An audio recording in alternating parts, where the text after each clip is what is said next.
It's the Mixed Martial Arts Hour with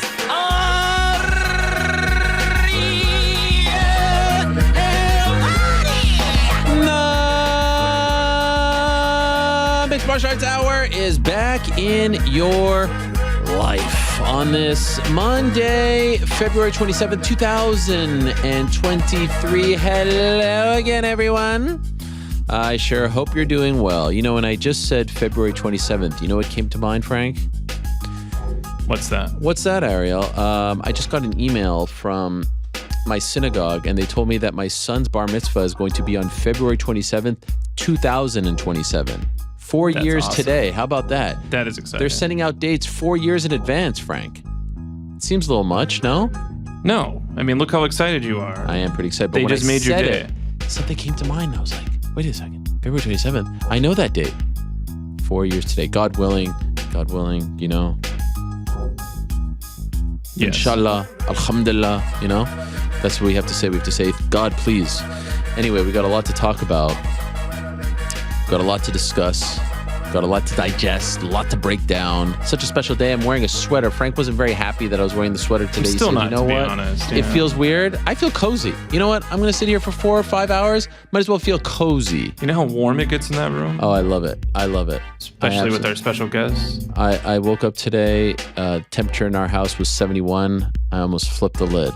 75 minimum for me. Preferably 77, 78. I like it warm. I like it toasty. I like it hot under the lights. That's how we like to do. And it's a big week here on the program. It's a big week in the world of mixed martial arts. Why? Because one of, if not the greatest of all time, is finally back. Yes, it's a Jon Jones fight week. We haven't been able to say that since February 2020. That's the last time we were able to say it's a Jon Jones fight week. Could you imagine that? I mean, what a time to be alive. Very excited about the return of Johnny Bones Jones going up against Cyril Gane. Very excited that my brother's getting married this weekend at the exact same time. It's tremendous timing, but I'm looking forward to that very much because my family hasn't been together in the same room since, I think, 2019. So there's a lot to be thankful for. There's a lot to be excited about. We have a lot to discuss.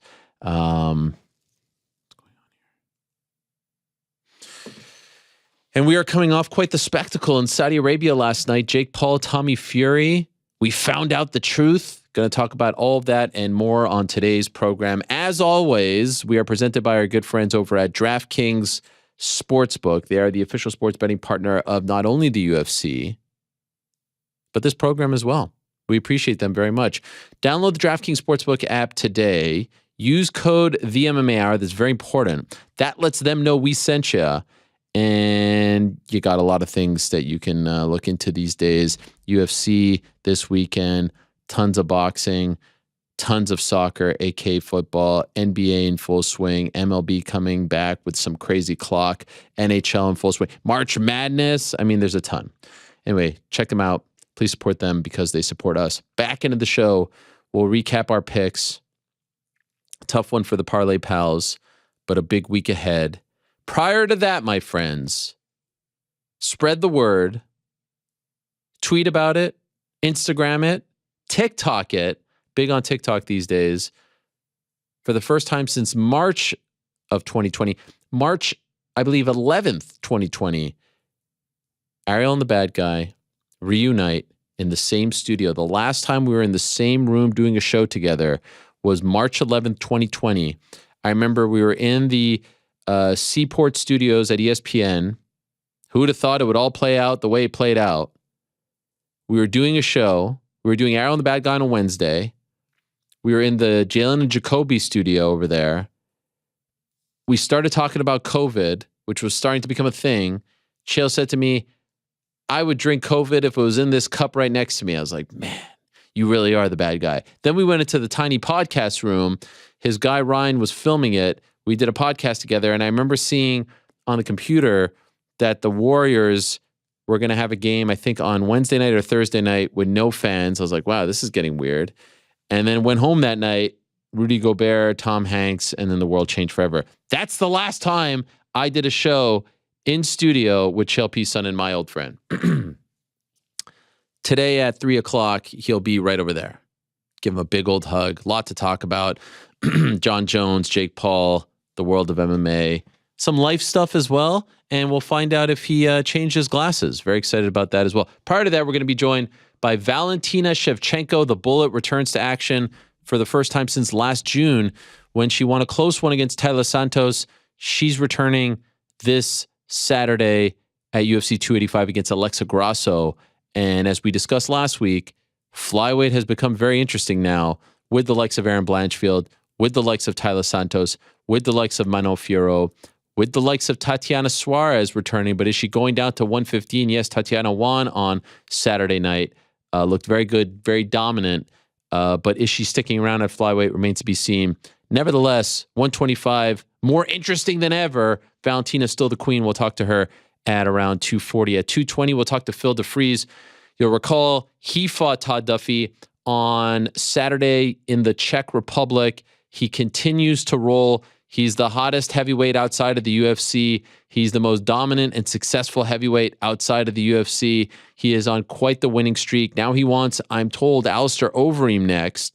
9 or so title defenses, 9 or 8. It's an incredible run for a guy who hit rock bottom not that long ago, avenges the loss back at UFC 155 against Todd Duffee, steamrolls him, and great guy with a great story. Looking forward to having him on the program at 220. At 2 o'clock, speaking of a great guy with a great story, the Bellator undisputed welterweight champion, Yaroslav Amosov, is going to join us after his big win on Saturday afternoon over Logan Storley.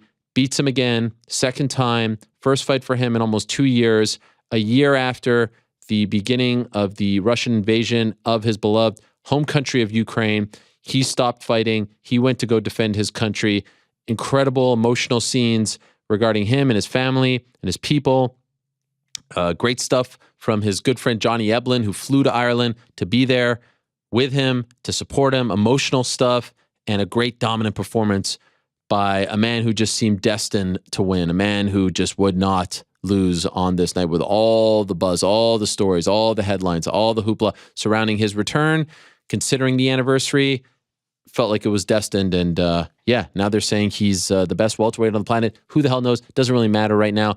It's a great win for a guy who has been through a lot over the past year. So all of that still to come. It's a great day to be alive. It's a great day to do the show. But we got to start off talking about Sunday. Yes, a lot was going on in the world of combat sports this past weekend. One Championship had a great card on Amazon Prime. A great main event as well. Tough night for one John Lineker, but their cards are fun. They're not getting a ton of buzz, but their cards are fun. Let's see what happens in May when they come to the United States. Saturday afternoon, you had Bellator in Dublin. Not their best offering, but it ended on a very strong note with Yaroslav Amosov winning and the scenes afterwards. Crowd always in Dublin, tremendous. Saturday afternoon as well, you had the Phil DeFries win, the KSW show. Always a great scene, always a great show. And he looked tremendous, like I said, against Todd Duffee. Saturday night, you had the UFC card, which was, another Apex offering, which once again, we lose the main event in the middle of the card. Why does this keep happening in these Apex cards? I don't know, but it keeps happening. This time, we lose the Nikita Krylov-Ryan Spann fight. Why? Because Krylov, they told us, fell ill, couldn't fight. Spann, upset, emotional. Let's see if they run it back or if he just moves on. Seems like he's destined for some big things. I don't know if he's championship material, but appeared to be in good form this week. But we had, great performances from the likes of Michael Malott, from the likes of Tatiana Suarez. There was enough there, ended relatively early. No harm, no foul. There was also a Showtime boxing card on Saturday, which I watched a little bit of. And then we got to Sunday, which I thought was the biggest card, the biggest event, the biggest story of the weekend. And it was over in Saudi Arabia. And it was Jake Paul versus Tommy Fury. It was on ESPN Plus pay-per-view here in the United States, BT Sport box office in the UK, DAZN also in Europe. I mean, it was everywhere. And obviously I have a lot of thoughts on this. And I'm happy that I have a short day to share my thoughts and not too long because it's all fresh in my mind. Speaking of which, I kind of dig when it's a special occasion. For me, Saturday night is always the best night for fighting. But there was something kind of nice about a Sunday afternoon. There's no football. There's not a lot of competition. The great Carabao Cup final. Shout out to Man United. They beat Newcastle. Commiserations to the Newcastle United faithful. But there was nothing really going on afterwards. And so we have this card. Don't hate it.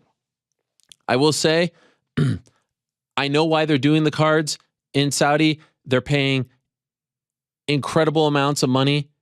The site fees are astronomical. They're paying more than any other place on the planet right now to have these events over there. Not just boxing, WWE as well. Not just WWE, live golf, horse racing, all this other stuff. And I can guarantee you more to come. Not to mention, getting the likes of Cristiano Ronaldo. I will say, look, the events look nice. They seem to put on a good show, and everyone who goes there seems to have a great time. And we know the score. We know what's going on. Terms like sport washing and all this stuff could be discussed. This is not me opining. This is factual stuff. All right. I will say this. They look good. Everyone seems happy there. They do feel soulless. They don't have buzz. They feel empty. And the amount of times that we have to hear about how great the country is a little much. Like, hey, we go to an event in Vegas. Vegas is a great place too. We don't have to hear it over and over and over and over again. I just wish they would scale back on that just a wee bit. Like, we don't need to hear it every single time. Not every single interview, not every single segment, not every single question has to be, tied to how great this place is. We get it. You're there. You're happy. It's great. We saw the scenes. We see the commercials. It's great. Thank you. Appreciate it. Can we move on? Oh my gosh. Anyway, Sunday afternoon, it's Jake Paul versus Tommy Fury. And in the end, Tommy Fury wins via split decision. 76-73, two judges had it. 75-74, one judge had for Jake Paul. I thought it was a fairly easy fight to score. I think, at best for Jake, you could make the case for a 5-3. At worst, a 6-2. I don't think a 7-1, but maybe you can make that case as well. He didn't lose every round, but I certainly don't think that he won the majority of the rounds. And by the way, that's the best part. The best part about all of this, the absolute best part about this fight coming and going is that there's no controversy. We cannot sit here on a Monday and talk about the fight being fixed, the fight being rigged, the wrong man winning, the scorecards being off, even the crappy ref who lost complete control and seemed to have no idea what he was doing. Even he was a non-factor by the end. That's tremendous. Thank you. No one could say that. Now, what you could say is this. Those were two fighters with less than 15 fights combined, pro fights combined, one amateur fight for Jake Paul, a bunch for Tommy Fury, but combined pro fights, less than 15, fighting in a main event that went 8 rounds, that looked like two fighters with less than 15 fights combined. I am sorry if you are out there and thought that was going to be Leonard Duran. I am sorry if you are out there and thought that was going to be one of the best fights of the year. If you think that's going to be like, Tank and Garcia, which, by the way, got officially announced on Friday. Can't wait for that. April 22nd, Las Vegas. It's going to be tremendous. Site still TBD, but DAZN and Showtime coming together. Salute. That was never going to be that. Now I get it. The hype, the hoopla, the buzz, the trash talk, the promotion, the almost 2 years of buildup leads you to think that it's going to be that, but it was never going to be that. And so I see people disappointed. I see people saying it was crap. It was a letdown. It wasn't. In the great words of the legend Max Holloway, it was what we thought it was, right? It is what it is. It is what it is. It was never going to be a classic. It was never going to be an all-time great. But there were questions that we wanted to know the answer to. Number one, could Jake Paul beat a big guy, a younger guy, a quote-unquote pro boxer like Tommy Fury? Number two, could Tommy Fury beat Jake Paul? He had never fought someone who had fought the level of competition, pro MMA fighters or boxers or not, like Jake Paul. And more importantly, could he overcome the pressure? Could he overcome the spotlight, the scrutiny, the main event for the first time in his career? And the answer is yes. Tommy Fury had the right game plan. He fought the right fight, which means he understood that he had the better jab. He understood that he had the longer reach. He understood that he had the more technical boxing skills and understood that he has fought longer than him. And he used that to his advantage. It was only in the rounds where he got away from that and was squaring up and not using his jab and not sticking and moving and not using his reach where he got caught a couple times.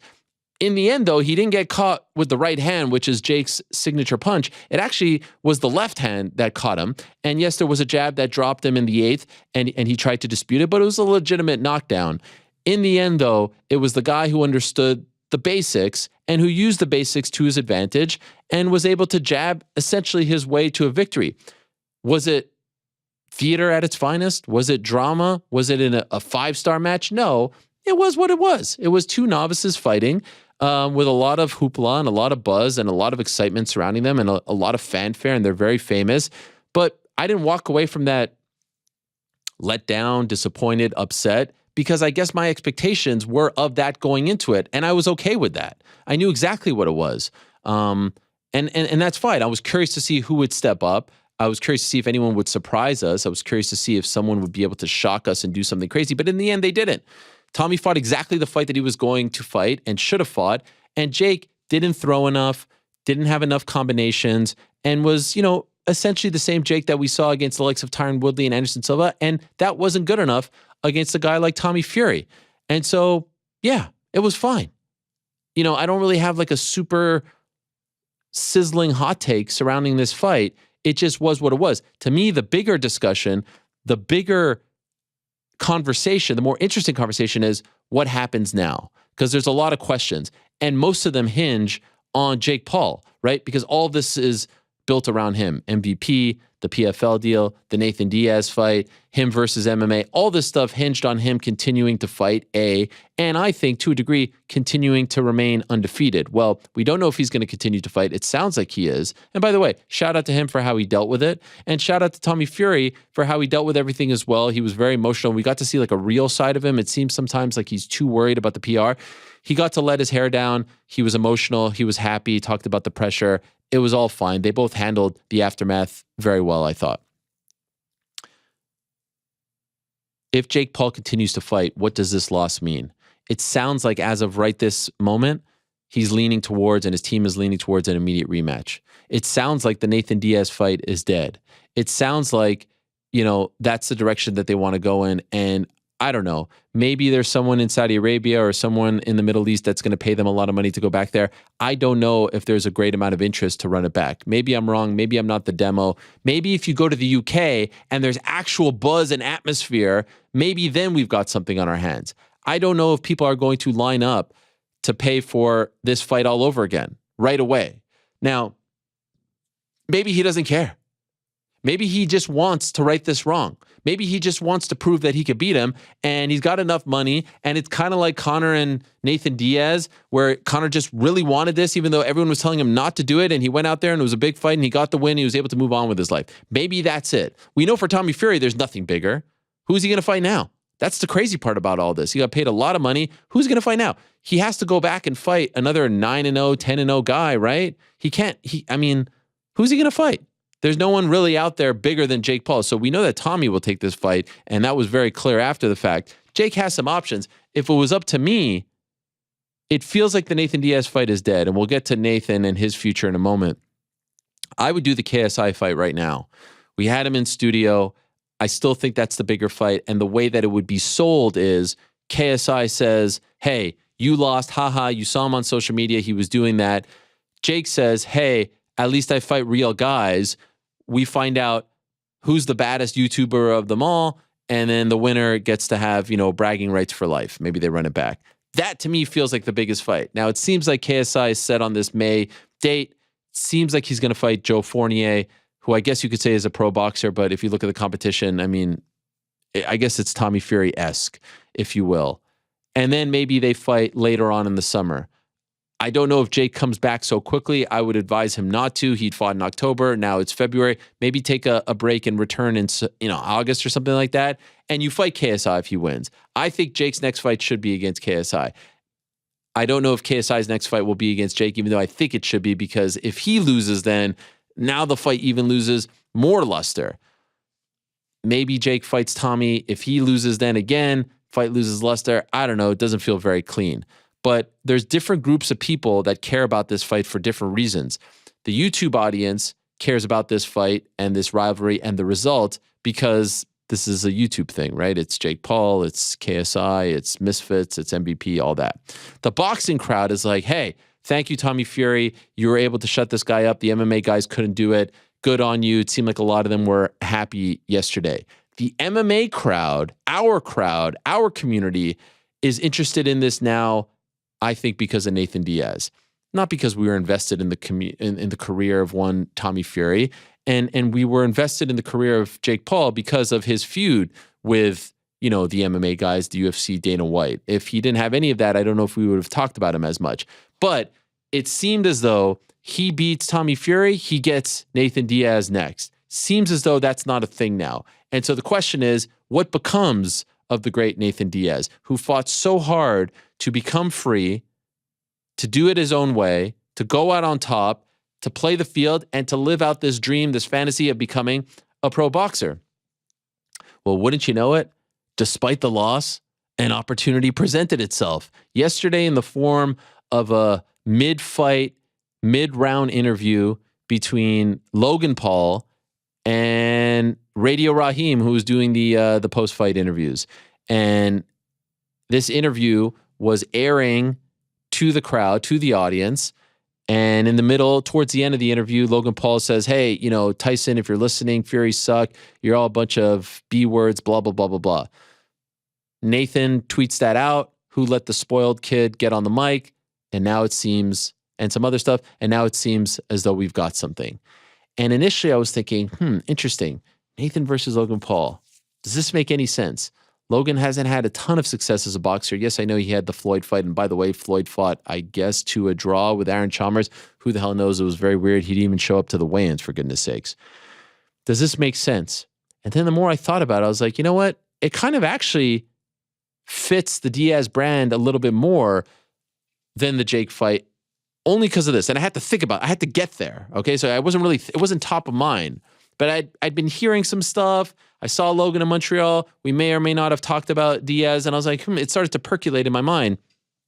Then I was thinking, all right, Nate doesn't like to follow the pack, right? A bunch of MMA fighters fought Jake.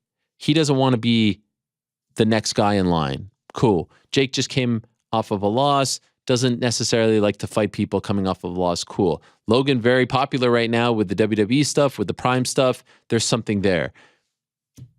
Now, I wouldn't be surprised. So in the moment, I was like, man, what a disaster. Does Nate have to go back to the UFC? There's massive fights out there for him, right? The biggest fights, the most intriguing fights, the fights we want to see are out there in the UFC specifically for him. They're not in Bellator. They're not in KSW. They're not in ONE. They're not in PFL. They're not in Ryzen. And to a degree, what an indictment on those places that they couldn't offer anything. Is it a one-off against Logan Paul? And then maybe you revisit the UFC. Maybe by then, Conor McGregor fights Michael Chandler and he's free, and then you do that one once and for all? Possible. But now I feel like that's the direction that they're going in. And you saw the tweet yesterday, and I wouldn't be surprised by the end of today's show, Logan Paul. And if I can offer a piece of advice, and I have no knowledge of this whatsoever, but there were some reports a couple of weeks ago that WWE is interested in the world of boxing. And I know this for a fact that Nick Khan, the CEO of the company, is a massive boxing fan. And one of his first clients ever was Manny Pacquiao. And he really understands the boxing world. And he was instrumental in putting together Mayweather and Pacquiao. And he helped get Jake Paul's fighting career off the ground. A lot of people don't know that. What I would do, if they do in fact go the Logan Paul route, don't put it on pay-per-view. Try to get it on Peacock. And offer it for $4.99 like you do the WWE pay-per-views, and get all the new subs, because young kids who are in the demo of the Logan Paul fan base, they're not buying these $60 pay-per-views, but they'll sign up for $4.99. I would assume. Do a deal like that. Try to get it to the most amount of people possible. Don't do the $60 pay-per-view route. It's a dying model for these types of fights, in my opinion. It's not the fan base. They don't have that kind of income. That would make it feel different and special, in my opinion. So, a lot there, a lot to digest, a lot to chew on. Those are some immediate thoughts. I want to talk to the guys, if we can. GC, New York Rick, who, of course, we're watching. And there they are. Look at this new $3 situation we have here. Wow. This is nice. New $3. Looks like I New camera? Camera, super HD. Jesus. Your camera's nicer than mine. Yeah, you're getting the depth field here. Wow. Things blurry, things up close. Who paid for this? Wow. Wow. Yeah, man. Things are good, you know? Nice poster behind you over there. Yes. This is supposed to be for Rick. Rick's supposed to be here It's tremendous. be the one repping this. But yes, it's absolutely fantastic. You can see the full thing on my Twitter. I just put it up there. Rick, how you feeling? A bit under the weather? I'm great. I'm fantastic. Never been better. You sound fantastic. Wow, you sound terrible, Jesus man. Christ, what is cow. going Dude, on? If you had pulled up sounding like this and you were like, I feel great, I would have asked Are you joking right now? Well, you don't sound good at all. No, I feel better than I sound. Okay, good. You're on the mend. I'm on the mend. That Okay. poor microphone. You look fantastic, by the way. Oh, thank you. You look very good. Shout out to Gian Galang for that poster. The man. Yeah. Legend. Man, I mean, absolutely fantastic stuff. Okay, so I gave some thoughts on the fight. New York Rick, your thoughts. Agree with my comments, disagree with my comments, blurt it out for us. Tell us what you're thinking about what happened yesterday in the kingdom. I don't know if you guys know this, but it happened in the kingdom of Saudi Arabia. What a place Beautiful it is. place, yeah. Beautiful place. One of I the might have all-time heard great that. places. I might have heard that. Tell us. I must eat crow as the #1 Tommy Fury hater of all time. I feel it's only appropriate that I eat crow. He showed himself to be a better boxer than I believed. I saw drastic improvements in this fight from his previous fights. Thought Jake was going to give him problems, especially with the power. So I must eat crow there. But I will return to the point I have always made when it comes to this fight is why? Why did Jake Paul need to take this fight? It just never made sense to me. Like, I just don't think the narrative of like, if he had beaten Tommy Fury, he beats this great boxer, and all of a sudden the narrative around him changes. It felt like a misstep, if I'm being honest, in a career where Jake Paul has made very few missteps. I think he's handled it very well to this point. But this, I mean, now hindsight's 2020, but you can attest to this. I have always said that this fight was a mistake. I did not think that there was enough upside on this fight, and now he's lost it and kind of locked into trying to get a rematch with Tommy Fury, which. Does anybody really care about that? Is that going to sell? Loses out potentially on the Nate Diaz fight. To your point, it seems like Diaz is looking at the other Paul brother. So all upside for Tommy, and I just really don't feel like this was a fight that Jake Paul needed to take, if I'm being honest. So he fumbled the bag, as the kids like to say. You think this was a massive misstep? Because it seemed to be a really important thing for him to fight the quote-unquote real boxer. And let's be honest, by the way. Would anybody have changed their narrative about Jake Paul if he beat Tommy Fury? Nope. No. And by the way, let's be honest. They picked Tommy Fury, right? He was the guy that fit the bill of real boxer, name, but also beatable. Like, this was the guy that they targeted. There was no rivalry between these guys until the rivalry started. They put him on that August card of 2021 in Cleveland for a reason. There's a reason why all this happened. So you can even add that, by the way, to your discussion of was it a misstep or not? Yeah, he pulled out multiple times and they came back to him. They wanted Tommy Fury, and unfortunately it didn't work out well. But yeah, I just don't feel like this fight needed to happen, if I'm being honest. I think there were more viable opponents, could have kept going with the MMA thing. It would have been just as good. But now we're at an inflection point. We're going to find out if Jake Paul was in this just for this kind of ascent and only to be one-way traffic and moving forward, or if he's really going to dig down and come back and actually make a go of it as a boxer. I think he's a better boxer than anybody could have expected him to be when he first started this journey, right? If you're looking at him and if you're looking at Logan, it's clear like one is taking it a lot more seriously than the other, and one has achieved heights that I don't imagine that Logan will. He's got other things going on. He's in WWE. He's not focused in the way that Jake Paul has. I think it's truly commendable how far Jake Paul has come as a boxer. But now we're going to find out, suffering defeat, potentially bouncing back after this. Like, what does this mean for Jake Paul's career? And this is where it's going to get interesting. Okay, so we're going to talk about that in a moment. But first, GC, I want to give you the opportunity to weigh in on everything. Was it a misstep? Was it a good fight? Did you enjoy it? Did you hate it? There's so many things. There's so many thoughts. Everyone has so many takes. I mean, it wasn't an incredible fight, but to your point, I didn't expect it to be. Like, it was what I expected it to be, having watched numerous Jake Paul fights and a couple Tommy Fury fights at this point. It was kind of what I expected. I thought it was a really close fight. I don't think this, like, I mean, yes, hindsight is always 20/20. Now it's a misstep because he lost. But I mean, I thought he was in this to win the fight. I think they tried so hard because they thought that Tommy Fury was a beatable opponent. And honestly, I think he is a beatable opponent. Like, it was a close fight. Like, I think it was a clear Tommy Fury win. But I think if there was a rematch, Jake Paul would definitely stand a chance to be able to get his hand raised. And I don't have a ton of interest in it, but I think that is likely where they're going to go. I feel like Jake Paul is pretty determined in improving himself and trying to beat Tommy Fury and going for round 2, whether there's interest or not. And then as far as like fumbling the bag, I have a tough time saying he fumbled the bag for however much money he just made. Like, I mean, he had to have made a ton of. He said on Instagram today, 30 million. Yeah, I know. I saw that too, but I don't know if that's like confirmed. Yeah, it's impossible to know for sure. I don't think he made 30 million up front. Could have been with the pay-per-view, with the Gabe, with the et cetera, et cetera. I think the only way that you could truly say he fumbled the bag, in my opinion, was if you consider the Nate Diaz component. He had to eventually fight one of these guys. Did it have to be now? No. Also, can't imagine what Hasim Rahman Jr. was thinking watching all of that, because I think he's better than Tommy Fury and bigger than Tommy Fury, and that might have been a tough night, and this would have been a moot point had that fight come to fruition. But Tommy Fury, like 6-2, 5-3, it was still a winnable fight for Jake Paul. Sure. It was still winnable. Now, if they fight 10 times, does he win, 5 out of them? Maybe. I don't know.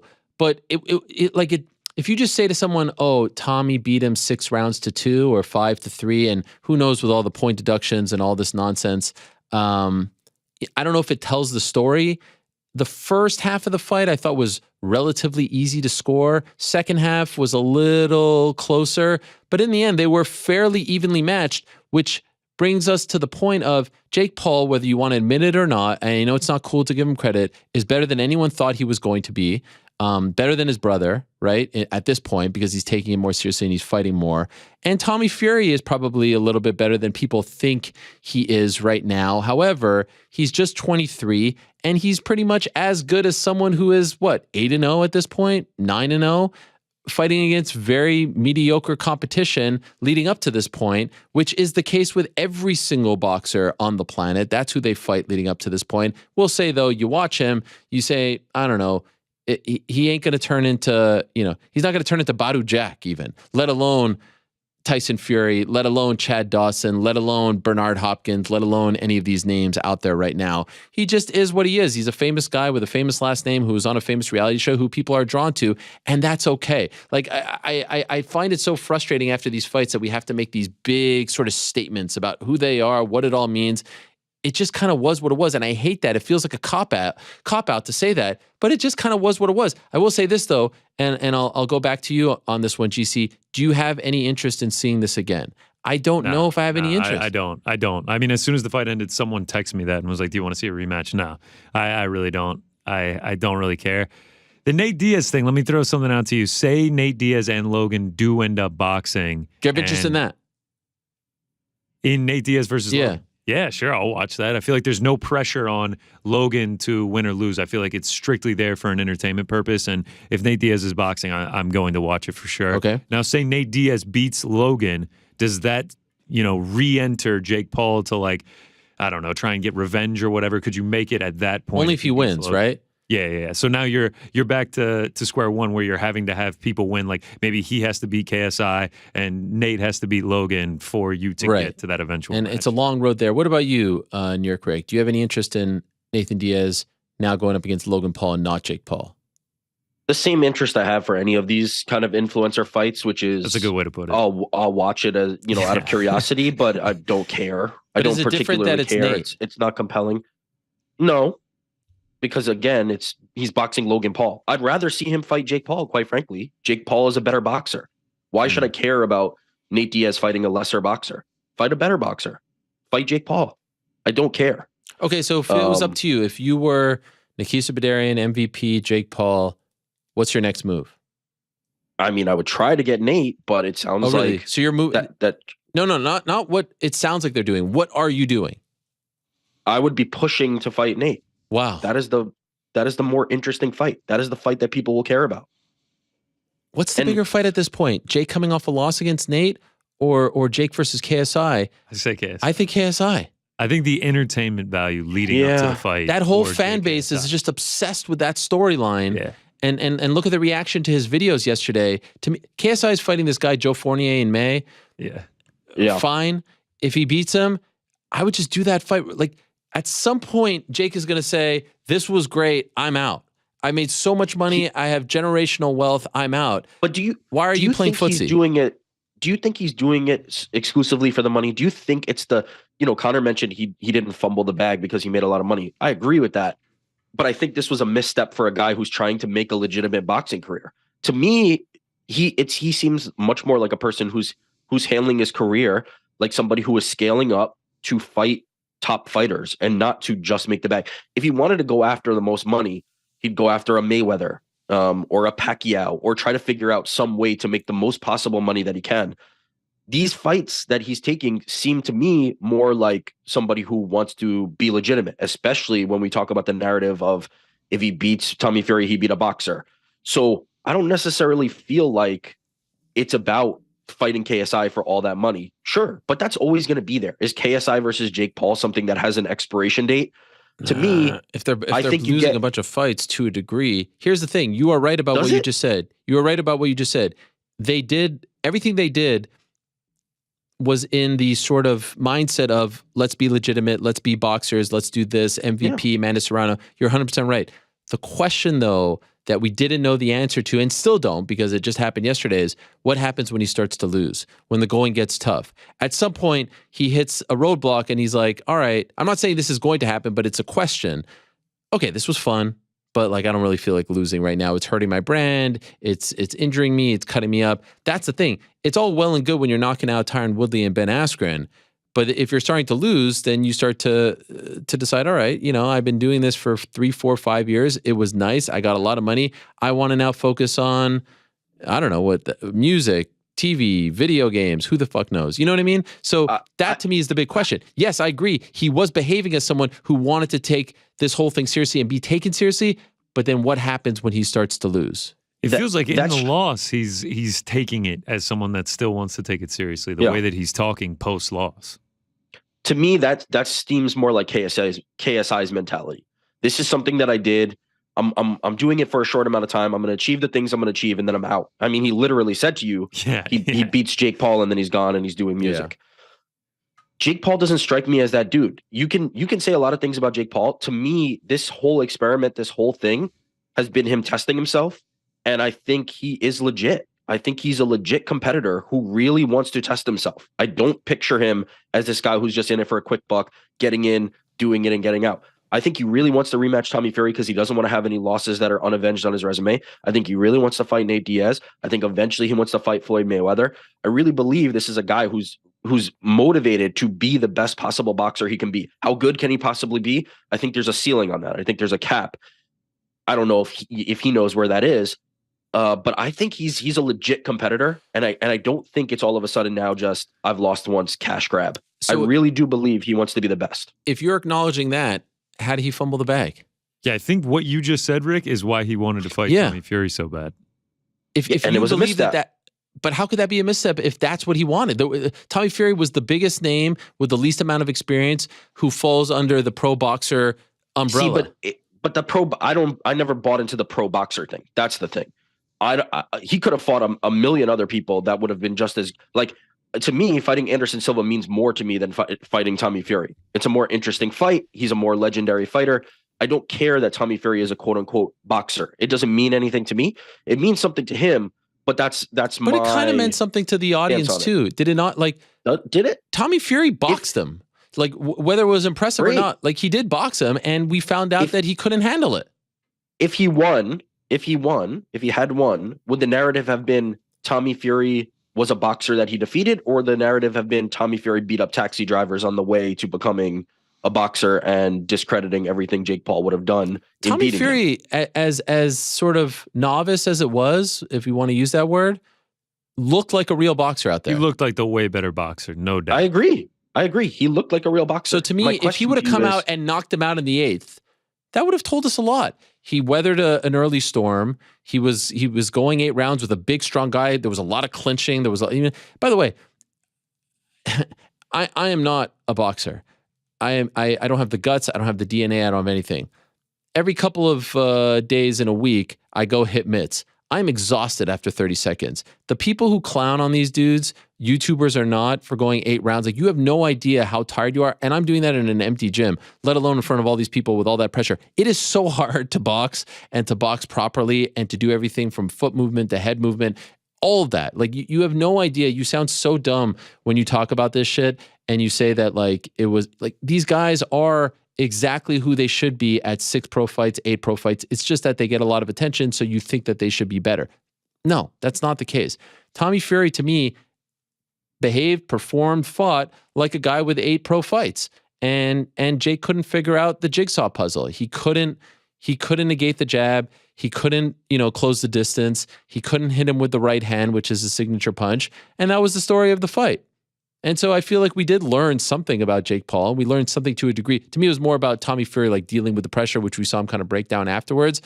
And so now, like, ultimately, to your point, GC, like, if he wants to go back out there and just for himself do it, he doesn't need the money. He has every right to do that if he wants. I just don't know. My question is, gonna do. Does the public care at this point? Is there enough invested in these two guys to care, to warrant doing it again? I don't know. That's why I say there is a fight that the public cares about, that a community cares about, and they're a very rabid, passionate community, and that's the KSI fight. Why risk having someone lose again, diminish that fight again? I mean, KSI getting in the spaces last night to clown on Jake Paul fans, I watched that probably 15 times. I mean, I think the build up to that fight would be incredibly entertaining. It would be entertaining. And it would be, I could tell you the playbook right now. KSI would say, you lost, you're a bum, you suck. Yeah. Jake Paul would say, you have never fought anyone close to as good as I fought. And by the way, both things are true, right? He did lose, and KSI hasn't fought anyone as good as Jake Paul. And that would be the talking point for both guys. And they would meet, and it would be like, who's the king of the YouTube boxing scene? And then whoever wins goes on his way, whoever loses goes on his way. And I feel like we could sell a lot of tickets and a lot of pay-per-views, and everyone would be happy and everyone would talk about it. It doesn't seem, though, that it's going to happen next. That's the shame. Yes. Let me just backtrack to one thing. Sure. All the reasons you laid out are exactly why Tommy Fury is a high risk, low reward fight. That you made the case for it. Why Tommy Fury was not the opponent to take, because of all the things you said, because he's a competent boxer, and because now that he's won, we don't even care about seeing a rematch. If there was some kind of drama or intrigue, there would have been a reason to have a rematch.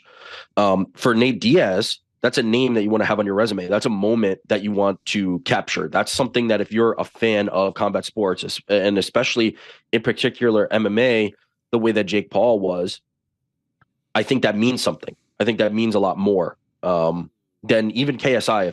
If I'm trying to get inside his head and read it, to me, the KSI thing feels like what you said. Essentially, who's the king of the YouTube boxers? But I don't think Jake Paul is necessarily super motivated by that, if I'm being honest.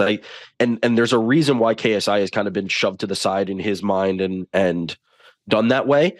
It doesn't seem like KSI wants it, and Jake Paul is one of those people that seem to be white regularly. And if you're not willing to play ball with me, I'm just going to move on, except with Tommy. And so, yeah, I don't know that it's as simple as Jake Paul loses, KSI is the fight. But I think it'd be a nice landing spot. I think it'd be a good cushion for him to fall back on. Do you guys agree that they need to move away from the pay-per-view model for these fights? Yes. I'd love to, maybe I'm going to be 100% wrong, and maybe they're going to have a big number, but I just don't know if, like, I see so many people openly talking about the streams of this and that. Yeah. The audience too that's watching this, like their main demographic is not the one that's going to shell out to buy a pay-per-view.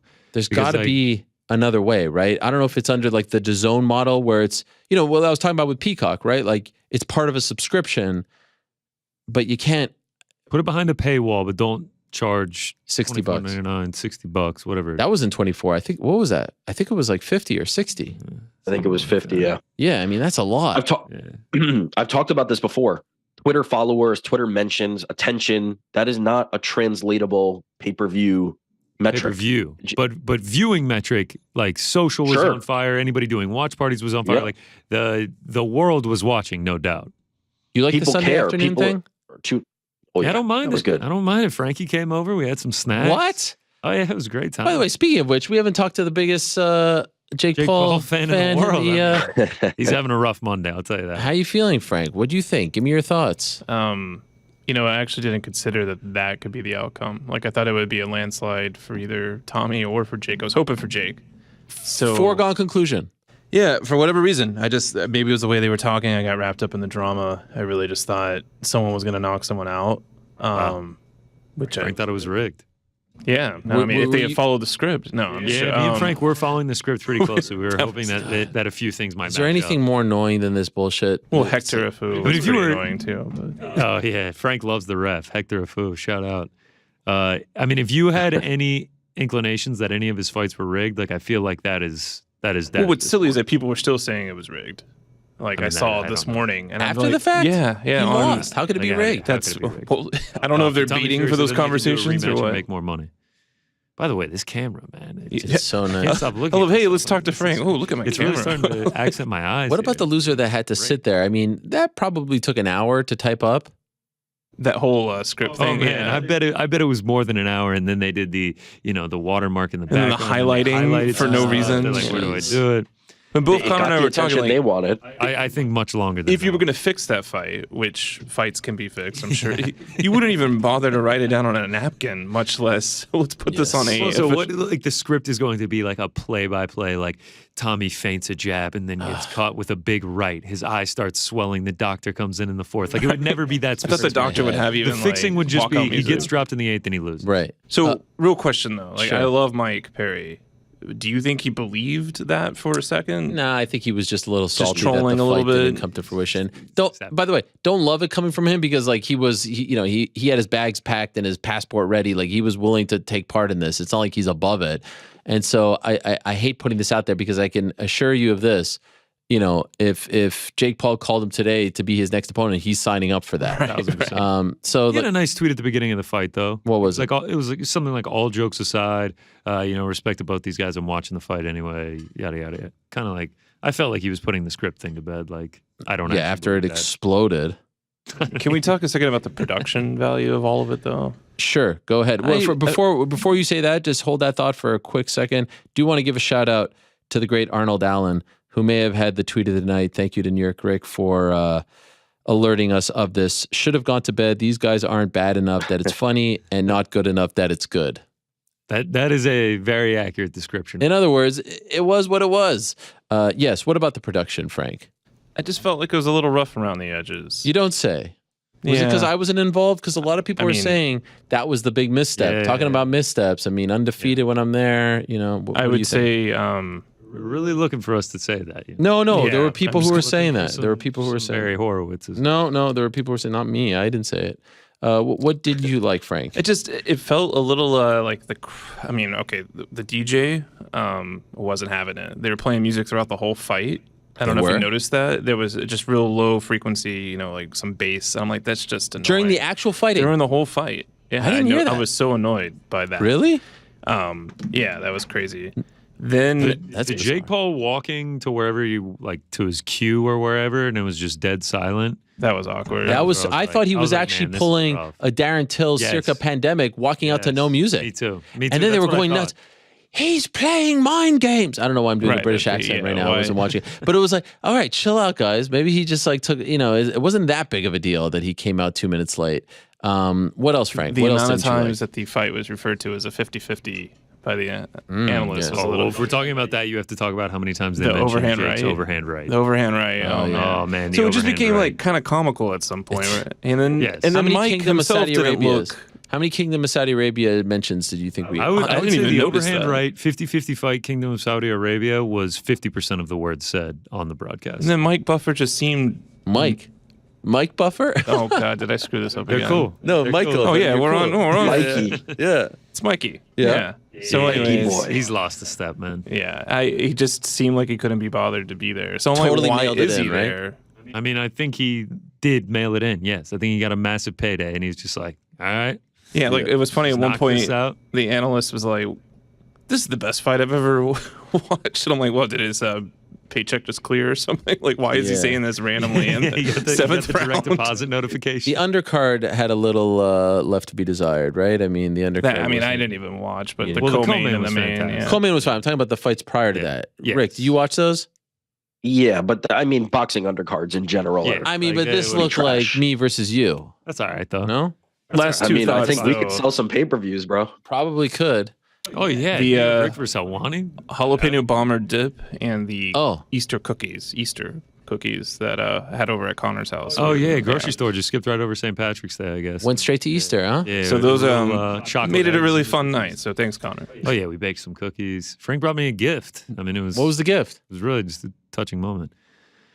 Avatar: Last Airbender, a book Wow. about it just came out. I mean, yeah, it's a coffee table book, hardcover. It's Frank, who knew? fantastic stuff. Who Me and my knew? roommate are huge Avatar fans. So This has never come up before.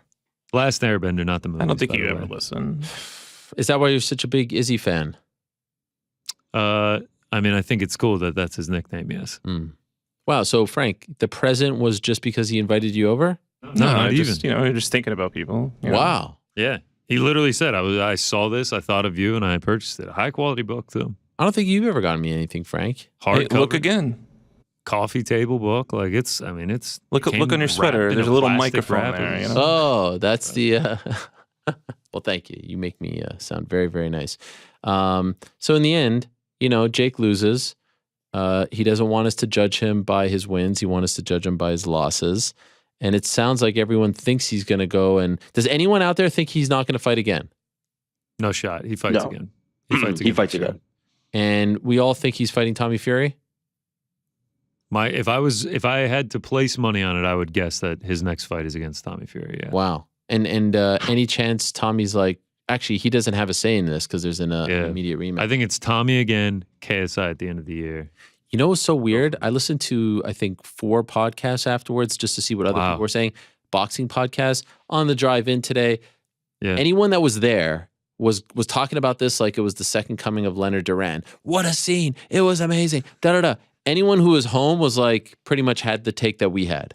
Like, all right, yeah, it was cool.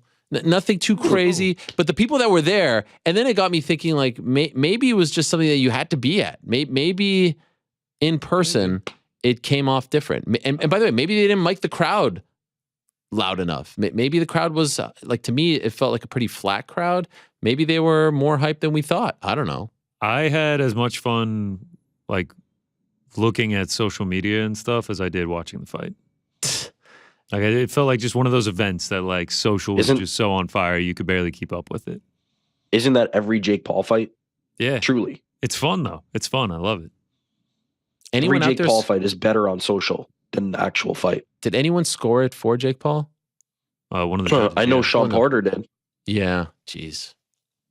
Sean Porter is he- putting himself out there. I do have to say about the commentary team, there was a few times where it was just like complete whiffs on the overhand right. And it's like, oh, he's starting to find a home for that. And it was just like, I think he just missed completely there. Yeah. He was having way more success with the left, like you said. My understanding was that the, I guess like the Ministry of Sport, Saudi Arabia. I don't know what to call them. I don't know who's in charge. I know there's a promoter based out there. I think their name is Skill Challenge. They were the one in charge of the broadcast team that we saw. So that's why you didn't see, the usual top rank guys there. Yeah.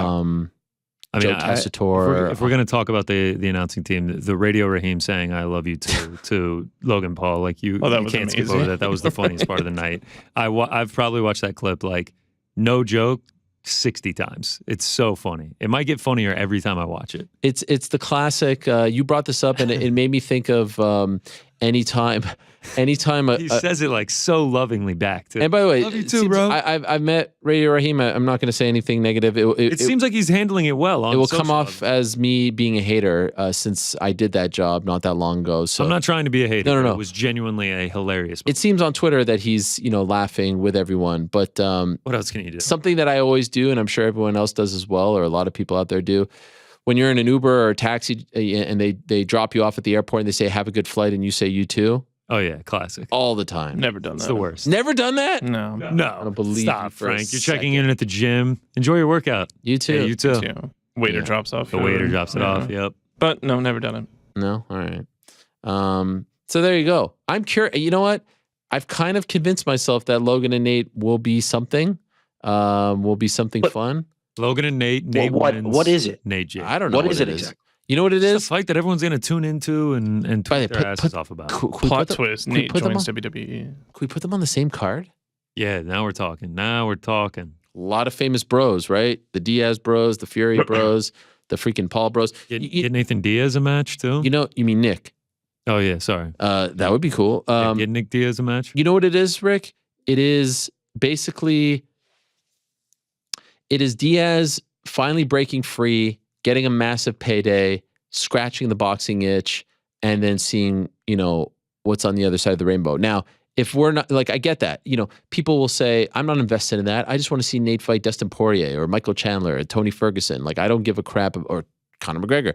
I don't give a crap about this stuff. But if you've watched him, reported on him, covered him, followed him, cheered for him, this is his chance to get the massive payday. That's what it is. But is Jake not the bigger payday? I mean, who knows? It depends on who's offering what. That's what I don't get about this. I get all that. I'm happy who's for him more to do famous something right now? outside the UFC. Who's more famous right now? This is not But me asking. Who's an actual boxer? Who's gonna doesn't sell matter. Doesn't matter. boxing? Who's the bigger fight? Like, what does bigger mean? in terms We of talk about this popularity? all the time. In terms of popularity, Jake Paul. Jake Paul's bigger. I don't know if he is. I know he's on WWE, but it's just like this doesn't translate to anything. This is the Love Island thing Yes. all over again with Tommy. but real It does quick- not translate to anything. Let's do Rick's favorite practice. Let's look Okay, up but here- how many social followers they have. Okay, go Yeah. ahead. In the meantime, though, I'll ask you this: if Jake isn't available, if Jake truly is in the mindset of, "Hey, I need to right this wrong," All for it. okay, Go for it. What does All Nate for do? it. What does Nate do? Yeah, that's fine. All for that. If Jake really wants to go after Tommy, do the Logan Paul fight. No problem. No problem on my end. But what does Nate I'm do all then? for it. I'm saying Nate can fight Logan. That's great. Okay, well that's I think the reality that he is facing. He realizes that the fight isn't there. So you feel if Nate Diaz said to Jake Paul, "Let's fight," instead of fighting Tommy again, Jake would choose Tommy? I think in his mind, in Jake's mind, based on what he said yesterday, maybe today he wakes up and says, seems like yesterday he was all about the rematch clause, like the post-fight presser. It seems like that's what they were leaning towards. Then yeah, I'm all for You it. didn't in hear a that peep. case. You didn't hear a peep about Nate after the fight. Yeah. To me, it seems like those two are the partners that need to be dancing. But if they don't want to, I'm all for it. Is there another idea out there for Nate if it's not Jake and if it's not Logan? Ugh. I mean, any of these guys, honestly. Which guy? I'd watch Nate again. Like any of the influencer type. I'd watch him box. I mean, I'd watch him box Anderson Silva. I'd watch him box Mike Perry. Face temper. I'd watch Wait, him. did you just refer to Anderson Silva box. as a influencer type? I'm just talking about the guys who have been in this influencer scene, right? Sure. I'm not going to call Nate Diaz a boxer or Anderson Silva a boxer, right? Mm. Um, Are you saying that you want Yeah. Nate Diaz on a game bred boxing card? He wants Nate Diaz. I mean, I'd definitely be down for that, but I mean, I don't think Nate would do that. No, Nate's got his own thing. Of course. But yeah, Nate versus any of these guys in boxing. I think Nate's at the starting point where Jake was. Like, let's just get some fights. I don't have Sure, any but I mean, he problems. has almost 20 years of fighting under his. But I know it's not boxing, but like at least he has that, right? And he's told us for years. Or that he- Anderson, or where Anderson was when sure, he went to boxing. that's fair. Younger, but yeah, that's fair. I'll take anybody. I'm good with Nate boxing anybody. I just think that Is Nate above and- the like? Is the Logan thing a bad fit? it's I do fine. not think so. It's just that Jake and Nate make so much more sense. Yeah. It made sense before this Tommy fight. It makes sense after this Tommy fight. It makes the most sense, and I don't know why it wouldn't happen. I think the reason it doesn't happen is because Jake is gonna Jake wants a exercise that rematch. clause. Yeah. Yeah, Now I'm not. Trust me. Like again, like I said, to your point, probably I'm more interested in seeing a fresh fight, and maybe Jake versus Nate is a better matchup, closer matchup. Just doesn't seem like that's what he's interested in. It's just this. We do this thing, immediate rematch in boxing and MMA. Oh yeah, you hate It's this. just I hate it. I'm not I hate advocating for it. I'm saying there's no interest in it. I'm just trying to figure out, because that's a reality. What does our guy Nathan Diaz do? Nate lost a good option, a really good option, if Jake is gung ho about this rematch. But I think Jake should go after Nate. I don't understand. Don't go after Tommy. Go after Nate. Yeah. Come back to Tommy if you need to. I agree. Then the question is, and it doesn't really concern us here on this particular show, what the hell does Tommy do? Tommy's going to go from, I know, I'm just saying, but like Tommy's go to real boxing. That's what he. That's I know, but like actually really start testing yourself. I don't even know if Tommy headlines his own card. Probably not. No, but Tommy and the on a Tyson card now feels a little bit bigger, and definitely, fight for a world title. Go fight for a world title. That's what Tommy Fury's future should be and will be eventually. He got a world title last night. Oh, that's sick. By the way, is it not annoying when they tell us leading up to the fight, this guy's a scrub, I'm going to, starch him and or knock him spark out under 4 rounds, blah, blah, blah. He's beneath me. This is a vacation. And then the reaction after the fight is crying, emotion. This is the biggest day of my life. Like, no, first you told us it should be the opposite. It's like what Paul Heyman told me. Build up the opponent so that the win means more. You just finished telling us for almost 2 years this guy was beneath you, and then you acted like you just beat, freaking Alexander Usyk after the fight. Like one does not. It's a fight game. Yeah, it's a fight game. I mean, I agree with that. Is it DC? I feel like it's DC who is like, I don't like that. In particular, I think DC has a thing against that. But I'm also with you. There's nothing wrong with saying this guy's the toughest guy that I've ever fought, blah, blah, blah, blah, or he's got skills, blah, blah, blah, and now I beat him and I'm better. But you just told us that you were going to knock him out, and you didn't, and that's fine. That often doesn't come to fruition, but you said it was a vacation, and now you acted like it was the biggest win of all time. It's also the thing. I'm going to put you in a body bag, and then they're hugging after. Yeah, it's the narrative never... Or I'm going to kill this dude, and then it's like a boring 5-round decision. He's the greatest. They wait till after. He's the greatest fighter I've ever faced. But beforehand, he's a bum, and I'm going to kill him. And it's just like... All right. Well, we'll have plenty of time to talk more about this if you want more. I'm sure Chael Sonnen has some thoughts on it. He'll be joining us in studio in about an hour's time. First time Chael and I in a studio together in almost 3 years, almost exactly 3 years to the day, March 11th, 2020. What a time to be alive. But let's go to our first guest of the day, who had a weekend to remember in Dublin, in Ireland. He's the reigning, defending, undisputed now Bellator welterweight champion. He successfully defended his title in a unification bout against the very tough, very game Logan Storley, and in doing so has now beaten Logan Storley twice, the only 2 losses on Logan's impressive MMA resume. He is the pride of Ukraine. He is the one and only Yaroslav Amosov. He's kind enough to join us right now. Hello, my friend. I believe you are in Poland right now, and we have a translator here with us as well. Thank you very much for joining us, Yaroslav, and congratulations on the win. Oh, hello, guys. Hello. Now, yes, of course, I am in Poland now with my family. Yesterday I come. Okay. Well, thank you very much for the time. And we have the translator here too, right? Thank you. Oh, yeah, correct. Yes. Okay. Thank you for your help. Should he need it? It sounds like he's pretty good, but I know he needs a little bit of help here and there. Can I ask, where is home for you now, Yaroslav? Is your family now settled in Poland? Is this home for you now? Понимаю. So now my family live in Poland because I think I scared if my wife and my son live in Ukraine now, and I come maybe 2-3 days. I won't see my wife, son, and later I go to Ukrainian. And now, yeah, of course, my house it's Ukrainian, but now hard situation, and my home to Ukrainian, but my family now live in Poland, Poznan city.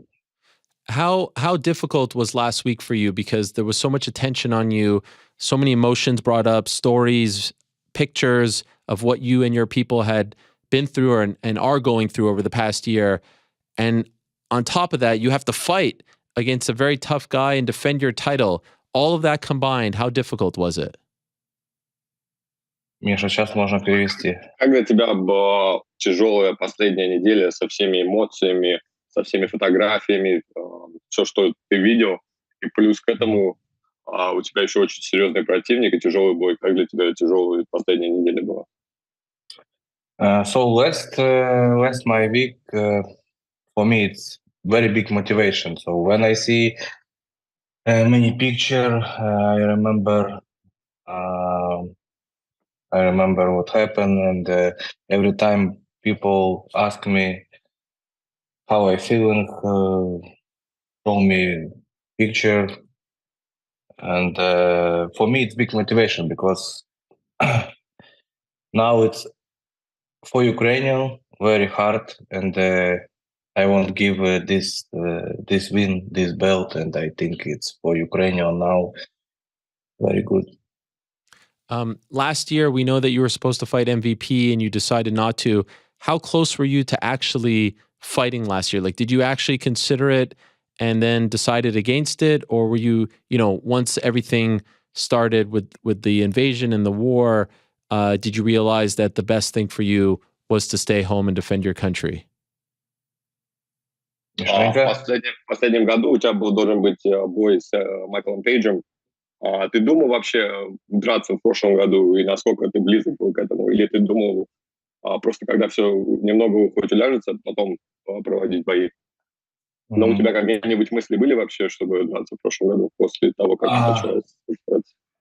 So when I stay to my city, Irpin is the front line, and I don't know when stop war in my country, my city, and I don't know what I do later. I think now I stay in war, and I not understand. But after when Central Ukraine free, I think okay, maybe now I try back to cage, and many people say me, let's go Yaroslav, you must defend the belt, you must back to cage, and I say okay.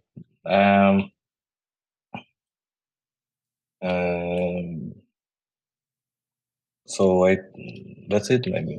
Yeah. And how did you feel out there? Because it had been almost 2 years since your last fight, in addition to everything else that you had been through over the past year. In the cage on Saturday against Logan Storley, how did you feel? How did you feel about your performance? Как ты себя почувствовал в клетке после всего? Как у тебя эмоции? Что ты вообще ощущал в субботу на бой? So I have very long camp. I have a 9-month camp. I training every time hard because I don't know when Bellator give me fight. I have a problem with my visa. My American visa stop, and I make new visa, and they give American house. And I wait my passport, my visa, 5.5 months. So, and I every time training because I don't know when I have fight. And after a fight, I think okay, this fight stop, my hard camp stop. I happy, I win, and I think very good game plan. My team give me very good game plan, and we do everything. So it's really game plan MMA. And now that the fight is over, are you going back to Ukraine or are you going to stay in Poland? No. I go to Ukrainian, but now only 2-3 days because I want to see my family, and after I go to Ukrainian. And are you still going to be in the army, or are you able to live there? What is the situation for you in the Ukraine, or in Ukraine? Excuse me. I go to my city Irpin and not go army I normal life. I try help my country, my army, my people, and we will see. But I must train and later again fight. Could you describe what life is like in Ukraine for you and your friends, for the people that, in your town? What is it like? Do you feel like it's close to ending the war? Is it close to ending? Do you feel like there's some normalcy coming, or is that a long ways away? Можешь сейчас немного рассказать про жизнь в Украине, что сейчас происходит вообще близко к окончанию сейчас вся эта ситуация и вообще что твои друзья делают или как люди проживают сейчас? So we have one side where every time front line, every time war, hard situation, every time many people dead, and we have many city where normal life, but it's normal life, no military, no army, no, so everything good, but maybe you don't know when, where, Raketa maybe kill you. Okay. So it's all Ukrainian now danger, Yeah. By the way, I'm wondering, did the president of Ukraine, Zelensky, did he reach out to you? Did you hear from him, considering all the attention that you were getting? От Зеленского что-нибудь слышу, какие-нибудь сообщения? На тебя просто очень много внимания было, как бойца. Какие-нибудь сообщения, там, что-нибудь он тебе не передавал? Конкретно ко мне? Конкретно ко мне? Да. No, I think he have дела, как сказать, дела. Он имеет другие дела, я думаю, сейчас он думает о том, как защитить нашу страну. He currently has his other priorities, I believe. He's thinking about defending our country. Sure. I know that, you were in the army, you were bringing a lot of attention to the cause. So I thought, maybe he had reached out. Of course, he has very, very important things on his plate, his proverbial plate right now. So completely understand that. How quickly do you want to come back now that you've gotten this fight out of the way? Do you want to jump back in there, or do you think you'll need a lot of time before your next fight? I think now I go to Ukrainian and I will see. But yes, of course, I want to back again, but I don't know when. Now I just relax, not think MMA, because Sure. a long time I training and now I want to just relax with my family, my friend. Need recovery. Yes. They were saying a lot on TV that you are the best welterweight in the world, that you're number one. Do you agree with that statement? По телевизору говорили, что ты самый лучший welterweight сейчас в мире. Ты соглашаешься с этим? I think all sportsmen must think I number one. And yes, of course, I number one in this world. If different promotion want champion, different promotion want fighting with me, come to Bellator and we fighting, of course. But when you watch those other promotions, and in particular the UFC, like when you watch Kamaru Usman and Leon Edwards, who are the top two, do you say, "Oh, I'm better than these guys"? Yes, of course. So it's good sportsman, yeah, of course. But I think it's for me good if I fighting with this guy. Sure. Is there anyone in Bellator that excites you for your next fight? Кто-нибудь в Беллаторе тебя сейчас, какой соперник тебя больше всего ты видишь сейчас? I think my next opponent is Jason Jackson, because he have many streak Winning streak. победы. Winning streak, winning yes. streak. And win streak and win streak, good guy, good name. And I think when I say I not go fighting with MVP, I think I give Jason Jackson. But I don't know, maybe Jason Jackson have trouble and not go fighting. But I think he number one if fighting for the belt. And how did the But people? give Logan Storley. Yeah, Give Logan Storley and okay. sure. How did the people of Ireland and Dublin in particular treat you last week? Seemed like you were getting a lot of love. How was it for you fighting over there? Как тебя приняли люди Ирландии? Вообще видно было, что очень тепло к тебе относились.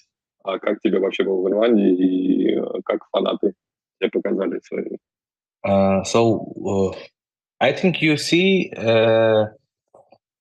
when Peter Quilly go to cage, how Dublin people support him, and I know it's crazy fun. I see this video, but when I come and I walk in the city, I training SBG. I understand it's people very like show, very like see fighting, and very good atmosphere in outside octagon. Good people. For me, Dublin, very good, very beautiful city and very good people. Every time smile, and Dublin here. Was there ever a point that you thought you wouldn't return to MMA, or were you always sure that you would come back eventually? А когда-нибудь думал, что ты уже больше не вернешься в ММА? Или все-таки у тебя была уверенность, что ты будешь проводить? Yes, of course. 1 year ago, I think maybe not back, because I don't know what happened after 5 minutes. Right. And I think I not think about MMA. I think about my country, my people, my friends who with me in army, and not think about MMA when stop in my city.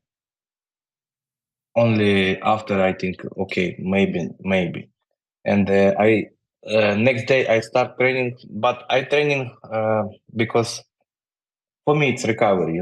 I start training, and for me it's for my head good. I recovery. Right. You were able to train a little bit while you were in the army? I have one video. My friend have this video when I training destroyed ring. My city. It's very beautiful city, and we have one place where we have a ring in the street. Wow. It's really ring, and many people come training, and little bit destroyed this ring, and one guy walk, and this time I trained, and he make video. Wow.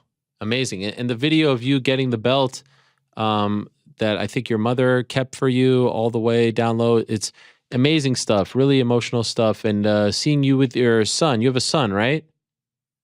Yes. How old is your son, by the way? He seems like he's like 1 year old or something like that. Now 1 year and 6 months. Wow. When start was 6 months. Yeah. My gosh. And I come with my wife before start big war 4 days. Wow. I can't even imagine how that was for you and your family. And they're okay now? Yes. Now good. My son and my wife different room. Nice. And what about your other family members? Мишань? Про другая твоя семья, там более дальние родственники. All my family, so mother, father now live in my city, Ukraine, and it's old people, and it's my home. Doesn't matter what's happening. It's my home, and I stay home. That's it. Well, I wish you guys the best. Thank you very much for coming on. Congratulations on the big win. Beautiful scenes. And I hope that we get to see you many more times. And I wish the best to your country, to your family, to everyone in Ukraine. I believe, as they say, Slava Ukraine. Yaroslav, thank you. Thank you, Yaroslav. And thank you very much, Mr. Translator. Appreciate you very much as well. There he is, thank you, undisputed Bellator welterweight champion, Yaroslav Amosov, who had an amazing win. And by the way, in case you don't know, is now 27-0. He's approaching Khabib territory and may not get the attention that Khabib got. But that, I mean, I don't care where you're fighting. In MMA, that is damn near impossible. Logan Storley, Douglas Lima, Logan Storley, Mark Lemminger, Ed Ruth, David Rickles, Eric Silva, Gerald Harris. A lot of these names are quite recognizable if you're an MMA fan.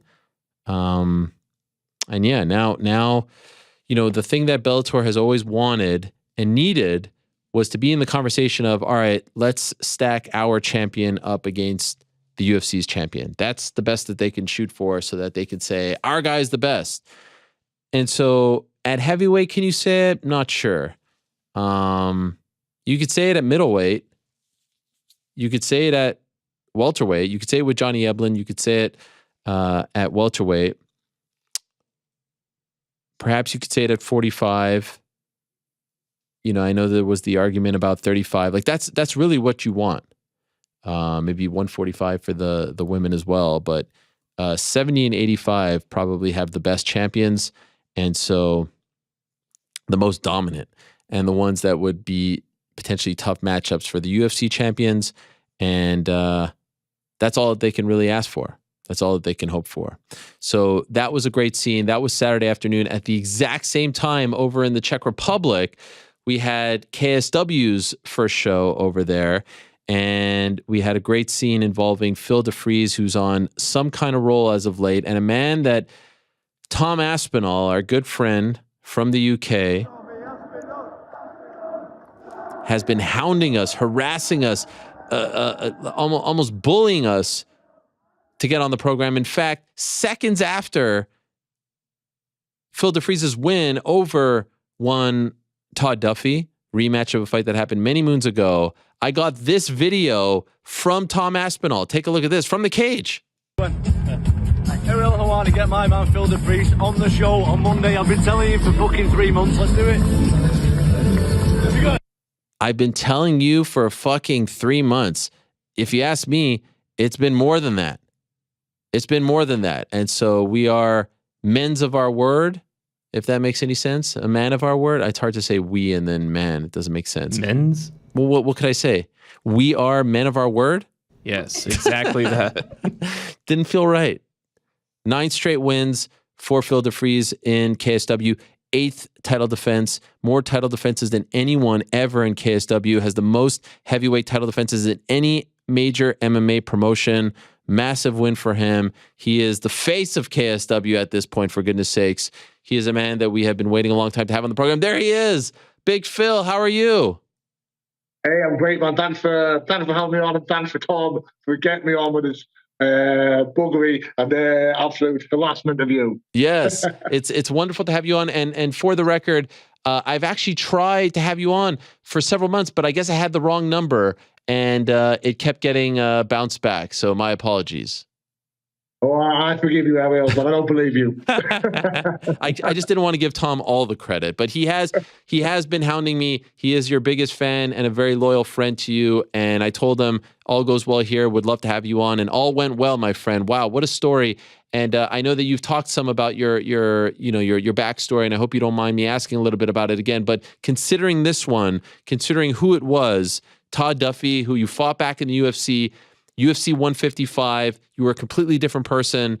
Of all the wins as of late, did this one mean the most because of symbolically what it represented? Yeah, I mean, I've got no hard feelings against what Todd did to me. Todd fought the man in front of him. But the man in front of him at that time was a weak man. I had severe mental health issues. I was anxious. I was just terrified of fighting, you know. I saw the bookies' odds and what people were saying in the forums. And I in my head, I'd lost already. I was in there to get beat, you know. But it's like the victory is a symbolic victory over a time in my life where I was at rock bottom now. And then you got to fight the real me. And this is the real me. This is the fight that I can beat. And I'm still improving, you know. And like I said, you have talked about rock bottom and the anxiety and the depression and everything that you've been through. But could I ask, when did that all start for you? Like, when did you start battling those demons? Well, the thing is with my anxiety, I had a horrible childhood, horrible school experience. My entire life, I always had anxiety, so I never noticed anything was wrong. I thought this is who you are, Phil. You're a guy who this is normality for you. And after I got cut from the UFC, I went back to the local scene for a bit. I took a bad loss in the local scene of somebody I shouldn't have got beaten off, really. And I started hitting the alcohol. And then it really, really got way out of hand. I was like basically totally insane. I couldn't have took a phone call off my best friend, you know. Like, my best friend would ring me and look at it and I'd think, oh my God, gangsters want to kill me or something like that. And I'd like take a day to call them back, you know. And I thought, I Googled irrational fear of everything, and it said, anxiety. And I was like, anxiety, I've heard of this. Made an appointment with a doctor, got put on some pills. 3 months, it takes 3 months for these pills to work. 3 months later, the anxiety just lifted, and I was in like a state of euphoria for like a week. I was like this is what normal feels like. It was like absolute bliss, you know. But wow. I didn't. I mean, if the awareness, what it is, was now, was back then, I would have known what anxiety was and got treatment early, you know, instead of thinking this is just my reality, you know. What was your childhood like? I had a horrible childhood. My mother died when I was little. I was left in a house with no love with a guy who wasn't my father, and basically he hated me guts. And wow. I never got taught to stick up for myself. I got tortured all the way through school, assaulted on multiple occasions, just depressing, horrible, anxious, bloody suicidal, basically. Then I started fighting, kind of doing the martial arts, trying to stop getting bullied, but I still had all those issues, you know. Just horrible, mate, bloody horrible. I'm so sorry. That is. What about your father? Where was your father? I don't want to go into it. It's going to upset people and stuff, you know. But the guy I got left with, I was a bastard child, you know, like raised by the person who wasn't my father, who really hated me guts, you know. Oh. But you know what, mate? Like, I've had those horrible times. Now I couldn't be happier, you know. My career's on fire. I've got my beautiful family. I'm happy. I've got good friends, a good team around us. I've had my painful time, and now it's the time for the good times, you know. Amen. And so, what was the turning point? How did you get your life on track? Was it simply the pills, or was it more than that? I mean, I'm usually against like taking medicines and things, but I did get some therapy, but that was after the pills. These pills just totally, the anxiety just lifted. You got to take them for 3 months. The anxiety lifted, and but I was so lucky, you know, because I'm very open about these problems of mine. And lots of people message me saying, I've got anxiety, so I'll go get these pills. These pills saved my life. And I've told about 10 people, and these people haven't had the same reaction as me. So wow. I was just incredibly fortunate that the first course of medicine really would save my life, you know. When you signed with KSW, where were you at in your life? I like my win streak correlates directly to beating anxiety as well, you know. But I was still the Andreshak who I fought first. I think I was kind of gonna be like meat for him, you know. And I was still pretty I was anxious and a bit worried about Andreshak, but it wasn't the sheer terror that I'd formerly experienced. It was a bit like, oh my God, this is a scary guy, you know. And now you've gone on this amazing run. You know, outside of the UFC, there's no heavyweight that's enjoying the success that you're enjoying. And in terms of consecutive wins, no one even in the UFC heavyweight division is enjoying the success that you are enjoying. Could you ever have imagined any of this? Or did you think like a few years ago, okay, my career is just going to be a win here, a loss there, I'll bounce around after you left the UFC? Like, was there a part of you that thought, if I could just get everything together, I'm good enough to go on a run? Well, I was always a very good gym fight. You know, I've always been at good gyms. But there's a photo, I've shared this photo a lot of, like, when I got beat on the local scene off the guy who I thought I shouldn't have got beat off. I became an alcoholic and I was obese, and I was actually at Glastonbury Festival, you know, and people were like, "Oh, you used to be a fighter," yeah, and I was like, "Oh yeah, I was good, you know. I could have been somebody." Then I thought, Phil, I was like, "You still can be somebody, mate." I was like 29, 30. I went, "You still can be somebody then," you know. And that's what I thought, you know. Get you these issues sorted, you know. You still got time, man. Do you ever have anxiety before your fights? I get a normal level of anxiety. It's a very stressful moment, you know. I'm not like it's an anxious time. It's a scary fight with some guy. You're gonna all these factors, you know, pay or what will happen next. You know, yeah. I do feel a slight feeling of nervousness, but I can channel that into energy and usefulness. Whereas before it was like sheer terror. I couldn't. I don't know why I did it. It was kind of my identity, you know. Wow. But like I said, I got into it to stop getting bullied, and the fighting stuff was getting bullied. So I thought, I'm keeping on this, you know. When did you meet your wife? Oh, 12 years ago. 12 years ago, she's been honestly at my rock bottom. Like, we're living a good life now. I've got a good contract, new house and stuff. But I was rock bottom at one point, drinking myself stupid, just being a slob and disgusting. She's honestly, she's an angel, you know. So, in obviously you have a family now. How many children do you have? I've got 2 girls, 4 and 6. You know, I know. Do you know what? The little friends that have been today, some of them have watched the fight. The little 6-year-old saying, "Oh, I want to be a fighter like your dad." She's like, "Are you famous, Dad?" I'm like, "Well, a little bit." You know, she's just getting dead proud. Like I said, I've had my hard times. And now this is the good times, you know. It seems like, I mean, like you have a massive smile anytime I see you. It seems like you're really enjoying life now, which is beautiful, and you deserve that. And I'm wondering, you know, it's a weird thing, right? As you know, you're enjoying all the success in KSW, and I'm sure there are some people who are like, when are you going to go back to the UFC, right? And that feels disrespectful towards KSW because they really gave you an opportunity to reinvent your career. And so the first question I have is, how do you feel about being in KSW? Do you like the way they treat you? Are you happy with the way they treat you? KSW have been nothing but great to me, you know. I feel respected. I feel valued. I'm well paid, you know. If they have issues with me, they talk to me. They don't fly about, you know. I like everyone backstage. It's great, you know. And like I said, I really don't like. I think it's likely I finish my career at KSW. You know, like if I did go back to UFC, it'll probably take us 4 years, like on a Tom Aspinall sort of collision stop to the top, right? To get what I'm getting paid now, and I'll be like 41 then, you know. So, but you never know what's going to happen. But I'm very happy where I'm at. You know, and KSW treat me great. They always sell out the stadiums. They promote you well. They're as cool and well, great production values, and I still think there's great fights to be there. So you have no aspirations to give the UFC another go, to right that wrong, anything like that. If it ends up that you finish your career in KSW, you'll be perfectly fine with it. Yeah, I mean, I would like.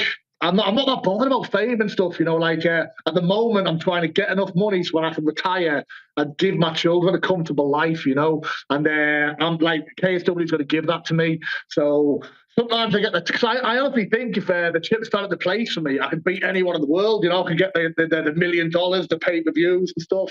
But I'm on a great thing with a great company who respect us and pay me well, you know. So we'll have to see, you know. When you watch the big dogs fight in the UFC, and wouldn't you know it, we've got the heavyweight championship on the line, somewhat disputed because Francis left. But you see that, like you see those guys, the Cyril Gans of the world, you watch them and say, I'm better than these guys. But you know what I can do? What a lot of people can't? I can grapple. And I'm in there with Tom Aspinall. And Tom Aspinall is the best I've ever seen on any mat in all my career by a long margin. And I'm mixing up with him. You know, on my day, I can beat anyone, you know. But like I said, how far away from a title shot would I be in UFC? 4 or 5 years, maybe? Yeah. If I had like amazing trajectory, I'll be 41, 42 there, you know. And this game, you can get old overnight. I'm not feeling old yet, though. But you never know when that might happen, you know. Let's get Martin Lewandowski on the phone. Let's make Francis Ngannou versus Phil DeFries. That would be, do it at the Coliseum show that they just announced in June. That would be something, right? Look at your eyes. You love this. Yeah, I'd fight Francis. People think, oh, you're crazy, Francis. I'll fight anyone on the planet, you know, and I can grapple. Let's do it, you know. But I think they're eyeing old Overeem for that, you know. I think they're in talks for that. Okay. So that'll be a dream come true, you know. So they're talking to Alistair Overeem about you fighting on that Coliseum show in June. You fighting him? Yeah, the shooting for that, and that is a dream fight for me, And just he's a legend. I think that'll propel me in the top 10. It'd be a money fight. It'd be a fight the fans want to see. And 57,000 people, man, sitting there. What a career highlight that would be, Yeah, they had 57,000 the first time they did one of these Coliseum shows. The production value for KSW is amazing. I love the show that they put on. It's fun. It's different. It doesn't look like everyone else. And I love the fact that you have found a home there and that you're happy there. It's all very beautiful. I love the relationship you have with Tom Aspinall as well. What a character. I'm a big fan of his. How did you guys first meet? Well, it was messages for sparring, but I was going to a top team at the time, and I didn't have I'd been the best in Britain for 10 years. I thought nobody in Britain could beat me, So I was like, I'll go and spar with this Tom Aspinall. I honestly thought I would steamroll him. I was like a minute in, I was like, this is not going to plan. This kid is crazy good, And we had a good spar and stuff, but he is something else, And every time I see him, he's really getting better, So, and he's a great guy. We've got good camaraderie. We've got a good team here, And we're friends, He's just a real sound guy and just a fantastic fight, He's younger than me, but I'll learn from him every day. He's got a strong mind, a positive outset. He always wants to learn. He's like, I'm learning from him, not the other way around, Wow. And so do you live in Manchester as well? No, I live in Sunderland. It's like a 3-hour drive. Oh, yeah. So I've got Michael Parker who's been signed in the UFC, but he busted his knee. So I've done my full camp in Manchester. And I've got my coach, Andrew Fisher, who was imperative to my recovery as well. When I was an obese alcoholic, he said, "Come, Phil, come down. I'll train you for nothing. Let's get you back on track. I know you've got hope. I love my team in Sunderland, but I do spend a lot of time in Manchester because Tom's there and he's got a great team down there too." That is lovely. And speaking of the alcohol, I saw you after the fight with a massive, I think you call it a bevy. This thing was gigantic. And then I saw you took a sip. You didn't. I thought you were going to do the whole thing. We're showing it right now. I thought you were going to down the whole thing, just a sip. But then I saw the next day you were doing the old hair of the dog routine, which would suggest that you were hungover. So did you get drunk from just that one sip? Is that how lightweight you are these days? No, I did. The plan was to down that pint, but it was so bubbly. I could down a 1 pint. If I knew they were going to post it, I would have put a bit more effort in. I really felt let down by that downing the pint. But do you know another funny fact, Elio? Do you remember the down a pint challenge? Sure, yeah. I started that challenge, You started I was the first one. Yeah, but I was working as a drug and alcohol counselor at the time, so I was like, down a pint challenge. I did it. It took off massive, But I was thinking, Bill, you got to get the if people know you've started the down a pint challenge, you're going to get the sack from work. So I had to delete all history, but but I don't work there anymore. Oh. But I am the guy who started the down a pint challenge. Wow, that is amazing. So you still drink alcohol, even though when you say that you were depressed, anxious. You were going to the beer a lot, the alcohol a lot. It's still okay for you to drink it now? Oh yeah, I'll have a couple of beers every weekend, and after a big win, I'm gonna go out in the town. The alcohol was because when I was drunk, I wasn't anxious. When I was drunk, I felt nice and normal, but then in the morning, it would be 10 times worse. But it got to the stage where I was like drinking the second I got home from work, and the weekend I'd start drinking at 12 o'clock. But this is all, I was working as a drug and alcohol counsellor while being an alcoholic, So I would get up at 8 in the morning, brush my teeth 3 or 4 times, go to work and lecture people on the demons of alcohol while I was a steaming alcoholic myself, Was this post-UFC or pre-UFC? Post UFC. My God! So I worked there before the UFC. Then I left for the UFC to go train in the States. But I came back, and that's when the issues really start spiraling. But I was good.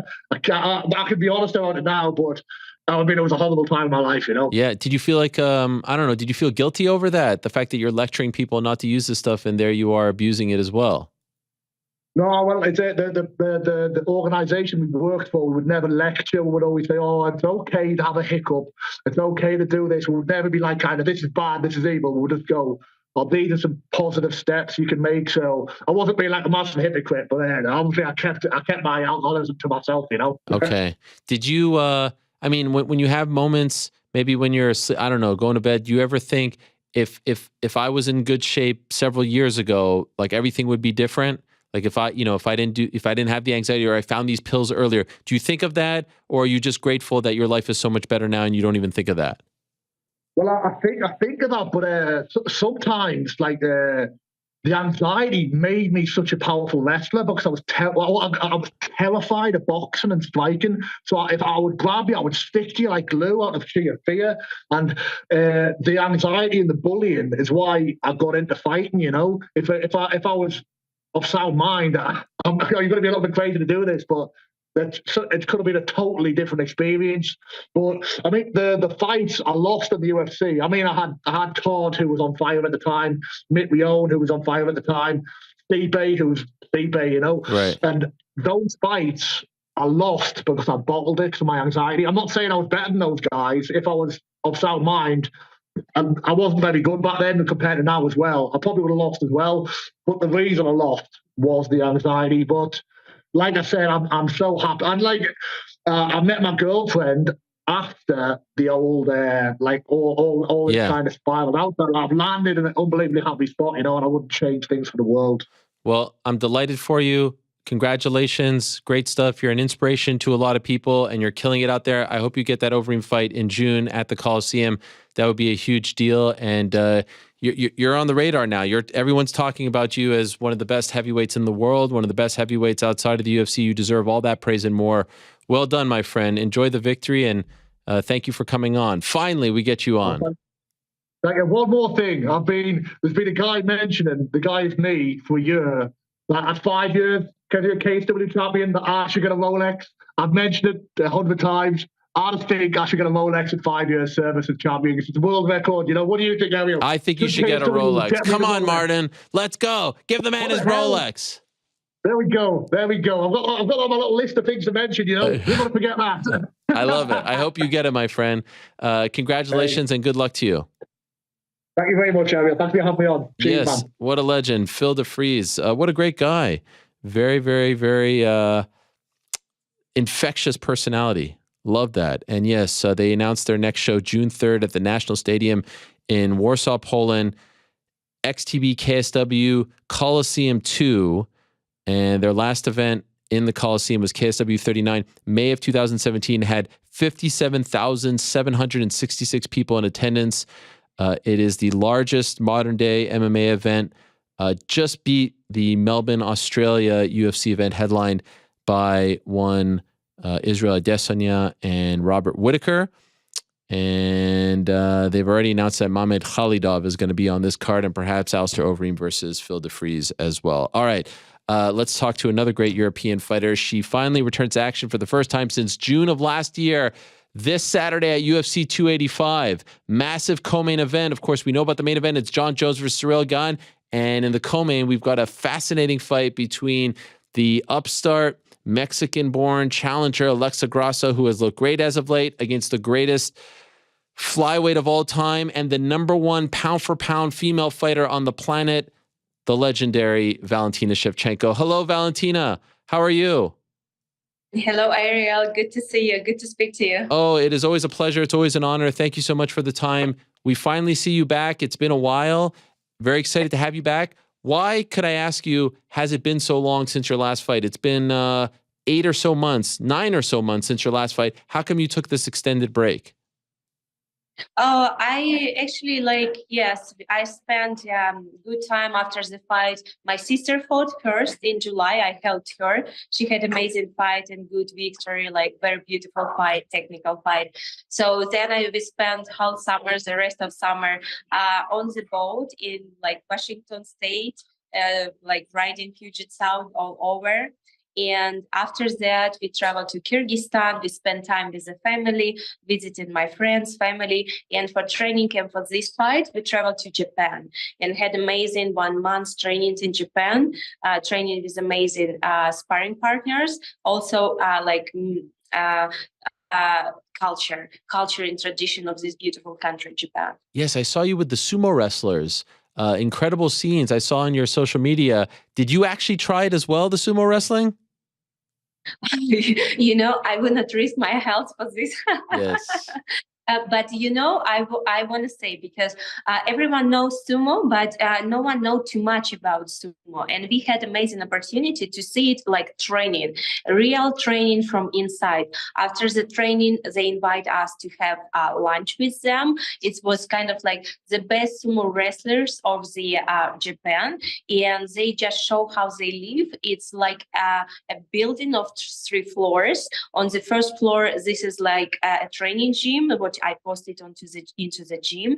And on the second and third, it's like a dormitory where they live actually, and where they eat, the kitchen, and when they prepare. And this sport where the tradition and culture stay like as it was. It's very unique style, because while we were eating, we are guests, and it's like respect the younger students. They're all kind of like not younger students. They are already there has place in the sport, but comparing to other like stars, they are still kind of like a little bit here ranking. And they were staying behind us and waiting for 40 minutes, 1 hour, just to like, if we need some water, they bring some water. If we need more rice, they bring some rice. Just like this culture of like giving this attention to the guest. And it was amazing. And we are speaking about professional sumo wrestler. There is amateur sumo wrestlers where everyone can compete. It doesn't mean the guys have to be super heavyweight. It can be like girls, it can be boys. Even I knew a girl, she dedicated 10 years participating in sumo, and Wow. she is actually strawweight. Wow. She's very tiny, very beautiful Japanese girl, very nice looking, and she did for 10 years sumo. So it's kind of like amateur, where the college and the university they do it, and of course the superstars, it's professional sumo wrestlers. And why did you choose to train in Japan for this fight? Because Japan, it was on my list for a long time. I was reading so much about Japan. I wanted to travel and visit Japan. In my youth, I competed like so many different sports, Japanese sports, like for example, karate. I competed in Kyokushinkai, in Sudoru, in judo, and it every time was very interesting to see how the country is inside. It's kind of like this visa issue with something like prepare the travel every time was kind of like a little bit work. And especially here in the United States, you have to travel to, I don't know, is it New York, where's the embassy, or San Francisco? Yeah, it's still kind of like travel, visa. And in Kyrgyzstan, it was everything right there. And plus, one of my training partners, he's Japanese who born in here in United States. He's actually from Seattle, and he was in my Singapore fight. He was my corner, Thailand, and he traveled to Japan. So he now living there, study language and training there. And we said like, okay, this is a great opportunity. And we went to the embassy, received visa, and we traveled for the fighting camp. Wow. Looks like a great experience. And now we're very happy to have you back. And I'm wondering, was there ever any talk, at least as far as you are concerned, about doing the rematch with Taila Santos right away, that this fight would have been that? Was there ever any talk of that? To me, no one approached directly and say about like, let's do this fight straight away. It was 2 names that was brought up to me. It was Manon Fiorot and Alexa Grasso.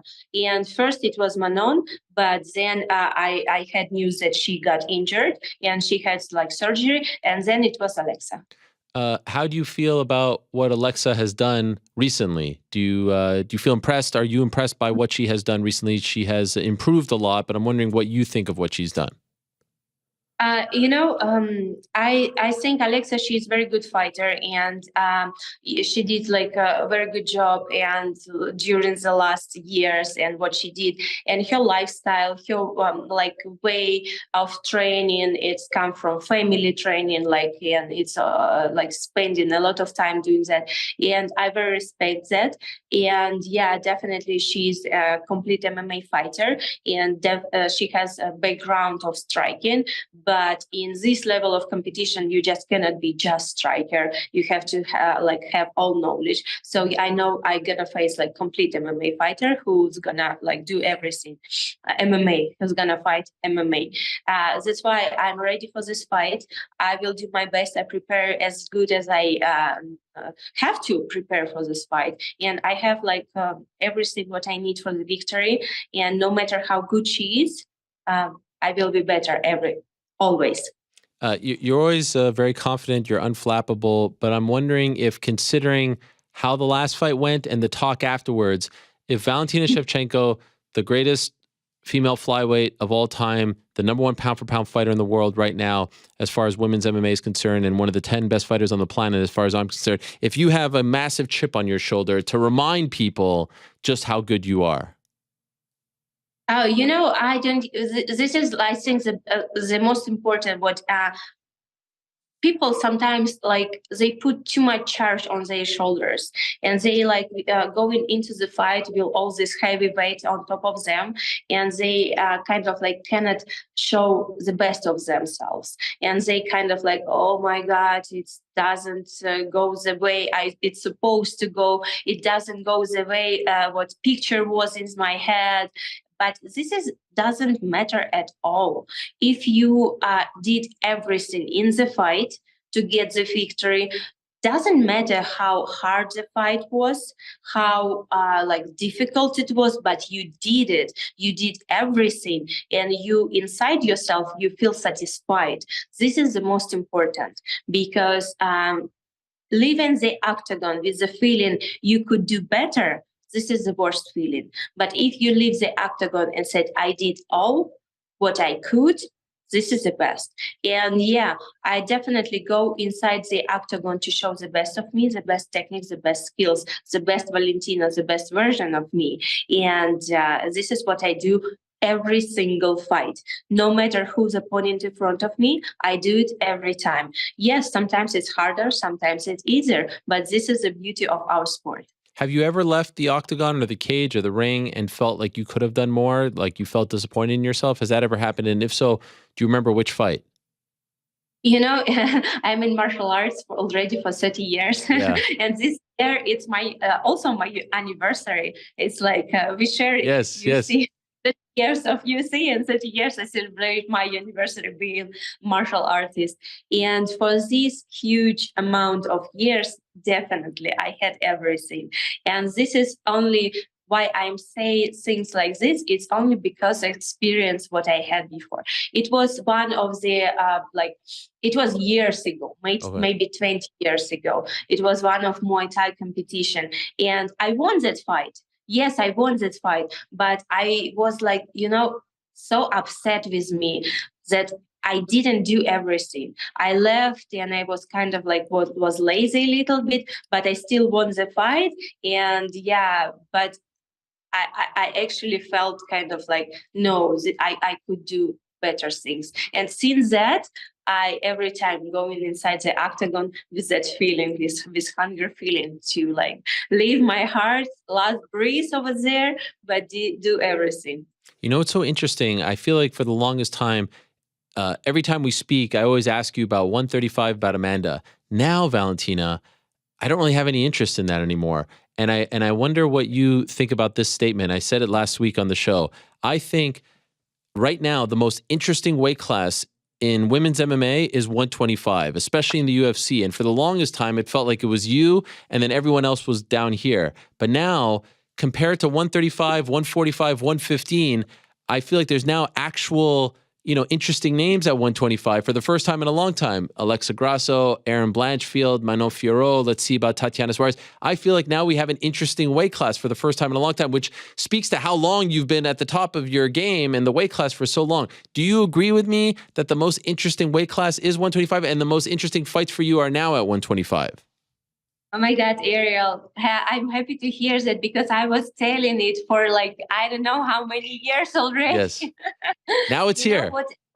It's not now. It's actually not now. It's not just now. It was always like that. But it took time for people to realize that, because it's it's when something new appears, it takes time for people to actually believe in it and start to, this is the thing how it is. I say it from the first time, but no one is like, oh no, it's still 135 and still 115, because they already had this time, and people kind of like fans, they used to see their stars of this weight class, and something new people see kind of like, oh my god, and it had to pass a little bit time for them to feel kind of like, okay, I used to see it, now I believe it, right? So, but it was always like that. When I competed first fight, you cannot say it was less interesting. Joanna Jacek and Valentina Shevchenko, it was the same great fight, very interesting between two like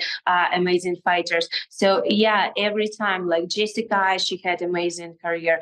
Caitlin Chukagian, Jessica Andrade, even like all fighters who I fought with, competed for the title defense, they were amazing fighters. And it's not right now happening. It was before, but right now it's finally people starting to realize it. What about this Erin Blanchfield? Did you watch her 2 weekends ago? And what did you think of her performance against Jessica Andrade, if you did? Oh, she won. She won quite legit, but from other side, I don't really think Jessica Andrade, she even trained for that fight. Yeah.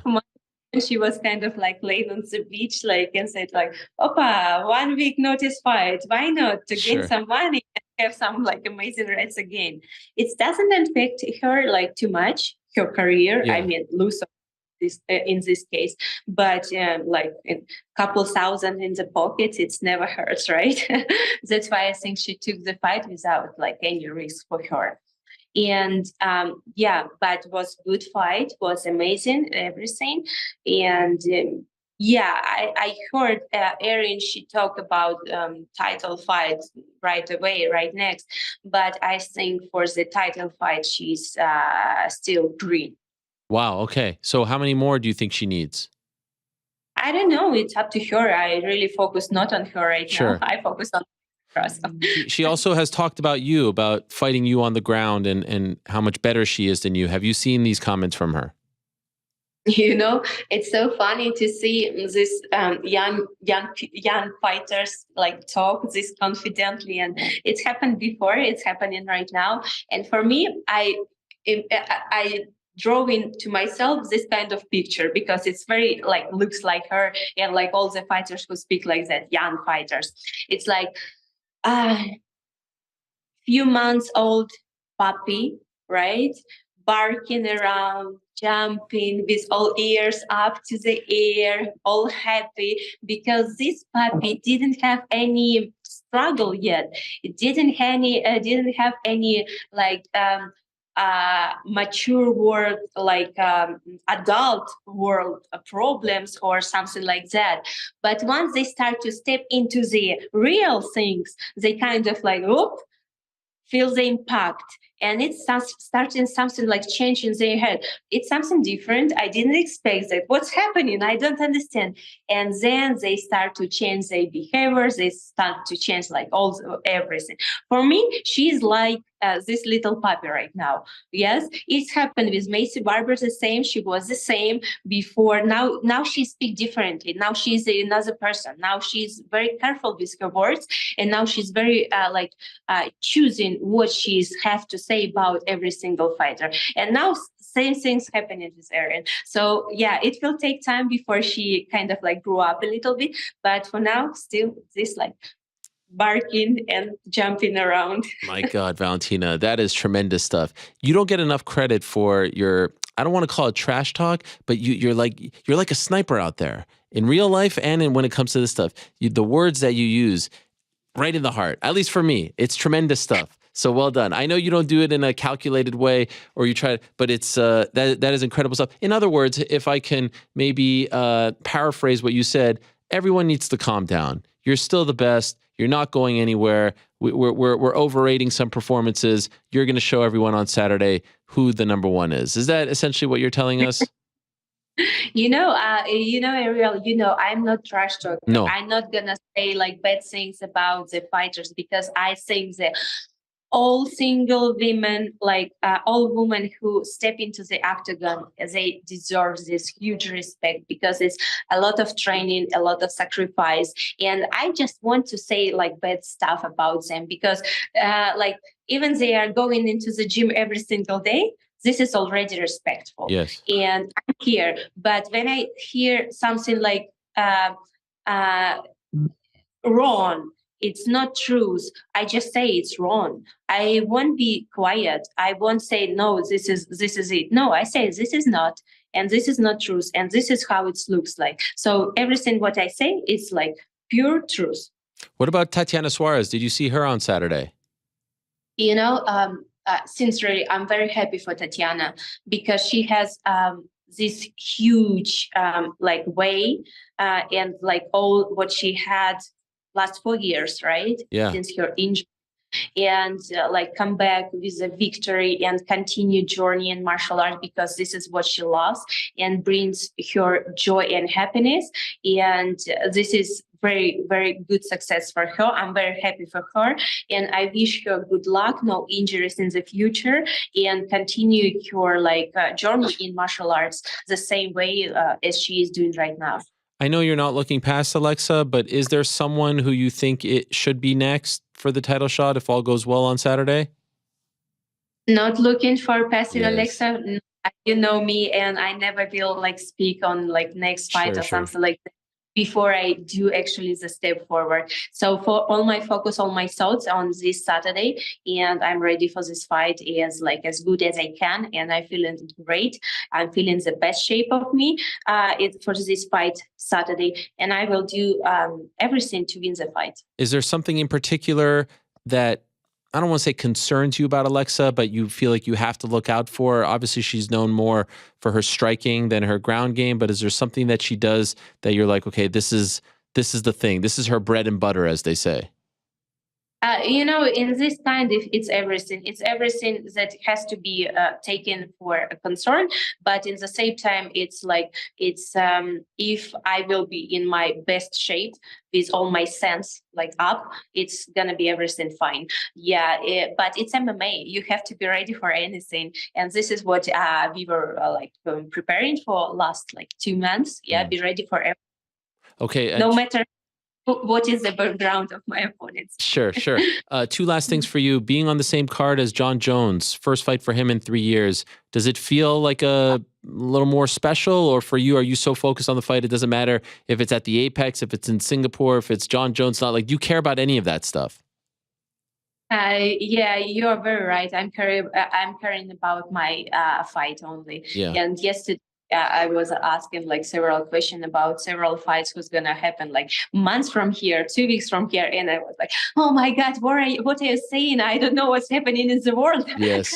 I have no focus for my fight, but I'm happy. I'm happy for John Jones. I'm happy for Sergey that they have this huge opportunity to show themselves for the world, their technique. And I know it's everyone speaking about John Jones, but yeah, he has a very amazing contender as well. So John Jones, he's a great fighter, and I love his style, what he did for the martial arts, and I think it's going to be huge and beautiful main event. And lastly, I saw you, I think you went back home somewhere for the first time in 11 years. I saw you on a donkey. You were in a big open field. Where was that you were at? It looked like somewhere very remote. It was donkey. It was, but I think what you saw, it was Mongolian horse. Wow. Mongolian. Yes, it's a little bit different. It's it has more hair. It's like a horse, but it's more resistance. It's kind of what take you forever. Wow. And it was by the Issyk Lake. In Kyrgyzstan, we have one of the most beautiful lakes, and it's not a small lake. It's about 100 miles length of the lake. It's a big lake surrounded of mountains. It has like all kind of nature around, and even like this like a desert, a little bit kindish desert style. And this is where I was riding the Mongolian horse. Incredible. World-class traveler you are, world-class fighter, world-class person. So great to have you back. Looking forward to your return, Valentina. Thank you as always for the time, and good luck to you on Saturday. Can't wait for it. Thank you so much, Ariel. Thank you. Okay, there she is, the one and only Valentina Shevchenko. What a legend, and what an answer. Comparing Erin Blanchfield to a little puppy. I love that. That was tremendous stuff. The thing about Valentina is she could go on a 10-year winning streak. And we've seen this with other fighters. You know, heavy is the head that wears the crown, and they're almost relieved when they lose, if they lose. I don't feel like any of that bothers her. She is so focused. She is so intense. She is so determined and professional when it comes to her career. She's just one of a kind, unlike anyone. And I can't wait for her return. That's this Saturday, UFC 285 in Las Vegas, co-main event. Jon Jones versus Ciryl Gane is the main event. In a minute, we're going to be joined in studio. Before we get to Chael Sonnen, who's joining us in studio, first time we're together since March of 2020. Unbelievable. Let me tell you about UFC 285, and let me tell you about our good friends over at DraftKings Sportsbook. As you know, Johnny Bones is back. UFC 285, Jon Jones versus Ciryl Gane, Valentina Shevchenko versus Alexa Grasso, also Bo Nickel, Shavkat Rakhmonov against Jeff Neal. There's a lot to like. The Mateusz Gamrot versus Jalen Turner fight is great. I mean, it's really a great main card. One of their better offerings as of late. And I know we say that a lot, but I feel like this one is legit. And I don't really say that. Other people do. Anyway, new customers right now could go to DraftKings Sportsbook and they can bet $5 on a pre-fight money line bet and get $150 in bonus bets if your fighter wins. All DraftKings customers can join the excitement with DraftKings same-game parlays. Combine multiple UFC 285 bets into one for a shot at an even bigger payout. All you got to do is download the DraftKings Sportsbook app now. Use the code THEMMAHour. New customers can bet $5 on a pre-fight money line bet and get $150 in bonus bets if your fighter wins. That's code THEMMAHour. Very important. This Saturday only at DraftKings Sportsbook. 21 and older in most eligible states, but age varies by jurisdiction. Eligibility and deposit restrictions apply. See DraftKings.com/sportsbook for details and state-specific responsible gambling resources. Gambling problem? Call 1-800-GAMBLER. In New York, call 877-8-HOPE-NY or text HOPE-NY. That's 467-369. Bonus issued as bonus bets. Terms over at sportsbook.draftkings.com/MMA terms. That is very intense music, Frank. Jeez Louise. Also, I'd like to tell you about our good friends over at HelloFresh. Love HelloFresh, and they are one of our sponsors as well. You remember the last time I talked to you about HelloFresh, I talked about how everyone at Vox, big fans of a HelloFresh. There's a ton of people that are on the HelloFresh train, including our good friend Andy. And I had just started to dabble. Now they've hooked me up a bunch of times. And the issue is, I don't know what to cook. Well, it's mostly my wife, if I'm being honest. But we've got an incredible amount of stuff. And the good thing about HelloFresh, it doesn't just work for me, it works for everyone. Anyone that's trying to save time and money, coworkers, kids, family, doesn't matter. If you're looking for great meals, HelloFresh is the place to be. And I got the chicken, I got the salmon, I got the this, the that. It's very easy. The this, the that. The chicken and the salmon were the top ones as far as my family. We're very simple eaters. But they give you this list. They give you all the ingredients from scratch. Hook it up. Super, super easy. And it's good quality ingredients, good quality food. I couldn't agree with their mission statement more, and I couldn't vouch for them enough. You can customize select meals by swapping proteins or sides if you go to their website, or even adding protein to a veggie dish. And now you can even upgrade for organic chicken or organic ground beef. We got the chicken. Plus, with fast and fresh recipes, HelloFresh's latest line of meals featuring robust flavors and filling portions are ready in less than, get this, 15 minutes. All you have to do is go to HelloFresh.com/the MMA Hour 65 and use the code the MMA Hour 65 for 65% off. 65% off. That's more than 50 plus free shipping. Again, that's HelloFresh.com/the MMA Hour 65 for 65% off plus free shipping. Trust me, this is legit.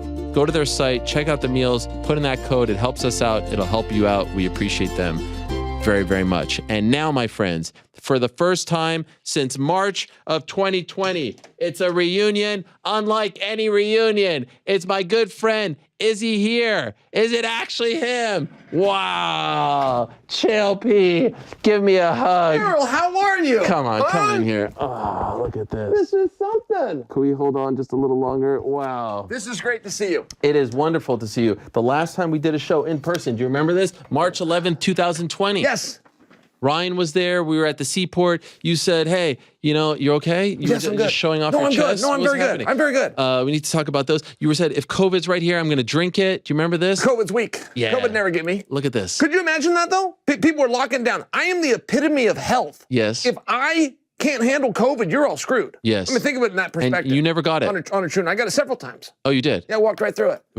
I don't mean to diminish it, but I do make a very serious point where you're locking down and stuff. If COVID's going to get me, you are all in big trouble. That is true.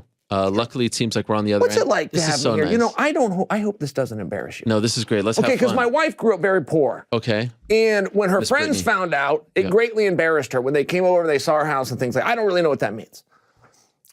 But to now see that you're relegated to a basement off of Vox Media in a neighborhood I've never heard of. Sure. I don't want this to embarrass you. I don't think that this should You think I've gone from the penthouse to the outhouse?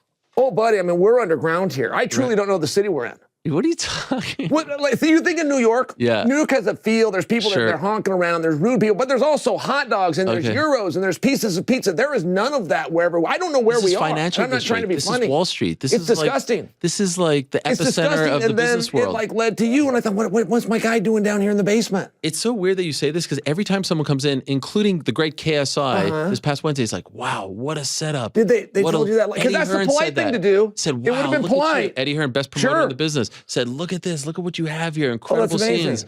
You're the one that says, not impressed. Well, but I don't mean to do that. I mean, if they told you, that's the etiquette. I just thought that you and I were close enough. I mean, you let Shevchenko come on here. Yeah, Shevchenko was on a John Jones card. Geez, I wonder why. But you never brought that up. You let that What are you roll. trying to say? What are you talking about? That's a heel right there. What? That's a heel woman on the card.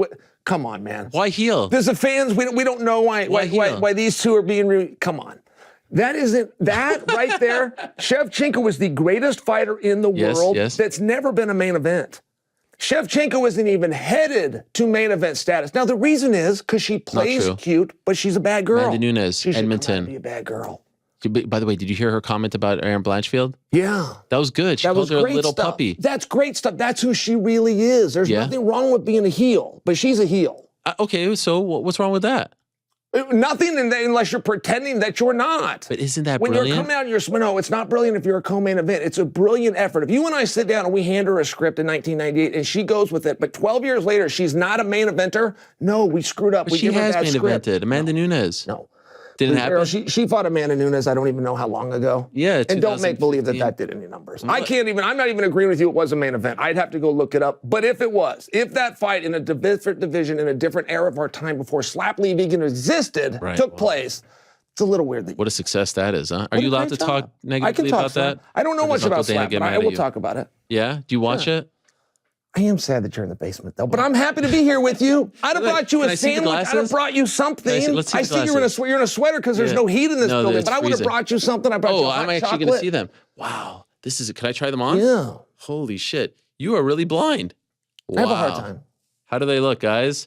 They actually look nice. I feel like I'm getting to wear Babe Ruth's uniform right now. I can only see them a little bit. Michael Jordan's. But they look pretty good. Wow. So you upgraded.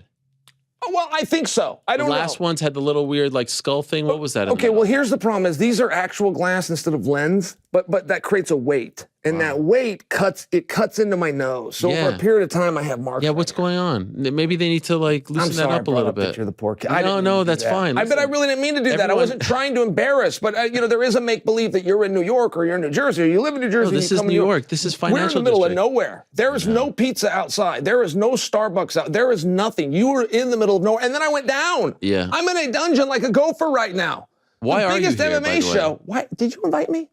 So it was a weird invitation. Am I not supposed to tell people about the set? I want to know. No, this is great. Okay. This is great. But it was a weird invitation because I got to tell you, can we break the fourth wall? Sure. Can we shoot? We have so much to talk about, by the way. I got a text from the great Bellator PR team. What about that belt, right? That's 12 pounds of gold. And they were like, hey, if you want to have Chael on Tuesday, he's coming to do the Andrew Schultz show. Is that what you're doing? Yeah. I was like, first of all, everyone knows I'm Monday, Wednesday. You know, everyone knows I'm Mr. Monday afternoon. Why would you offer Tuesday? Number one.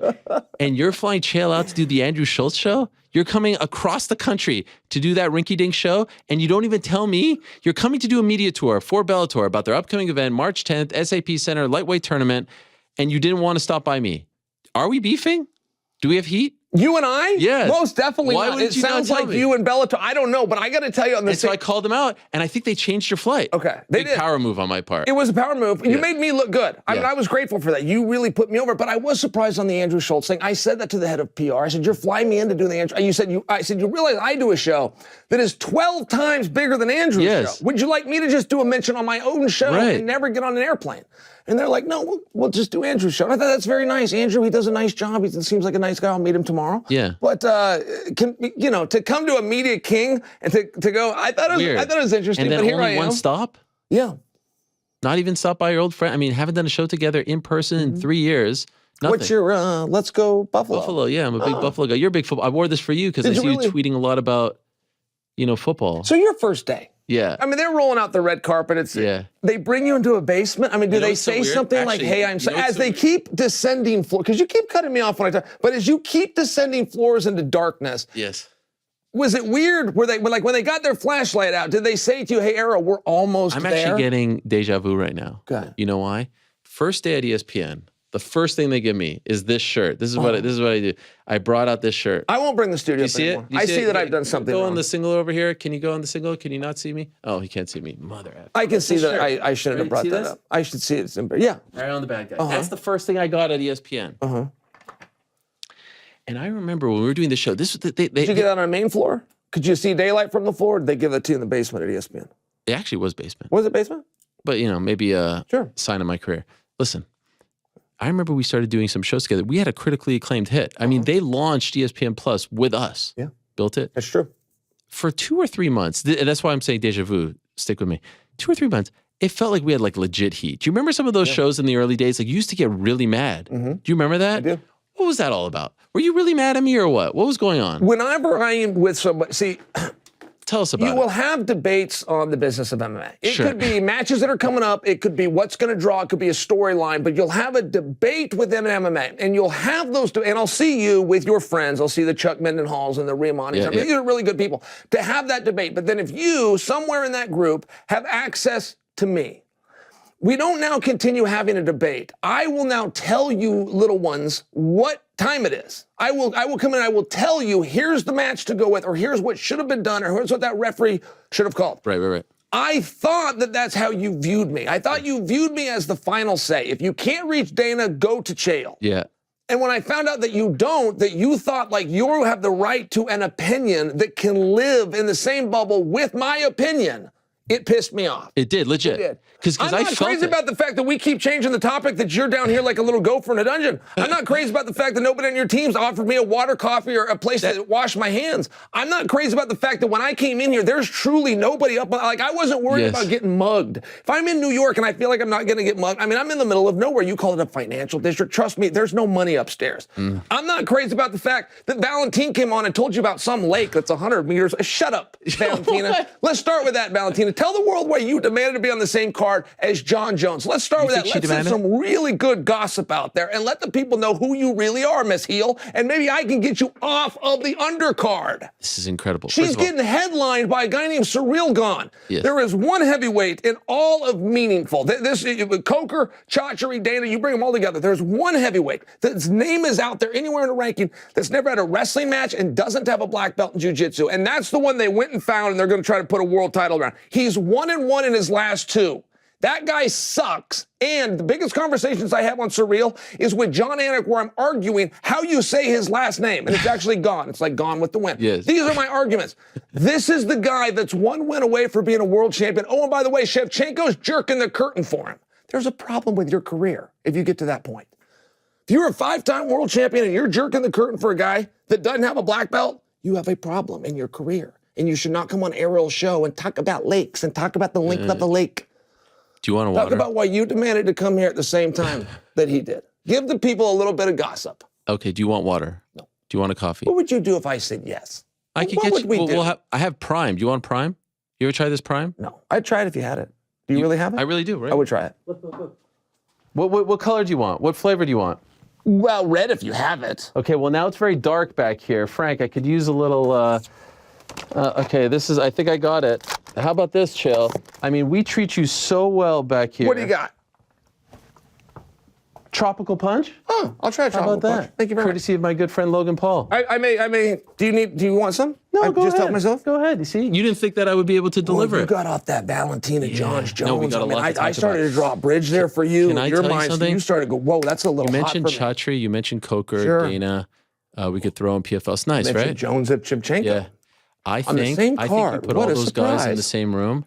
I think I'd be a better promoter, a better businessman. Did somebody entrust all of you them. with Shevchenko Jones gossip? No. that you're- that I'm you're just saying. worried- you're worried that we're. I'm just saying, like, because you were. I'm going. I back thought to I the- was bringing it to you. I'm going back to the comment But that you now I'm made thinking that somebody entrusted you about me and you're not knowing being able stay to away weigh from in. that I think topic. I could run these organizations better than them. What do you think about that? I think I have a better mind Well, and know what the public wants. There's a better lot than them. to it.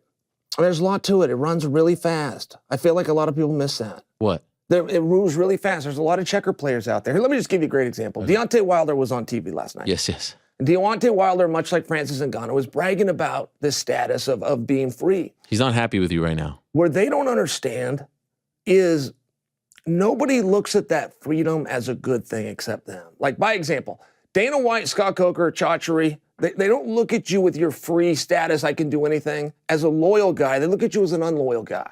The rest of them look at you and go, why did Eddie Hearn not lock you up? Or they look at France and go, what does Dana White know that he let you go? And that's the part that those two guys missed. All they have collectively done together is they're now unemployed together.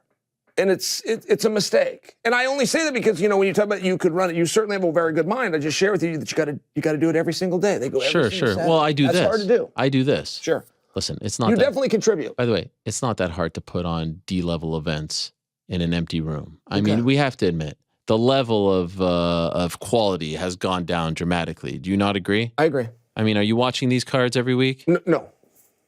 It's become McDonald's. Yeah. Right? They have to hit a certain number, and that's it. Okay. Is that good or bad?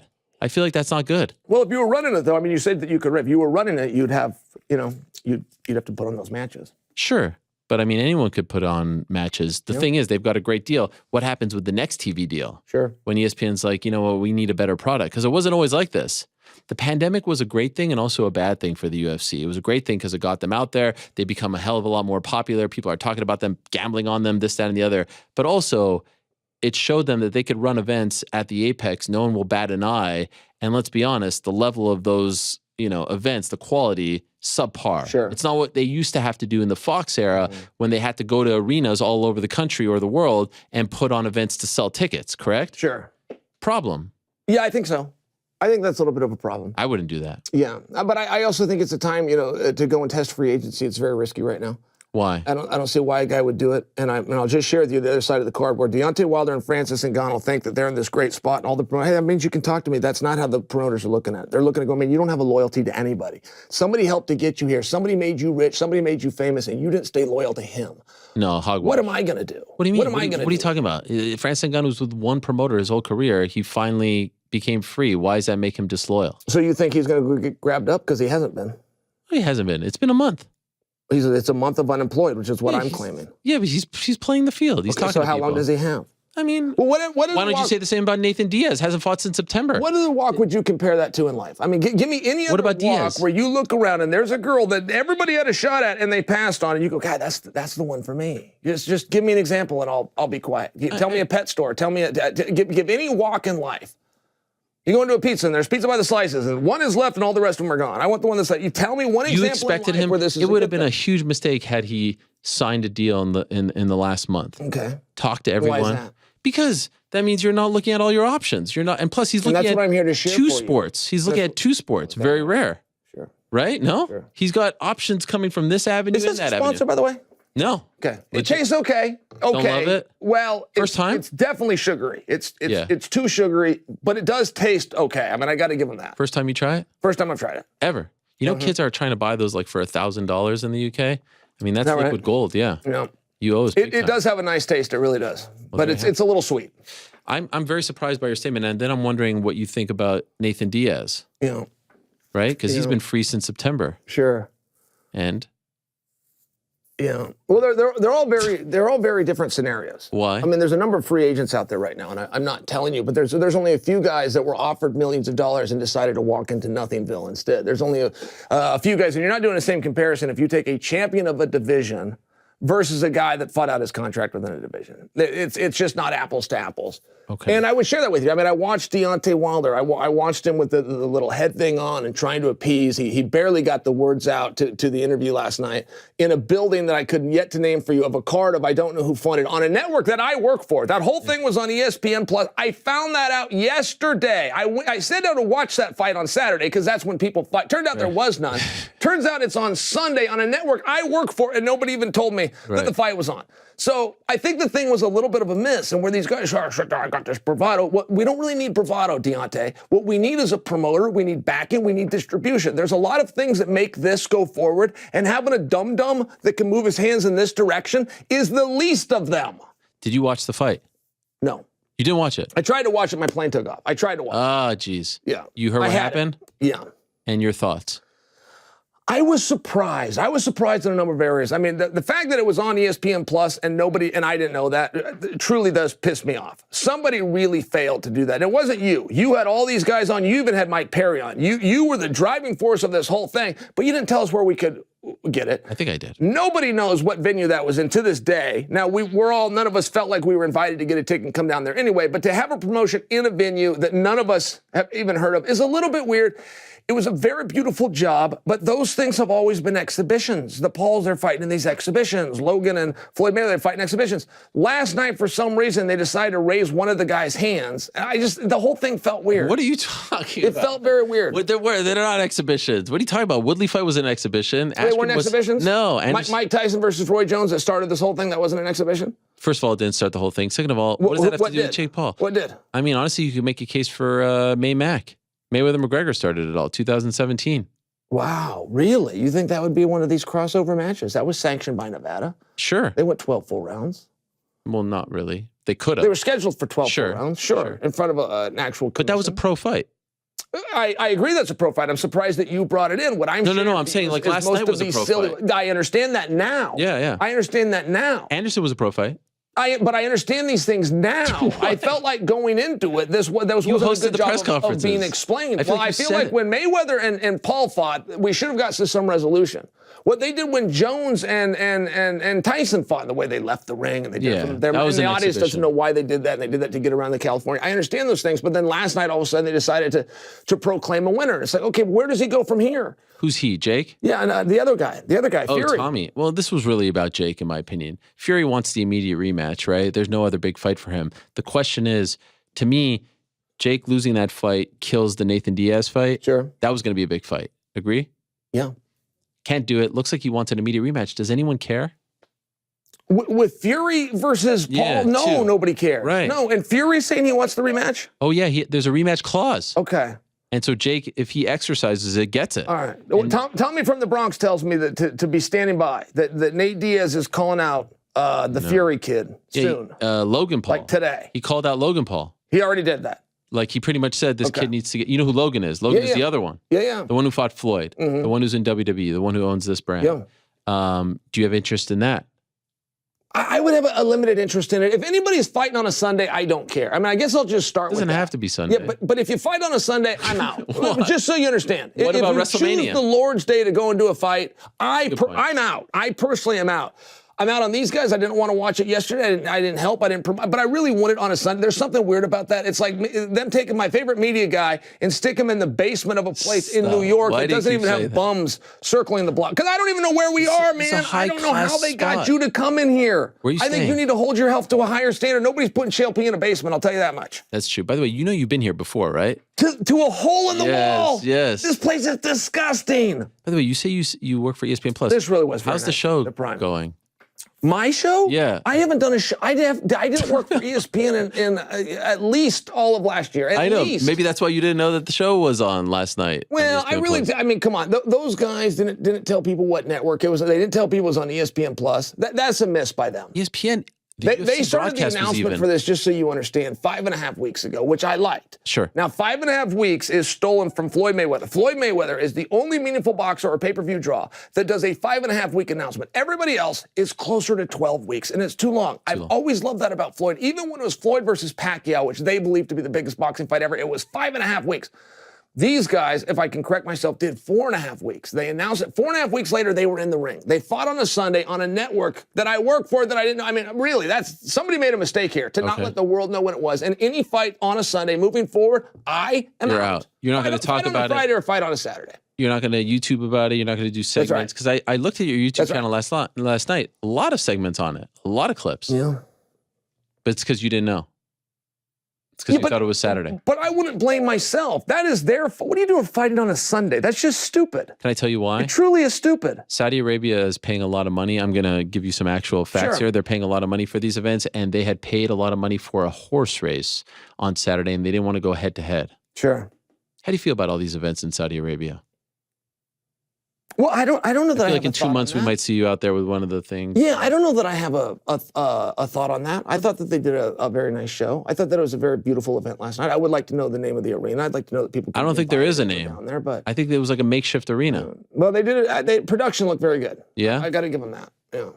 Do you think the Jake Paul thing is dead now? No, I don't think so. You know, losses a lot of times can really hurt people. You know, that was Roy Jones's. The whole reason Roy's still fighting isn't a millionaire is because nobody could beat him.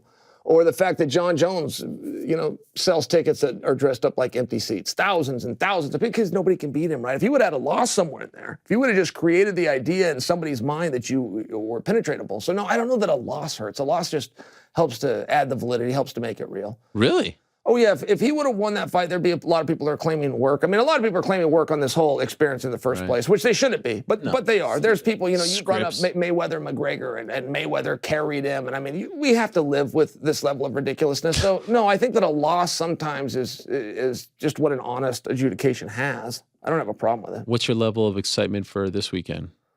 Well, okay, you got a guy that took 3 years off versus a guy that's 1-1 in his last two. I mean, that's just the reality. I don't know if we've had a less deserving heavyweight match in a meaningful period of time. I mean, we've got a heavyweight that we were plagued with that didn't even want to be here. He wants to go over and be a boxer, but we've got him. He won the belt, and we've got to sit with him. And now we get a guy that's 1-1 in his last two versus a guy that quit the sport 3 months ago and has never competed in the division. I mean, as far as where we're at in the heavyweight division, it's pretty slim pickings. Okay, so it doesn't feel big for you. We had the youngest ever UFC champion is now the oldest #1 contender in the UFC. That's just a reality. Still hasn't lost. Yeah. Undefeated, undisputed. Yeah. Are you one of those truthers? What? He gets disqualified, he loses, but he didn't really. It was young. What, the Matt Hamill fight? Yeah. You consider that a loss? Did he win it? Or did he lose it? The Dominic Reyes fight is more of a loss than that one. Well, he for sure lost to Dominic Reyes. Yeah. You could argue to Gustafsson in the first one. Reyes probably not much. Reyes for sure, I thought. Reyes was for sure, yeah. But I'm talking about reality. Like, we can sit here and do that to be fun. One is of course he lost to Matt Hamill. What are we doing? Don't be stupid. Is it? I mean, it's a bogus call. No one ever calls that. Sure, fair enough. Did he win or did he lose? I mean, do you see the problem? It's like we can rewrite history. We can rewrite history, or we can just tell it the way that it happened. What about like some people say asterisk. First DC fight, nothing. Second DC fight gets caught, right? Sure. Do you feel like the whole thing, we can call into question the whole career, the whole run is under a cloud, right? Because of the PEDs? Probably. I don't know. I lose track of when he got when he got caught the first time, or when I lose track of that whole It was thing. prior to He 200. fought OSP clean. I can tell you that. He fought OSP clean. I think he's clean for this one. You think so? He's making some pretty big claims that just generally a cheater wouldn't make. Like and what? so, yeah, I mean, I personally think that he's probably clean. Do you think he was clean against you? No, heavens no. No. Oh, my God. You could tell? Oh, my God. Oh, Errol, it's not. We know our own, yes. Really? Yes, I could tell very, very easily. The yes. strength? The body? Sure, it would be the body. I mean, it would start with your delts, it would go to your nipples, then it would be the upper abs or the 3 big tails. But yes, of course. I had more juice than Tropicana, and he pushed me around like a Mack truck versus. Did they not test As before soon that as fight? we locked up with each other, I thought, ooh, I know you. As he's pushing me backwards before he with his big spinning elbow, I remember thinking, I know your secret because I got the same one. Did they not test New Jersey? Yes, they tested, but we did, back then it was an IQ test, not a drug test. We didn't have USADA. So they had to tell us when they would come in and test.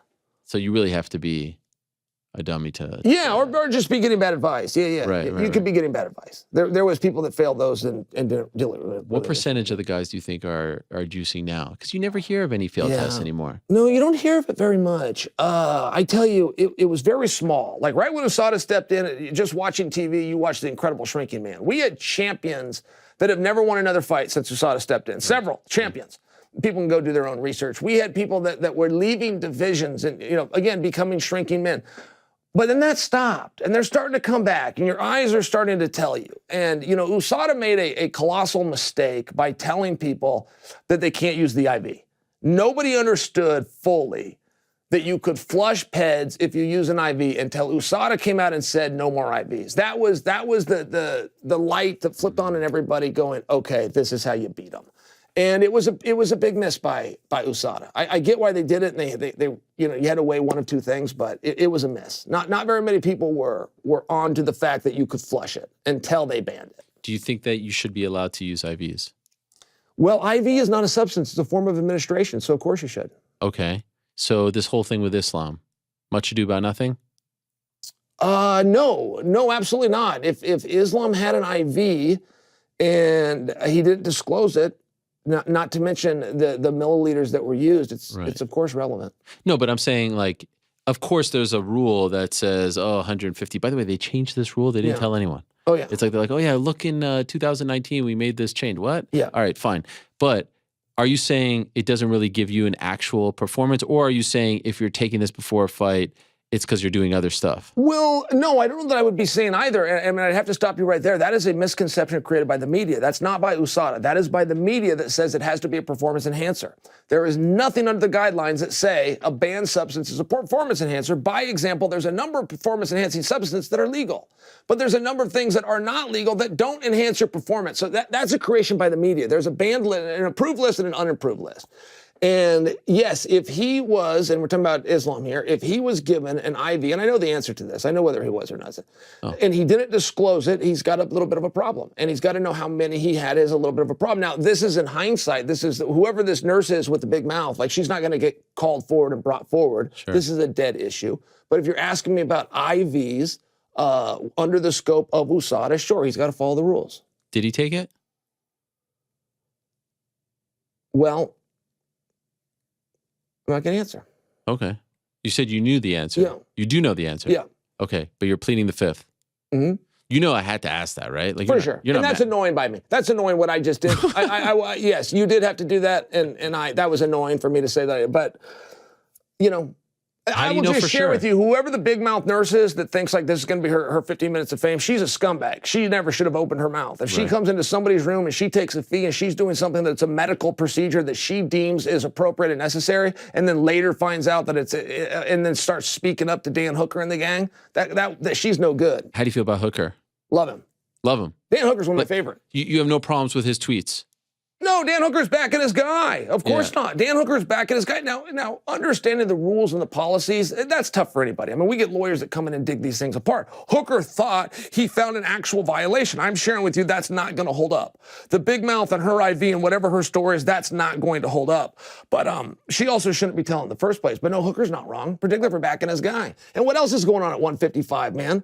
I mean, I'm telling you, we got a guy that's 1-1 in his last 2 is about to fight for a heavyweight championship. Go look at what's going on down there. Right. Yair Rodriguez fought Josh Emmett, according to Volkanovski, because neither one of them wanted to fight him, and Volk's right. Volk actually said that. He said, you know what, you guys asked me should I have Emmett, or you asked me if I should have Rodriguez, but neither Emmett or Rodriguez has ever called me out, and he's right. He goes, have them go fight each other. Just stay away from me for a little bit. I don't have time for you two.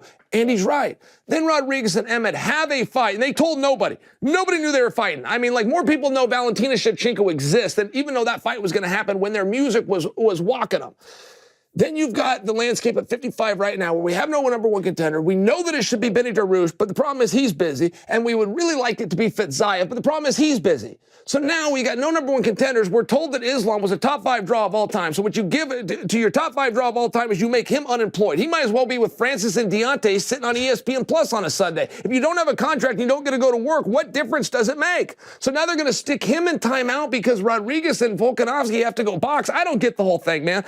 Make the fights you can make when you can make them. If you get 2 guys that want to fight, let them fight. Should they run it back?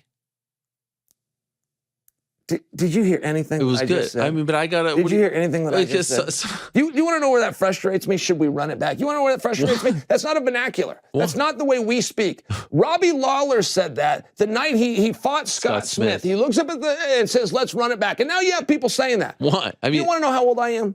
45 years old. But if you have a Conor McGregor fan, I am 45 years of age. And people have actually changed it. Daniel Cormier turned to fight. This was my favorite because I was there. Right. Daniel Cormier came on the set of ESPN and turned to fight down with Curtis Blades. He told Curtis, you're very good, but you, young man, will never share the octagon with me. And now we have to hear about should we run it back, years of age, share the octagon. These aren't vernaculars. Kid, this isn't how people talk. If those 2 guys want to fight, let them fight. Are they willing to do it within their agreement, within their contract? Do we got to have a whole discussion, or can we get 2 guys together and have them fight, even a city as disgusting as Perth? Because they've already done it once, and you said it was a record number. If it was, let them do it again. I think the record number was in Melbourne, Australia. Sure. By the way, you tweeted something. But why would you get in the way with it? Right? If you're a fight promoter, you're trying to bring this together. If you have 2 guys that want to fight, God damn it, let them fight. But I don't think Islam Who wants are you to step in and go, well, no, I'm not going to let them fight. They want to fight. So you're saying let they them should. Fight. You're saying they should do it again.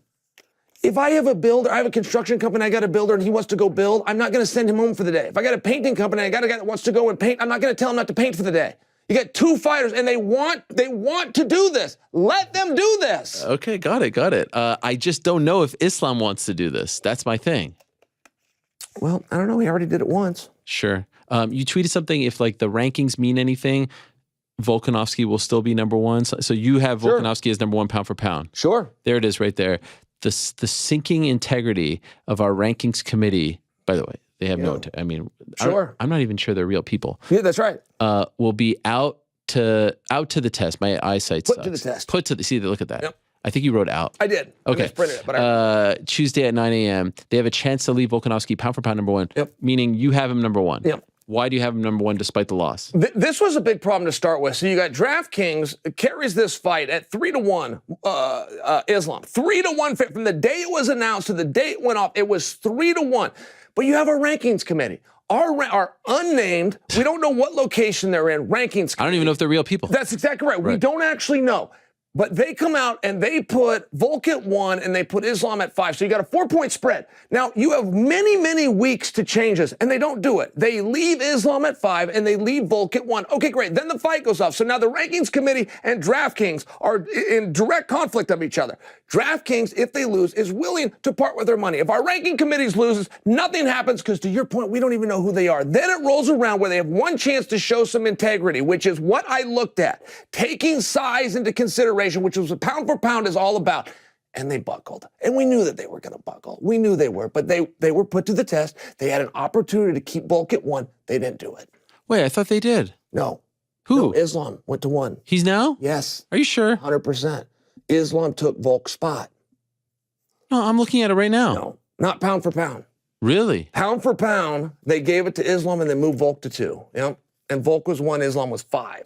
This is weird. Because I'm looking at the rankings right now. It's in Russian for some bizarre reason. And you're why saying, would you even brought it up? I mean, if they hadn't moved it, why would you even have brought it up? Of course you brought it up because they moved it. No, I was thinking the whole point of this was to bring in. No, I was thinking. Who told you about Shevchenko and Jones? I mean, that's one that you just walked from. You walked from that one so what are you as soon insinuating? as I set that down, you're like, I mean, you were giving me the set. What are you insinuating? You were giving I don't know what you're talking. Legit. And you have really been trying to move away from that one. All she has to do is come out and be a heel. I think the story. No, I think she's a very nuanced heel. Yeah, nuanced, just share it. Subtle. Start doing a FaceTime, all of a sudden he comes into the back. You don't even address it. Little kiss comes on the cheek, right? You don't even address it. You just put it out to the world. Crazy. Listen. Now it's out. Now all of a sudden she doesn't have to be a champion jerking curtains. Right. I was saying this earlier. Is it possible that for the first time ever, Bellator has multiple champions that you can make a case are better than the UFC's champions? For the first time ever, could you? Yeah. Hey, what about Coker coming out? He's doing this new gimmick about I want to do co-promotes and I'll take on anybody anytime. Then Sage Barr calls him on it. Yeah. And Coker actually has to load up a jumbo jet and take 5 guys over and take care of business. That was a cool move. Sweeps him. Yes. He didn't get enough credit for that. The risk that he took, Sage Barr called his bluff and he took the 6 guys over there. Come on, man. That was cool. But you got Vadim Nemkov at 205. I know he has a history with Yuri, but Vadim versus Jamal Hill. Yep. Then you've got 185 Johnny Eblin. What a beast, right? Sure. Maybe not the name, but beast. Now you've got Yaroslav Amosov, who just fought this weekend. 170, you could say bad style matchup for Leon Edwards. Even a Kamaru Usman, 27-0. Is this the first time?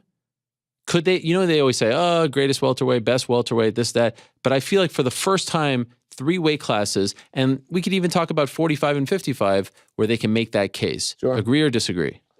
Oh, no, I fully agree with you. Yeah, and Johnny Eblin, I mean, just speaking of him, he's better than I thought he was. Like, just by example, but the night that he beat Gegard, I thought he had this best performance, and I thought Gegard put on his worst. That's just what I chalked it up to.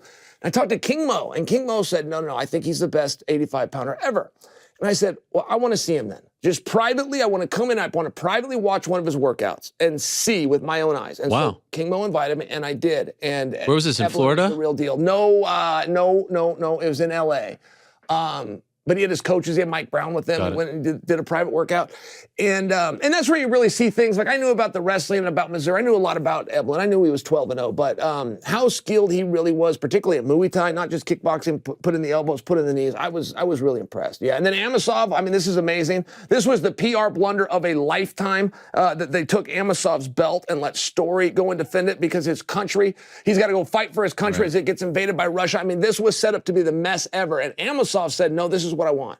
I do not want what's going on at home to affect the organization, the sport, and my division. Let them get on with it, and I'll be back when I can. That was it. That was a great move, but that part needed to be told. When they made the decision to let Storley and MVP go and fight for the belt of a guy who had to take to arms to protect his home, I was a little nervous for him. Yeah, and he looked great on Saturday. You see that fight? He did. By the way, so what is your position now with Bellator? Because I don't see you on the broadcast, but I see you putting out the videos.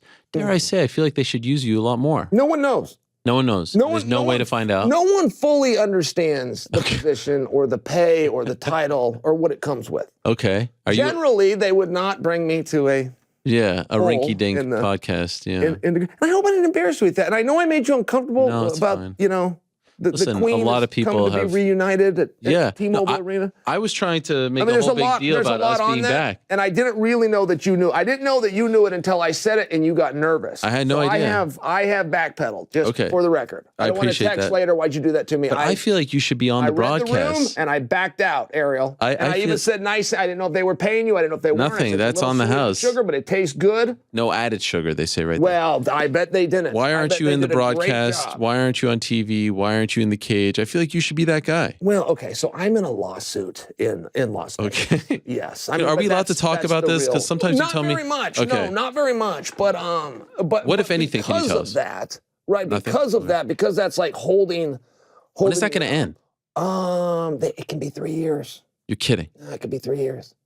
What's the delay? It's very fun. It's very fun for, like, the other side. It's very fun. It's very fun. Oh, they're enjoying dragging it out process. I got contacted by TMZ to tell me these people have contacted us more times than anyone else has ever contacted. But I got the same thing from, it's either called the Las Vegas Journal or the Las Vegas Review. Also contacted me to say We have never been contacted more than we have. So, I mean, it's one of those things where.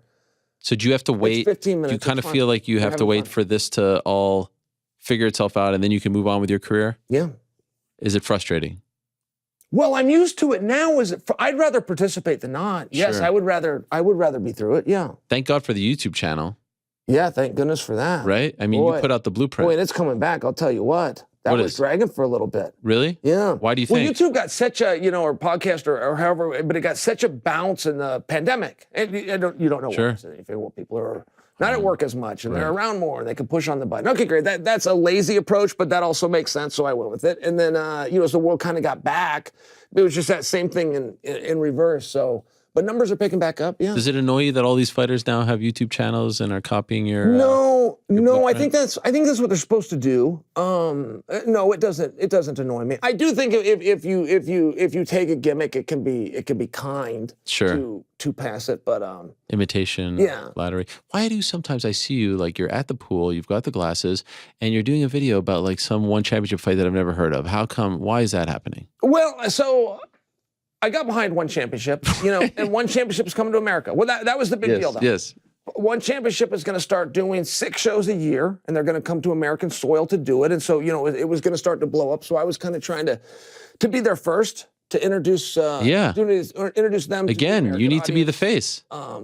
And first, I was trying to get in front. Well, I mean, I'm still there. They haven't come yet, but you work for more promotions than anyone on the planet. You have more jobs with promotions than I have jobs. Period. Can you believe that? I still wouldn't support a fight on a Sunday. Can you believe that? I know. I still wouldn't work out of a basement. I still wouldn't rank warm prime. For a guy that's unemployed, I mean, I come in with some pretty damn big demands, don't I? No. For a guy that looks like he doesn't have a team, sure seems like I've got a lot of suitors. No, absolutely.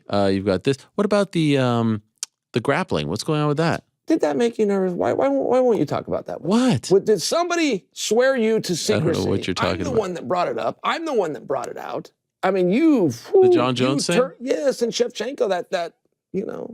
No. Why? Because you're getting weird. I mean, I'm even looking. You're getting. Did somebody? I'm just trying to move the conversation along because you've gone back to this joke 10 times, and I love you like a friend. I don't see why it's a joke. You have a world champion. You have a world champion. It's a co-main event. These are from all the times I have no belt at joke. all, and I've come over her. I'm in house. She's got the belt. She's the champion of the world. She's coming in via satellite, talking about a lake. No, I asked her about the lake. You probably did. What about Eagle FC? Yes, Eagle FC. Tell me, do you got the inside scoop? Because what I had heard is that Eagle FC stopped. No more? I mean, you worked for them too. That's right.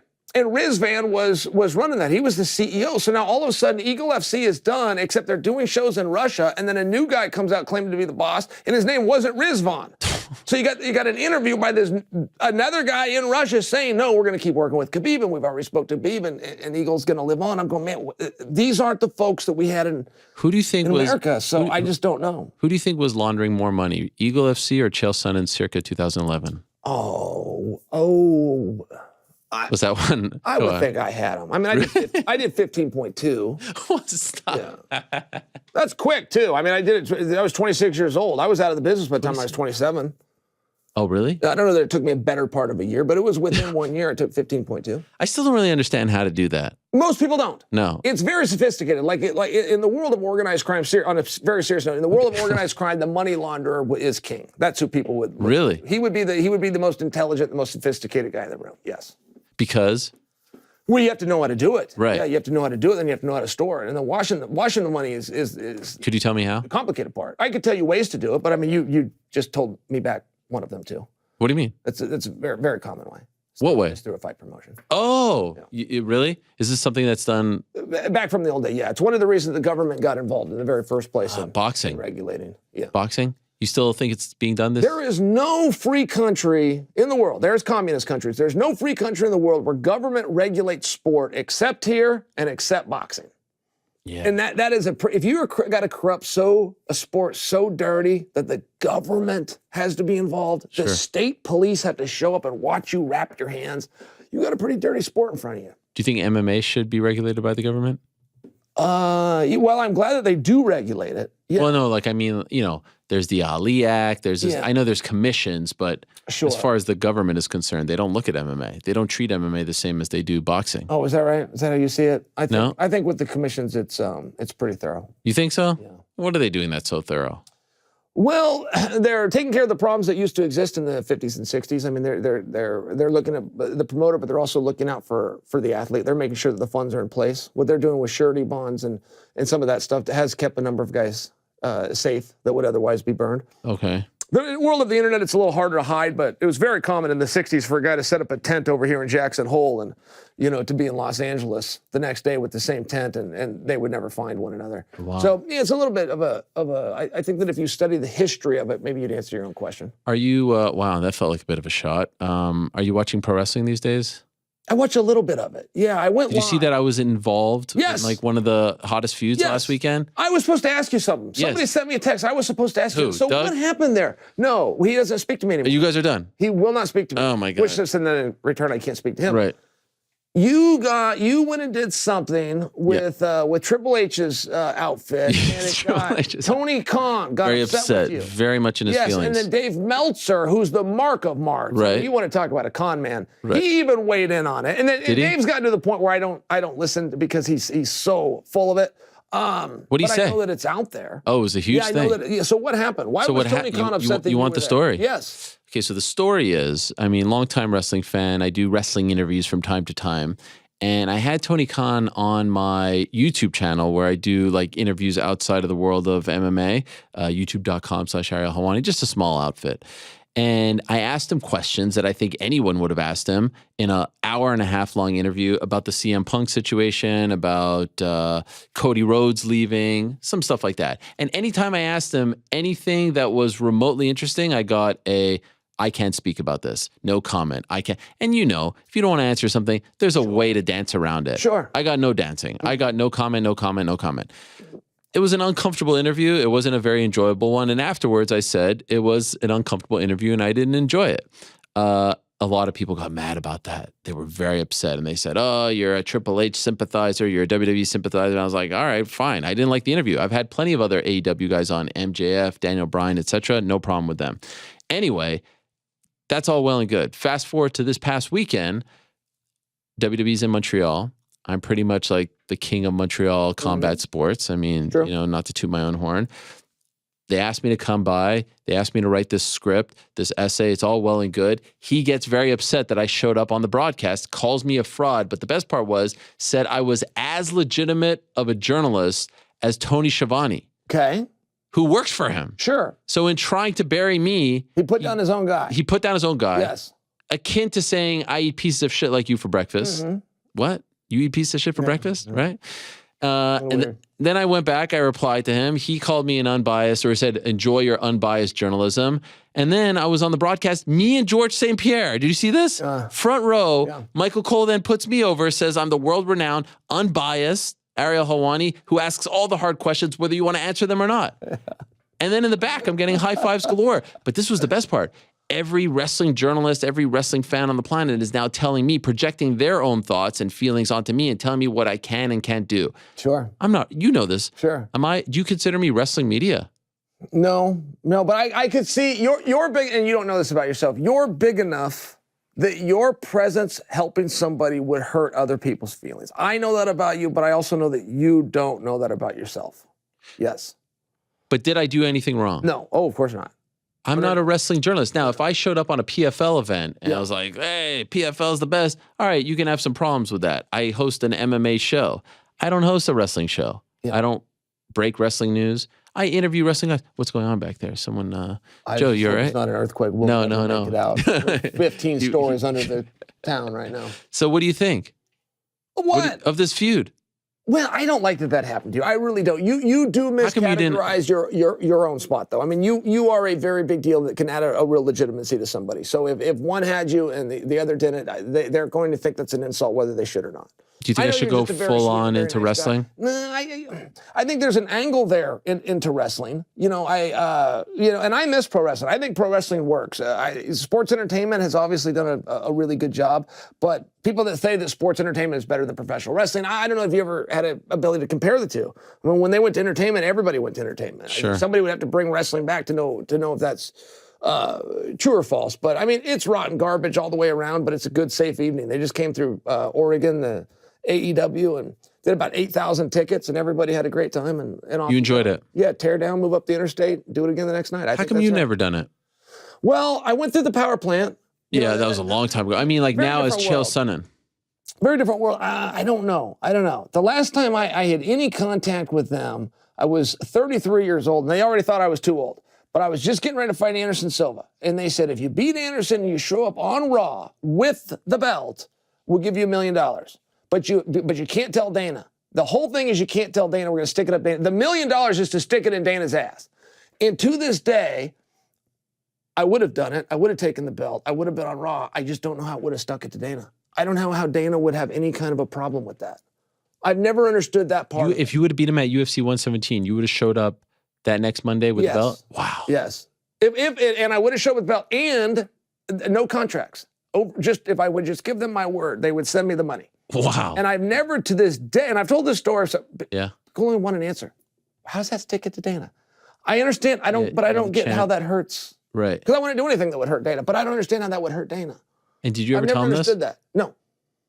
I guess maybe now. He loves the show. He watches all the time. Does he watch this? Yeah, he's a huge fan. Good. Huge mark for the show. Good. Wow, that would have been something. And so even if it didn't go your way, they didn't revisit it?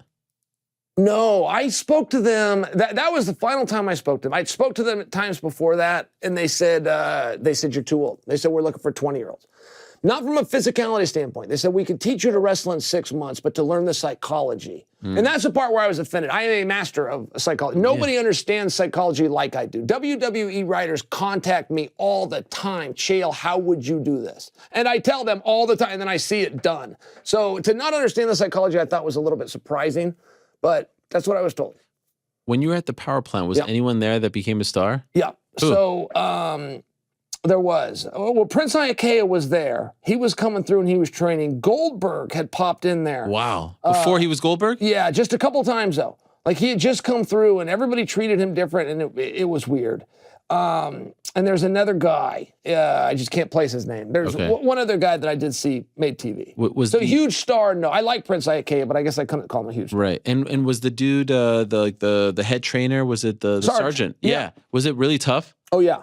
Were you throwing up and stuff? Oh my God, yeah. It was bad. I was an All-American that year, so I was in perfect shape. I was a Division I All-American, and this was only months later. And, juice or no juice? No juice. Wow. No juice. And it was one of the hardest things I've ever gotten through. Was this 3 days training? Yeah. And what happened? And all you have to do once you've had enough, just quit. Just get your stuff and go. That's it. And on the very first, I don't know how many guys started, but on the first day before lunch, everybody was gone but 3 guys. And by the time the last day came around, there was just me and 2 other guys.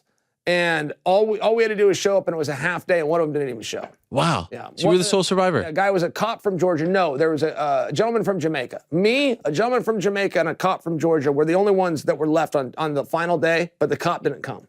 So me and the Jamaican were the only ones that made it. And then what happened? All you had to do was make it through. If you can make it, you get invited. Now, you got to understand, to be invited, you're not invited to join the company. You're invited to give them a check for $3,000 and then come train with them.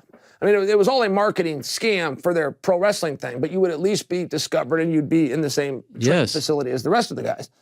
So, and I made it, but it was 1998 and I had 2 years of college left. I was a sophomore. So I was going to finish college and come back, but they went out of business. Oh my God.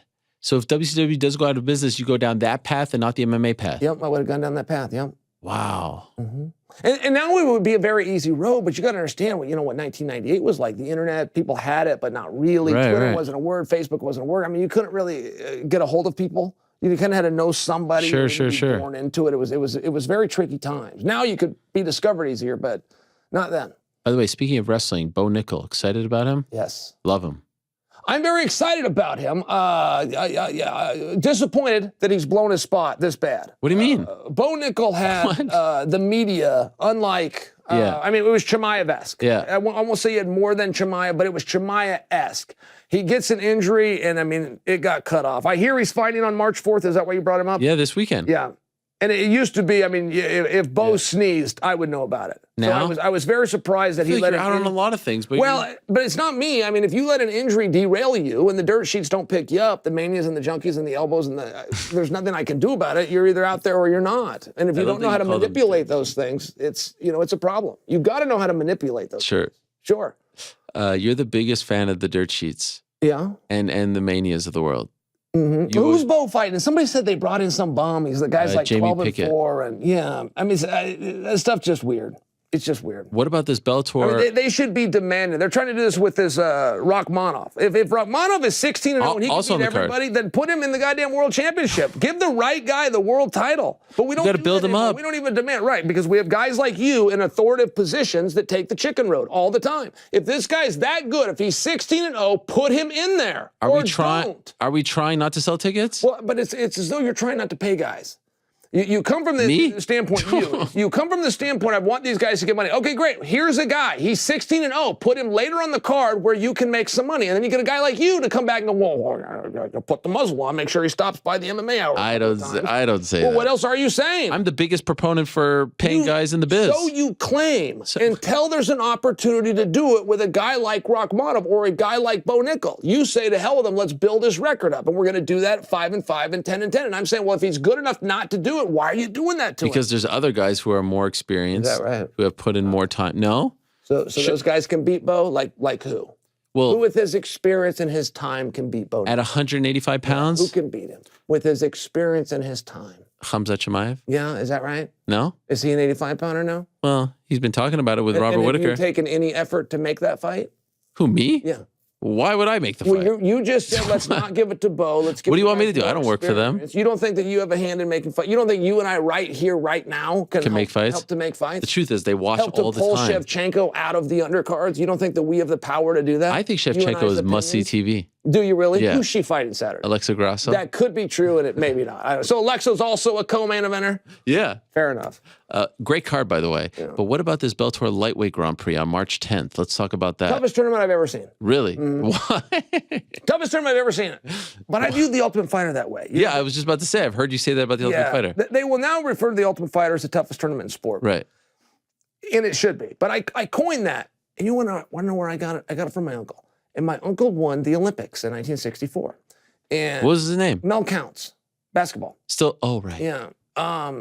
What country? And he won that, but U.S. Okay. Yeah, U.S. He was on the Celtics in '65, won the championship there too. You're kidding. He's won two NBA championships. Mel Counts. Yep, in his rookie year. Wow. Won the world championship. But my point is, I told him about the Ultimate Fighter, and he's the one that told me, he said, Chael, I've never heard of anything like this except Olympic Village, where the athletes sleep together, eat together, ride over to the venue together, and then compete against each other. He said, I've never heard of it. In the pros, we can't even stay at the same hotels. We don't ever see each other. We can never commingle like this. It's a very unique situation. So then I brought that over to the Ultimate Fighter. But I will say that about this 55-pound tournament. I mean, there was 4 world champions in it, and then there was 3 dark horses. Sydney Outlaw gets removed, but we removed Sydney Outlaw, so we put in Ben Primus. Now there's 5 world champions in the tournament. Not to mention, you got the undefeated sitting champion in Nurmagomedov, and I'm not sure that he's the favorite. When I talk to people, they think that McKee's going to win it. But for McKee to win it, he's got to get out of the quarterfinals with Pitbull. It's a problem, man. This tournament is really hard. Are you going to be there? Oh, yeah. Next week? Oh, I'll definitely be there. Will you be on the broadcast? No, not on the broadcast. Why? I'm not on the broadcast desk. Why don't they use you? I don't know. I mean, you're the best in the biz. It's true. I want you in the I don't want you at the desk, by the way. Waste of your talent. You're gonna hate me for saying this. I get confused. I don't know what the desk is. I want you in the booth. I want you doing the commentary. Morrow, Big John, you. Oh, I see. That's what I want. I won't be doing that. I like that team though. I think those guys do a good job. Don't you think you can add a little bit? Morrow's the man. He is fun. The bipolar rock and roller. He throws in more adjectives when a guy takes a low blow. Yeah. I mean, where Adam once held a fig leaf, and I've heard him say these things on the air where it's like spit your prime drink out. Like, did he really just say that? It's always something clever. So, I do think it's a great tournament though. I think it's a great tournament. I like $1 million on the line. I also do find it interesting. I will just tell you from a psychological standpoint how infrequently these tournaments get interrupted. Like, we are in the fake tough guy business to the highest degree. You've got these fake tough guys, and they get a phone call from Scott or Dana to go make a fight. And of course, they don't want to do it, right? I mean, these guys go hide. But for some reason, these chickens don't chicken out very often once you draw the tournament. Once you draw the bracket and you say the quarters are going into the quarters, they generally show up. The PFL has really never had a problem in comparison to every other organization with keeping fights together. And I don't know what part about the straight line bracket people get or they respect, but I will tell you the athletes generally show up. It's a way to force them to show up. Maybe. Right? It's appropriate, though. Right. It's very appropriate. It's like old school wrestling. Mm-hmm. You're on the bracket. You got to finish it. That's right. How did you end up navigating the world of fighting to the point where you are friends with every promotion? I've never seen anything like it. When we were doing a show together at ESPN, you were allowed to be on Bellator on Showtime. Yeah. Unheard of. Yeah. Well, I think I was competing over there. I don't have the answer to that and people ask me that a lot, and I think like it's a compliment. I think it's it's a great compliment. I will share that I haven't burned any bridges. Yeah, I will share that. Is there a lesson to be learned there? I was trying to put. By the way, the Shevchenko and Jones thing. You're going to think I'm a jerk, but you understand. I was trying to elevate her. I've got people out there talking about it. She's mad right now, wants to talk about a lake. I just said one thing about that people will find interesting. When do you decide that it's going to be one thing? One time it was about Vince McMahon. But they know what I said. Right. I said that to try to be helpful. Even if I did it from a heel role, I did that to try to help the young queen who's a co-main event. Sure. I mean, a 1-1 kickboxer without a black belt. By the way, is there anything wrong with being co-main event to John Jones? Could you imagine? The oldest #1 contender in the sport? The oldest? Yeah, there's something embarrassing. Did you see what he said recently about Francis? Like he said initially when I saw that he left, I said, good for him, Francis. But now I saw an interview, and I think it was with me, where he has determined that Francis was scared of him. Like he's playing, this is nonsense, right? Yes, but it was very well done. It was just too late. Like when I saw John do, hey, good job, John. Yeah. And very, very seldomly do I think that. I mean, it was a week ago he talked about Stipe Miocic, and he said it'd be an honor to fight a man of that stature. Right. I mean, what a stupid thing. That it would be an honor to fight a man of that stature. You know, just gag me with a smurf. And it's like, why would you even say something so stupid? I mean, Stipe would represent the only #1 contender that's older than you, John. Why not just say that? Why not just say, I love beating up old men for a whole bunch of money? It was so weird that he did that. But for him to come out and stick a finger in Francis's chest and say, I was here and I signed. You were here and you knew I was coming. And you bailed and I came. Just like I said, for him to do that was appropriate. It's the fight business. And he should have a little bit of things stirring up with Francis. It's one of the very few times John Jones has done it right. Wow. But initially he said, hey, good on you. Sure. Now he changed his tune. Well, come on. John Jones wasn't going to come back until he changed it for all of the boys. People. I mean, come on. The whole thing's an act with him. I'm just saying, if you're going to do an act, there's a way to do it that draws, and that was it. And there's a way to say that this man's a great stature. And you got to pick. And, you know, when it comes from the same guy, it's tough. How long are you in New York for? Geez. I lost track of what today is. Today's on Monday. I'm just here till tomorrow. Okay. Taking a long trip. A lot of media lined up? Yeah. What do you have after this? After this, I've actually got dinner with Danny, and you want to know what we're going to do? And you're, of course, Danny Brenner. Yes, you want great to know what Bellator PR guy. Vodka pizza. Wow. We found a place. Yeah, not just a slice. Not just a slice of vodka like I usually get. We're going to sit down. But is it? What's going on? Is everything okay down there? What do you call the horses are out? Yeah, I missed the button. I was going to get it, and then I realized that we're live. Do you want to do it right now? I would reach No, I'm going to just hide underneath this desk. Okay, all right. The vodka pizza, does it have actual penne? Like, does it have the pasta on the pizza? Oh, God, pasta? What is pasta? Pasta? Are you asking me about pasta? No, there's no pasta on the pizza. That would be a carb on top of a carb. Yes. It would be a little bit redundant. It's the same reason they don't serve pizza with potatoes. Oh, so you do like vodka sauce? Like vodka sauce. You love this, right? I love it. Only in New York. Oh, can't get it anywhere else. I don't know why. They don't sell it anywhere else. I don't know your why. Pizza spot? I never got to go. The one that I own is still there. It is? It's still there. Yeah. Main Street Pizza? Yeah, another guy never invited me. Yeah, another guy owns it and runs it now. He calls it Spectator Pizza, but he's good. It's the best pizza in West Lynn. Still. Really? Mm-hmm. And why don't you bring... And he'll sell it by a slice. By the way, you can get it by a slice. That's uncommon on the West Coast. On the West Coast, it's a whole pie. Really? Mm-hmm. Okay, the slice is very rare. Do they do vodka there? You should... Why? They don't do it. I don't know. Tell him. I should tell him. You've never thought of this? No, I've only looked at menus and seen that it's not there. I've never thought about telling somebody. You're not a business partner, though. That it should be no. Huh? I noticed recently in your videos, you bring the kids out more these days. Yes. Is that a conscious decision? Or yes, trying to. I mean, I'd like you're very private. I'd like to get to where, when I come on trips like this, that Thera will come with me. And of course, Priya someday, but she's a little young right now. I would like to get where he comes with me. And I was this close to inviting him on this one. And then I even had to talk to him. I said, hey, son, I hate to leave, but we'll get to the point where you're going to start coming with me. And I think we're to that age. I said, it's just a situation where I can never leave you at the hotel. So you have to come with me. And I said, we're going out. We're going to see Ariel. And he said that he would like to do that. And what happened? Well, this was for this trip. So I told him this on Sunday on my way to the airport to let him know this is going to be one of the last times that I have to really without you. But how old is he? 7. And why is this this a little young? That's a little young. Still a little young. I think he could. I picture him out in the green room and be fun. I knew we were safe. We're 20 Sure, stories no one's going to bother him here. There's no bums. In your hole. Why is this important? Well, I would rather be around the guy. I'd rather, be an influence and show him, let him meet the guys, see the ropes. Yeah. But so you're going to be one of those dads. Yeah, I would much rather be. Yeah. What's the other option? You're absent dad? No, I mean, you don't travel that much, do you? No, it used to be a lot. It used to be twice a month. Right. Yeah, there'd be 2 weeks a month at home and 2 weeks and now? a month gone. And now it's 1 week in a month. Okay, not too bad. No, it's not as bad. It's not as bad. And do you think there'll be a time where your son will follow in your footsteps? Meaning fighter. He might try it. I don't know. I think that he is going to try wrestling. Wesleyan just won the state championship yesterday. In fact, Kevin Keeney is a first-year head coach. Wow. But in school history, we've never won the championship. We've been third a bunch of times. We're a top 10 team continually, but we are now officially the state champions. And so, he sees that and wants to be part of that. That's the school fun. He'll be going to in about 5 years. So okay, it'll be fast. Yeah. And has he expressed desire to be a fighter, or is he too young for that? To wrestle. He's just wrestling. Yeah. Not fighting. He's expressed that he wants to Will your wife let him fight? Yes. I don't think that's something that anybody would encourage, but if he she'd found be okay with it. Didn't you meet your wife at a fight? Get him gear and make sure he had a ride to practice. But I don't know that we would push it further than that. Yeah, I met her at a fight. That's a crazy thing. Yeah. You were just sitting next to her, right? No, she was passing through. It was a 3-story building, and I saw her on the bottom floor, and she got away, and I searched the whole building for her, and I found her on the middle floor. No way. I went up to her and I just said, my phone is dead. I got to make a phone call. She loaned me her phone. I called myself. My phone wasn't dead. I felt it vibrate, and I handed her phone back. And then I texted her instantly and said, careful who you loan your phone to. A lot of crazies out there. Wow. Had the number. Took her out the next night. Told her, I'm going to marry you. That is an incredible story. Who taught you that? First day, I said, no one taught me that. If you hear anyone taking credit for that move, they learned that from me. That is 100% my move. That is an incredible 100%, move. yes. And had you ever used that move before? No. You just thought of it on the spot? Right there.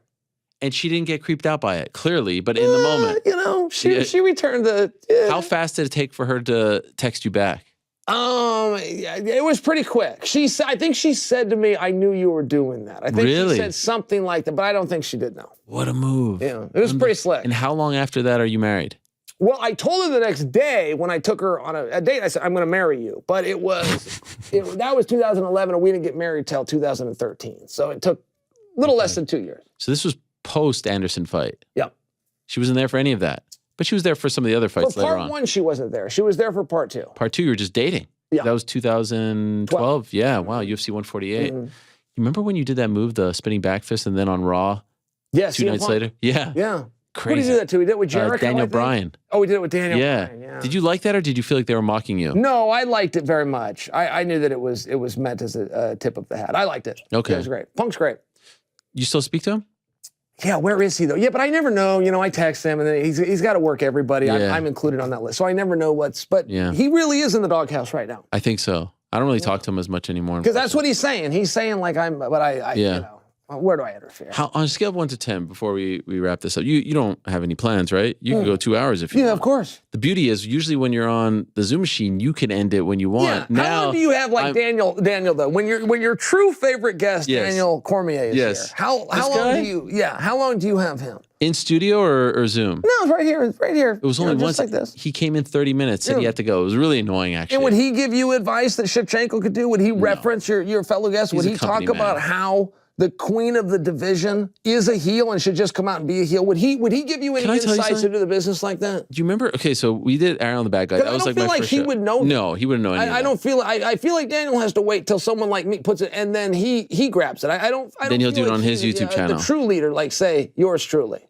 A true innovator, truly the first of his kind to go first and have everybody else take the playbook and read it is me. 1,000%. But I was wondering, because you seem to talk to him more. No, that's not true. Actually, these days I talk to you way more. And can I tell you something? Big surprise. I'm a very neurotic person. I think you know this about me. When our show started in the midst of the pandemic, I actually spoke to my wife about this multiple times. Do you think Chael's jealous of the show? Because now I'm doing 2 shows. It was me and you. We had our thing. Quite frankly, could we shoot for a second? I thought that thing could have been much bigger. I thought we had something special. Sure. Remember us in LA? Yeah. Laughing up a storm? Yes, remember that? We were doing great stuff. Us with Ben Askren, MSG. Then the rug got pulled. yada, yada. No one cares. Point is, I always wondered if you were like a little bit like, I'm your guy. Like, you can't have two guys.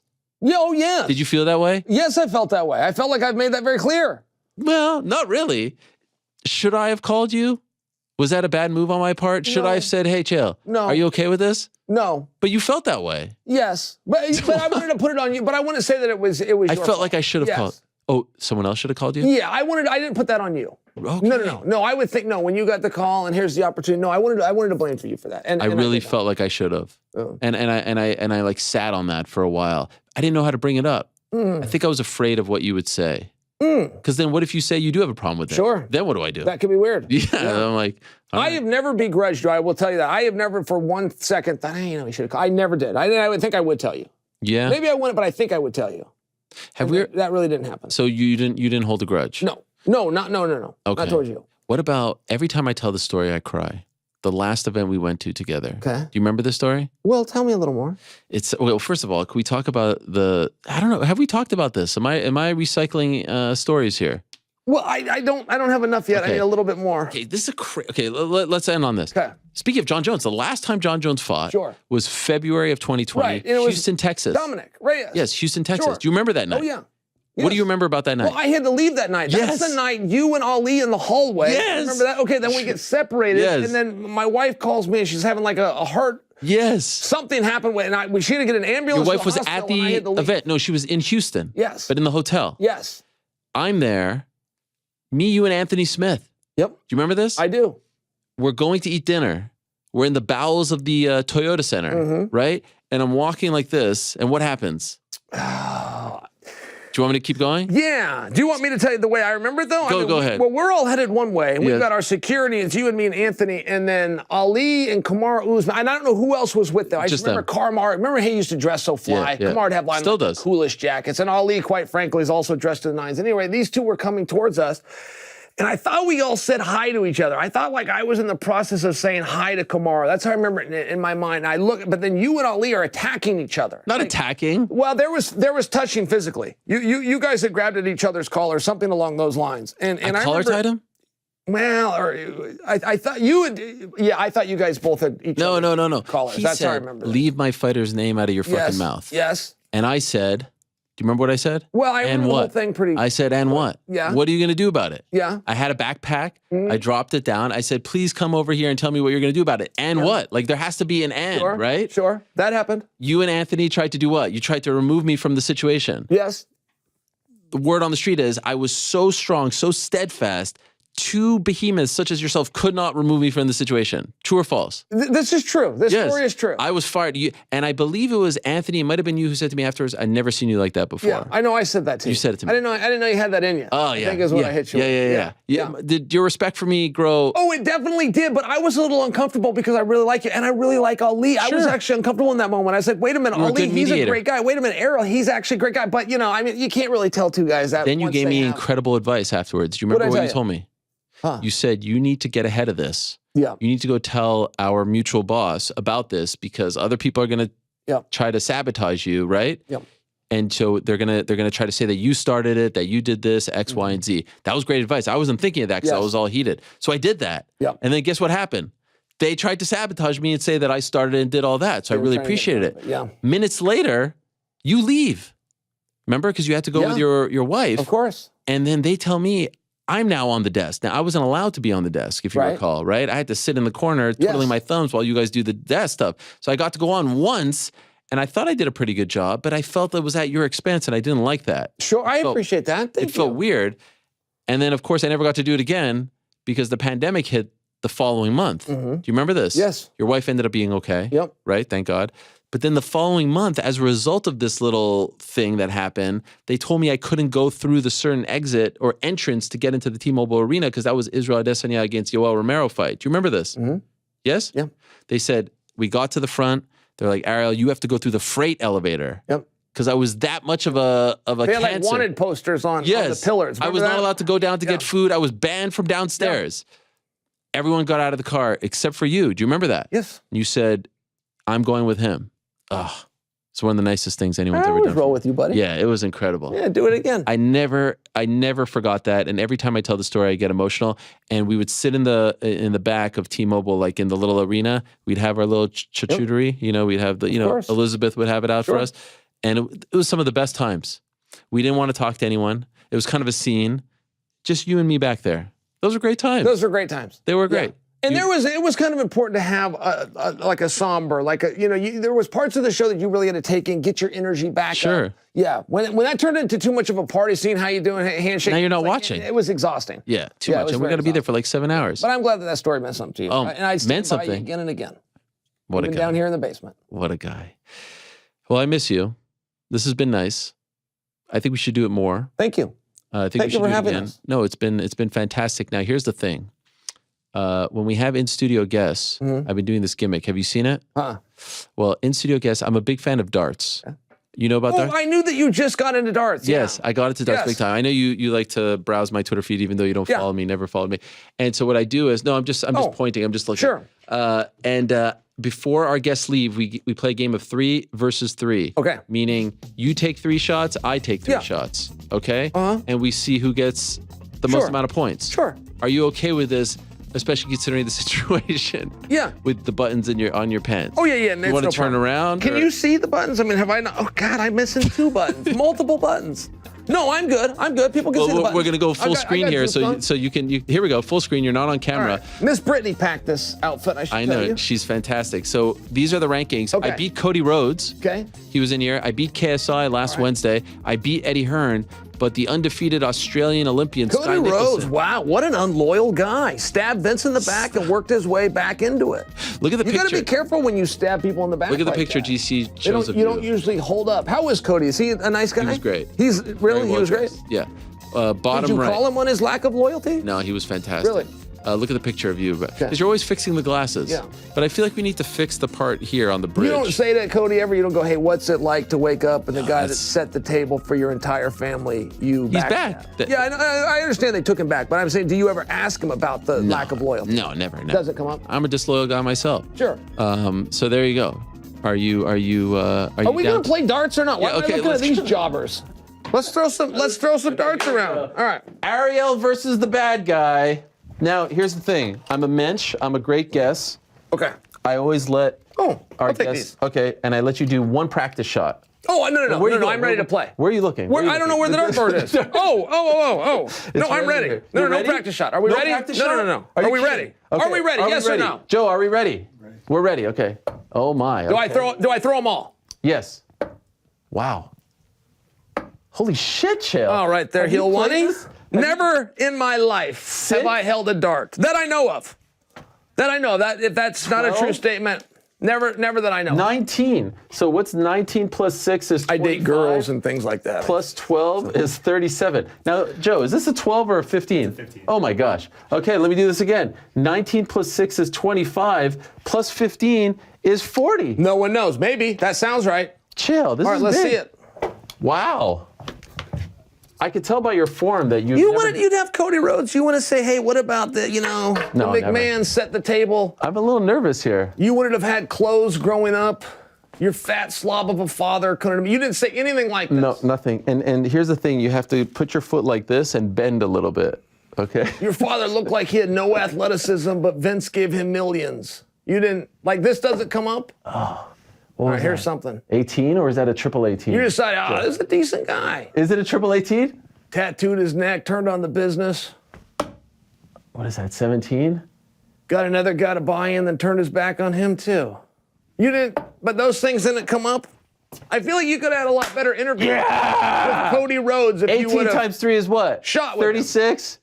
No one knows for sure. 18 times 3. No, it's more than that. What is it? Go on the speaker. No, it's 60 minus 6, 54. 60, 54 plus 4 is 58 plus 17 is 75? Who won? Me. Good job, buddy. You're the man. Good job. You really didn't ask Cody about that, though? You didn't By the way, I've been working out lately. Kicked you right in the nuts.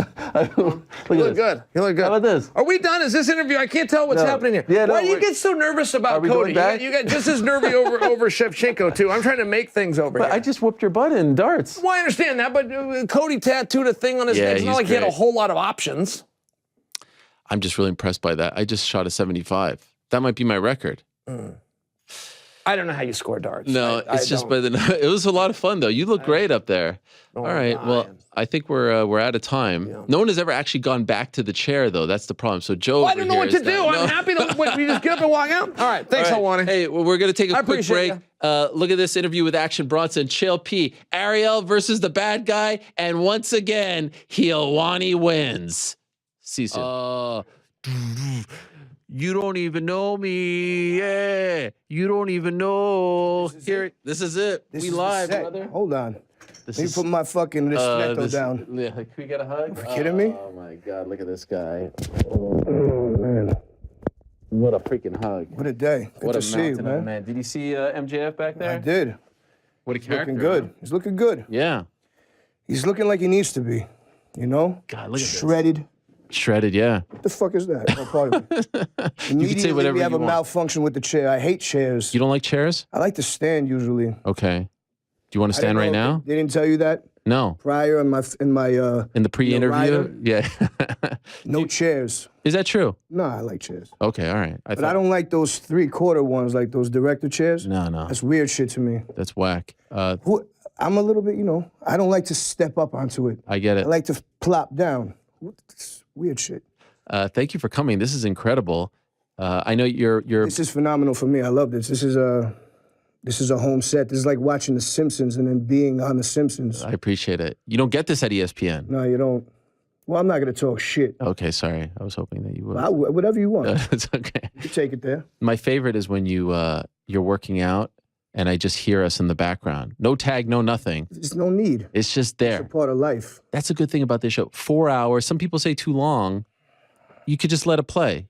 Yeah, for me, it's beautiful. I remember when I started DC and Helwani, you were like, this is great, but I need the 4 hours back. I needed the You were one of the people that really made me realize, you know what? Maybe I had something here. And I listened to sometimes you'll get negative comments and 9 of them are positive, but then there's the one that's negative and it sticks with you. I always listen to the one. Was it constructive? Was it at least comedic? I like when people diss me in a funny way that makes me laugh. When it's basic shit, it doesn't really move me. Other than that, bro, you don't really have to worry about any negative comments. You just do your thing in your world. I appreciate it. The haters. But yes, 4 hours, I come from a world of Francesa for 6 hours. That's right. You know what I mean? I'm in the Jeep Grand Cherokee 6 hours listening to this guy talk about fucking horses and shit, things I never, but I ended up enjoying it, you know? Right. So this is the same thing. You have amazing commentary. Thank you. I love the room. You have a good room here. They're talking sports. Yeah, exactly. Oh, that was legendary. The dog, man. The dog. He's killing it now. I love him. Yeah, with Stephen A. I love him, yeah. Well, I saw Stephen A. and I was on the plane. Who'd I see? Stephen A. and Michael Irving. You saw them together on the plane? No, they weren't on the plane. Oh, you were I watching. would have fucking shit my pants. Yeah. You would have been excited about that? I did see Michael Irving at the Garden at a Knicks game, and he was wearing a glittery sweater, but it was a grenade. Wow. There was a glitter grenade. So I was like, yo, this guy's too next level. He was wearing all white. I have to ask, you were on the plane yesterday, and then I saw on your Instagram, you were in Chicago yesterday, and I was like, shit, did he get confused with the days? Is he gonna? So you were performing yesterday. Was it at night? Yeah, it was around 6:30 in the evening in Chicago time. And then when did you fly back? Today. I just landed. Come on. Yeah, I got my little workout in, got the blood pumping, and then I came here. What time did you land? 11:30. Damn. Yeah. And you got the workout in? I did. Golly. I did a quick 1,000 reps of mace work. What is that? Swinging the mace. Oh, is that the Bulgarian bag? Well, no, it's a thing. It's a long metal contraption with a weight at the end. Okay. It's like a pendulum thing. Okay. And where'd you do this? At the studio. At the studio. The one, oh yeah, now it's been converted to like. It's an art studio. It's a musical studio. I do voiceover work. For who? Whoever. Okay. Whatever's necessary. Business is good?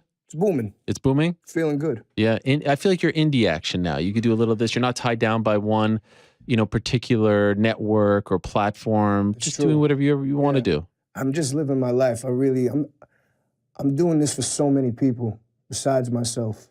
Like who? It's my grandfather. Why grandfather? Came from fucking God knows where. Came through Ellis Island to give me whoever I am now. He introduced me to wrestling. He introduced me to boxing, baseball cards. I remember laying on his floor in Florida with the Andre Dawson card, Yeah. He would have the guy come through and bring me baseball cards to go and buy. Oh, wow. It was a good time, man. Is he alive? No, God rest his soul. I'm sorry. Israel Factor. He lived a great life. He had a fucking tremendous head of hair when he died. What do you think he would say about his grandson wrestling at Arthur Ashe? This is what I'm saying. I'm doing this for him. I'm doing this for all my friends, everybody we watch the pay-per-views with. John Paul Solano, who I haven't seen in 25 years. Ronnie Rango, you know what I mean? Michael Spears, Michael Opak, Perone, Shannon. These are people I'm doing this for. It's not just for me. Right. You used to have like pay-per-view parties, get-togethers? Yeah, of course. And neighborhood pay-per-view parties, doing moves on each other in junior high school in the hallway. It was a fucking scene. I've seen some people post recently, and you retweeted it, like you at, I think, the Elks Lodge, right? ECW? Absolutely. Crazy. How do people find that stuff? 12, 13, because it was all on the tapes, if you have the tapes. I know, but to find that it's you there in the front row, like you have to have a real Someone must have known me. Okay. They must have known it was me from back then. Damn. Yeah. When you see that, what do you think? I remember those days. It was amazing. That feeling, 12, 13 years old and drinking a fucking beer at the Elks Lodge, watching crazy wrestling, beating, just experiencing this next level underworld for the first time. Yeah. You were drinking beer at 12? Oh, I had one. Okay. Of course. We went in Rome, went in Queens. That's true. Yeah. Elks Lodge. All kinds of shit was going down there. Who were you there with? With John Paul Solano. Okay. My mother would drive us. De Blasi Ford, you go get the tickets, or at the fucking comic book store on Bell Boulevard. These motherfuckers weren't there, man. And when you were watching that back then, or at any point, did you ever say, this is something I want to do? I always practiced. I never thought that it'd be obtainable. You don't think that type of thing is obtainable, but you practice and you do moves on each other in the rooms and shit like that and in school. So it always lived through us, just not professionally. And I was a fan. I just enjoyed. Okay. Never thought that it would ever happen. So how did this come about? You're with AEW, at least for now. You're training with Taz, the legendary Taz, FTW, his son Hook. Incredible. He's walking out to your song. Last time we spoke in April, we were just talking about, he's cool. I just kind of dabble. Yep. But how did this whole thing come about? Man, they had the idea first for me to walk him down the ring. And then, I started training a little bit, and they saw my athleticism and my prowess. Where'd you train? In Long Island. Okay. At the same place MJF did. I don't know if it's known or not, but it's called Creator Pro. I like to give them a plug because they showed a lot of love. Okay. It's a great So space. it's like a school. It is a school. It's more, it's like it's a dojo. Got it. Who runs it? Pat Buck. Okay. And Taz got everything hooked up through there. And just started fucking around, teaching me shit. When was that? I'd say 9-10 weeks ago. Okay, not that long. Not that long. So we just started, things started moving from there. And was that the first time you were ever in a ring? Yeah. Taking bumps? Yeah. What is that like? Because I've heard from people, we've seen MMA fighters go over. Yeah. King Mo did it, Tito did it, and they're like, shit, this is a lot harder than I thought it was going to be. Yeah, taking a bump is not, I just fucking practice offense. Fuck that. Okay. My I see you going on your back. I don't fall. That was a conversation with one of my favorite people on the planet, Action Bronson.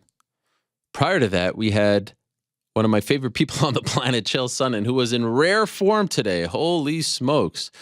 Talk about making an impact. The best thing that happened was, as we left, he looked out the window and said, oh, actually, you're not underground. But that was tremendous stuff. And what about that story about how he met his wife? Frank, did you hear this story? I did. That was a crazy story. I've never heard someone use that before. He may have told me that story back in the day, but I mean, that is I wish I was that smooth in anything, any walk of life. An incredible story. Walks up to his future wife and says, I need to make a phone call. My phone is dead. Calls himself, texts her back. Whew. I mean, it is kind of creepy. Yeah, I know, but you were saying smooth a lot. I'm like, yeah, maybe smoothly creepy. Oh, I thought it was there was something romantic about it. Well, let's hate Frank. Yeah, Andy, what did you think of that move? Would you not appreciate means that? creepy. Okay. Yeah. At the end of the day, it works. It did work though. Like it worked. Well, that's probably because she was. Never mind. He felt out the vibes. Yeah. He felt like it was the right. I think it play, worked and because it it's worked. Chael. I think. Yeah. I'm gonna say There's the point. It depends on how she saw the initial interaction. Like clearly, she liked it because she's married to him, right? Right. Smooth. Yeah. But it's a no for me. It's a no. All right. Fair enough. I wonder if he's actually used it before and it's just because the story's better that he was 1-for-1, right? Wow. By the way, GC, when you were working for ESPN Radio, did you ever work in Ariel and the Bad Guy show? We did a couple radio shows together. No. So is this your first introduction to Chael Sonnen? No. My first introduction to Chael Sonnen was when I was working at ESPN, and I would see him like on the desk or on broadcasts, and I was constantly like, wow, this dude just screams. Just doesn't stop. His veins start to come out of his neck. Yeah. Like that was my introduction to him. Yeah. What a legend. Golly. Legit legend. I could listen to him on the mic all day. I don't even know, like some of the stuff he was talking about, he kept going back to the well on these things. And I'm like, Jesus Christ. There were a few things that had me dying. Yeah, all right. Well, at least you enjoyed it. Now I'm having trouble remembering, but there were a few things that were. There was... when you pulled up the tweet and you were like... what did it say? Something like the rankings are out to test, and he's like, "Well, no, put." And then you're like, "You typed out," and he's just like, "Yep." I don't know why. Just the way he says things makes it funny. Yes, 100%. All right. Well, it's been a fun day. We have one thing left to do. We got to recap the weekend. Unfortunately, the Parlay Pals have suffered defeat yet again. Yeah, but this time 2 people lost. So yeah, no, I wasn't pinning it, but I'm still not used to this camera that you have.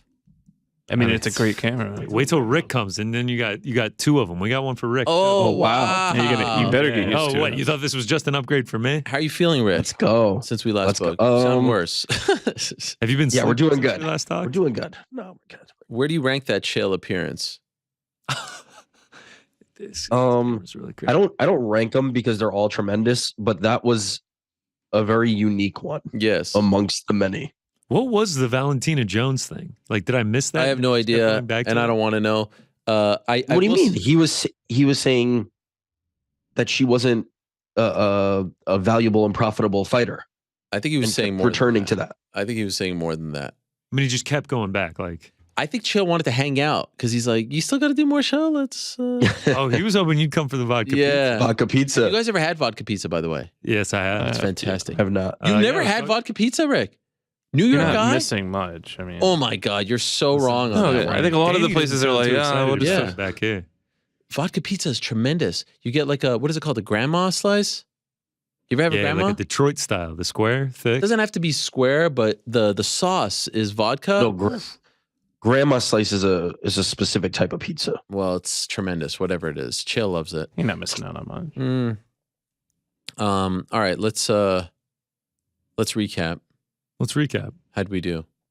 Well, take a peek at the MMA or, parlay what cost us, Frank. Paul. See, I kind of think that me and you should now be the sole survivors. Okay, this was my change the rules. No, I suggested this, and you guys said no. So you take Bo Nickel minus 2,000. Why not? Yeah. He has his. I'll take minus a minus 125. It'll be a minus 122 parlay. No, I say we go all 4. All right. This is a good week for it. 285, big feel. The idea is to actually make it a parlay. All right. At least 3. By the way, we could do two each. Oh, a little versus. Yes. I like that. It's fine. Yeah, no, we'll do 4. Okay, what do we got? All right. So we lost. You don't want to go through it? I mean, for the audio listeners, you're just... Oh, yeah, sure. Me and you win. Tatiana Suarez and Kieran Clark win. And then Jake Paul and Andre Muniz lose. Tatiana Suarez, I mean, that was... That first round was somewhat contested. It was Money in the Bank. Want to read off the lines for those for the audio listeners as well? Tatiana Suarez minus 750. Okay. That's fine. Oh, you can pick a minus 750. Listen, I'm just playing by the rules. You want to change the rules? I'll change the rules. We're back at it this week, though. 285. I feel like it's a winner. All right. I'm declaring it now. Must-win situation. This is a must-win game. All right, to my bets. Once again, it just feels like I can't break out yet in 2023. Start great. I mean, start the evening fantastic. I start off 5-2 on the singles, 3-0 on the parlays, and then Andre Muniz loses. That also kills the MMA hour parlay. Jake Paul loses. And then it kind of feels like we're sort of falling apart a little bit. Then, I get kicked while I'm down. Jasmine Jasdavicius, 10-7s me. I mean, this was as soon as she came off. You have theories that, maybe it wasn't her. No, I'm going to believe it. I'm going to believe her. Also, can we get a shot of just my new mug here on the set? We've got a Yasmin. She hooked you up, man. She hooked you up with like Niagara Top Team, all sorts of gear. Jasdavicius. That sounds pretty cool. Yeah. Yasidavicius. Yasidavicius. That is it, Frank. Yasidavicius. Great win. What a win. Either way, she dominated. I mean, it was 3 takedowns. That won her the fight as easy as that. So shout out to her. Congratulations. Fantastic performance. Parlays. We do good on the parlays. We go 3-1. But because we lost the main event, I mean, one was a minus 354. The other was a minus 283. Not really doing much with that there. And I felt pretty decent about that main event not going the distance. So it is what it is. Finish up 0.9 units on the week. Nothing crazy. Still kind of waiting on that breakout week. And at this point, we're getting into March. Doubts are starting to come in. But overall, pretty mediocre so far in 2023. Still up 73 units all time for the show. Shout out to the Draft King, S_Dixon. And look at this, a new feature, an update to the MMA Hour Verdict League standings. Few people have requested this, so I will abide. Crulian Big and Goosebumps Walk Away. Shout out to them. They are the 2 leaders right now. And then last but not least, got to shout out a couple big hitters because there is one crazy one that I have to get to. All right.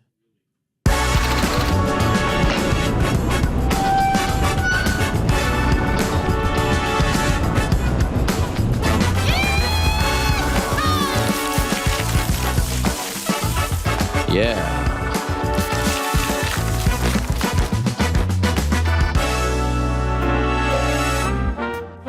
All right, there's only one place to start. Eli Naz 94, Eli Margot. He takes Tommy Fury to win and both fighters to have a point deducted plus 10,000. What? He put $50 on this. He brought home $5,000 off of this. He got the other script. Oh my God! Yes, he got the real script. How would you even get that? Like, how would you even think to do that? Again, like, can you imagine like the levels that the emotions went through as that fight went on? Like, Tommy comes out nice. He's up a couple rounds. It's like, well, Tommy looks all right, and then Jake gets a point taken. And the announcers were like, did they take a point from both? He must have been like, oh my God. And then it just ends up being Jake, and then Tommy gets a taking. I mean, what a roller coaster ride. Shout out to him. Eli, congratulations. One of the craziest ones I have seen on this show. Next up, Barry Budd. He goes 9 legs plus 23,800. Brings home 766. I mean, this is just crossed all over the place. We got Tatiana Suarez inside the distance. We got a Jasmine bet in there. We have Yaroslav Amosov. You got Jordan Levitt. I mean, looks like he crossed up promotions, but paid out big for him. Plus 23,800. Next up, Nico Hamer. Nicholas. Plus 23,003. I know it says 56,000, but he lost the main event on this one. Still turns $4 into almost 1,917. Yeah, pretty much just does like a full fight parlay. 11 legs, gets them all right. I mean, he's got dogs mixed in there with Brendan Allen, with Jasmine, with Ode Osborne. Just a beautiful call. I mean, these full card parlays are just really something to bear witness to. Next up, Will Martin MMA. He brought it home on Saturday night. This one, $4 or 4 pounds into 652 pounds. He goes, Amosov by decision, Tatiana Suarez inside the distance, Alieve by decision, Jasmine by decision, and Sinead Kavanagh all by decision. I mean, just unbelievable. And then he has another parlay that's 12 legs long. I mean, some of these names I don't even recognize. I don't even know what promotion they're fighting out of. See a couple KSW fighters on there. Turns 5 pounds into 1,200, so over 1,800 pounds of profit. Hopefully that's pounds and not euros. You know, I'm still working on the signs there. 2 more to go. Timothy Troiano, he just cleaned up. I see him on Twitter all the time, just having fantastic nights. Him and some guy, Narco Cop. I think they host the Spaces. They call it like the Lambo Plays or something. But they always seem to be cleaning up. He hits Tatiana Suarez submission round 2. Joe Selecki to win by submission and Tatiana Suarez to win by submission parlayed. Hits a 3-leg. Selecki by inside the distance. Mike Mallet by submission. Suarez by submission. Turns $50 into $1,300. Calls Brendan Allen by sub and Brendan Allen to win in round 3. I mean, fantastic night for him. He definitely cleaned up. So shout out to him. 2 guys. Brendan Allen submission and round 3. Dark Horse Detect 1.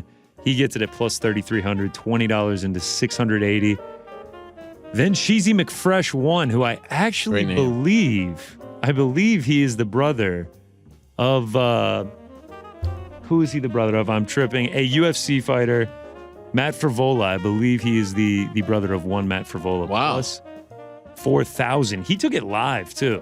That's the craziest part of all of this. I don't know what he saw in it, where he thought that might happen, but shout out to him and shout out to Steamroll on that one because that is an incredible call. And then last but not least, HBBLRDW1, whatever this is, Jordan Levitt KO round 1 plus 2,800, $10 into 280. So those are the big hitters. Shout out to them. Still can't believe that Tommy Fury point deduction call, but what was that, Frank? So what a great job. That was awesome. What did he just say? I don't know. That ref was weird. The weird thing about it was very annoying. There's nothing worse than watching a boxing match that every 10 seconds has some clinching and holding. Oh, yeah. And that was happening from the get-go. And if you're going to lay down the law right then and there. Don't do it in the 7th round. Yeah. Don't do it in the 6th round. I thought at that point, the fight was too close to take away points. I did think it was legit knockdown, but it was just very annoying. I honestly, I think a lot of people blame the referee, and he does deserve some blame, but the fighters deserve some blame as well. They were the ones doing the clinching and grabbing and holding from the get-go, not even when they were tired. It's one thing to do it in the 7th round, the 8th round. It's another thing to do it in the first 10 seconds of the fight. I think there was some kind of clinching going on in the first 10 to 15 seconds of the fight. That was a little disappointing. But overall, it was a fine night. And I guess we can just move on with our lives now. Wasn't there even talk about taking a point away from Tommy, like on the 3rd round, for hitting in the back of the head? No, but there were 2 times in the fight where the ref called time and the clock never stopped. Did you guys notice that? I saw that as well. That was weird. Once with like 12 seconds left in the round, and then another time with at least 90 seconds left, and the clock just kept going. The other thing that I thought was weird, and I saw Chris Algieri tweet about this, I've never seen someone with black and white gloves or 2 different color gloves. yeah. He also had 2 different colored shoes. Yeah, that to me Jake is Paul, that is. that to me is fine. But if you're boxing and you're focusing on the gloves, I mean, as an opponent, you could make a stink about that. Maybe that's why it was even as close as it was. Wow. That's what I'd be saying if I was Tommy Fury. Next time around, I've never seen that before. Have you ever seen that before, Rick? We know No, socials first is time. also half black, half I white. know, but like if I'm an opponent, you got to pick a color. Yeah. But maybe he didn't care. Hey. Credit to Now, Tommy. don't they usually have to sign off on the gloves ahead of time? Yeah, no. I'm saying maybe he knew, but I'm surprised that he didn't care. But maybe he was that confident. Also, why does the ref grab the gloves and then like Say, hand like, come them on? back? Yeah. Whenever there's been like a knockdown or whatever, they do the counting. He's like, come They're on. checking your equilibrium. Yeah, you checking good? Okay, I mean, it just seems. What's your a name? little- What's your name? Where are you? All right. your level I of feel like if resistance. you weren't screaming to at that. me, I would probably be able to tell you. No, I mean, if you're really out, you're not offering much back. Okay, well, that answers that. What do you like, Frank, better? A high-level boxing match or a high-level MMA match? I mean, or high-level MMA. MMA, you're more event? Oh, God. Event-wise. Oh. Yeah. I haven't been doing enough to make that determination yet. Now, but by the way, to be fair, we're talking in person. You're No, I'm talking on TV. Oh. You're comparing UFC, right? And PFL and one, yeah. You prefer a high-level PFL or a high-level one to a high-level boxing? Yeah, the pacing is quicker. Yeah. It just The feels fights are like shorter. there's more variety to the actual sport as well. So, yeah. Like, I mean, there were a couple times where I'm like, if you guys are going to clinch this much, just get on the ground. Yeah. Wow. Frank's become a real MMA fan. This is amazing. You're like, come on, get on with it. Let's Here go. it comes with the guillotine. All right. I mean, someone could have jumped up for a flying guillotine in a second, just grab that neck. Yeah, there was a lot of clinching. Yeah. Does the result of this fight alter Jake Paul's MMA plans?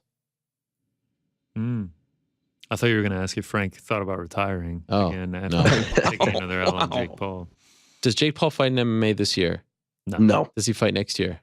Maybe. Probably not. Yeah. You think yes? Yes. Wow. If I wonder if taking a loss in boxing affected his desire to fight MMA. Oh, I thought you were going to say fight period. I mean, that might be the case, but I feel almost positive he's going to box again. Right. Yeah, me too. But I do wonder if losing in boxing was like, I don't want to do MMA. Just to tie up the other loose ends before we go, who's the best welterweight in the world? Kamaru Usman. Wow. What? Really? Not Leon? That's a weird take. Kamaru Usman. He just got knocked out by Leon Edwards. All right, my take on this. What are you talking about? By the way, who wins? Kamaru Usman or Yaroslav Amosov? All right. Is that actually controversial? Yeah, very controversial. You would rank Usman number one if you were doing rankings? Yeah. Oh my God. It's not that controversial, dude. What? It's not that. I see what you're saying, Ariel, because he beat him. Yeah, but it's not that controversial. You asked me who's the best. You didn't ask me who won.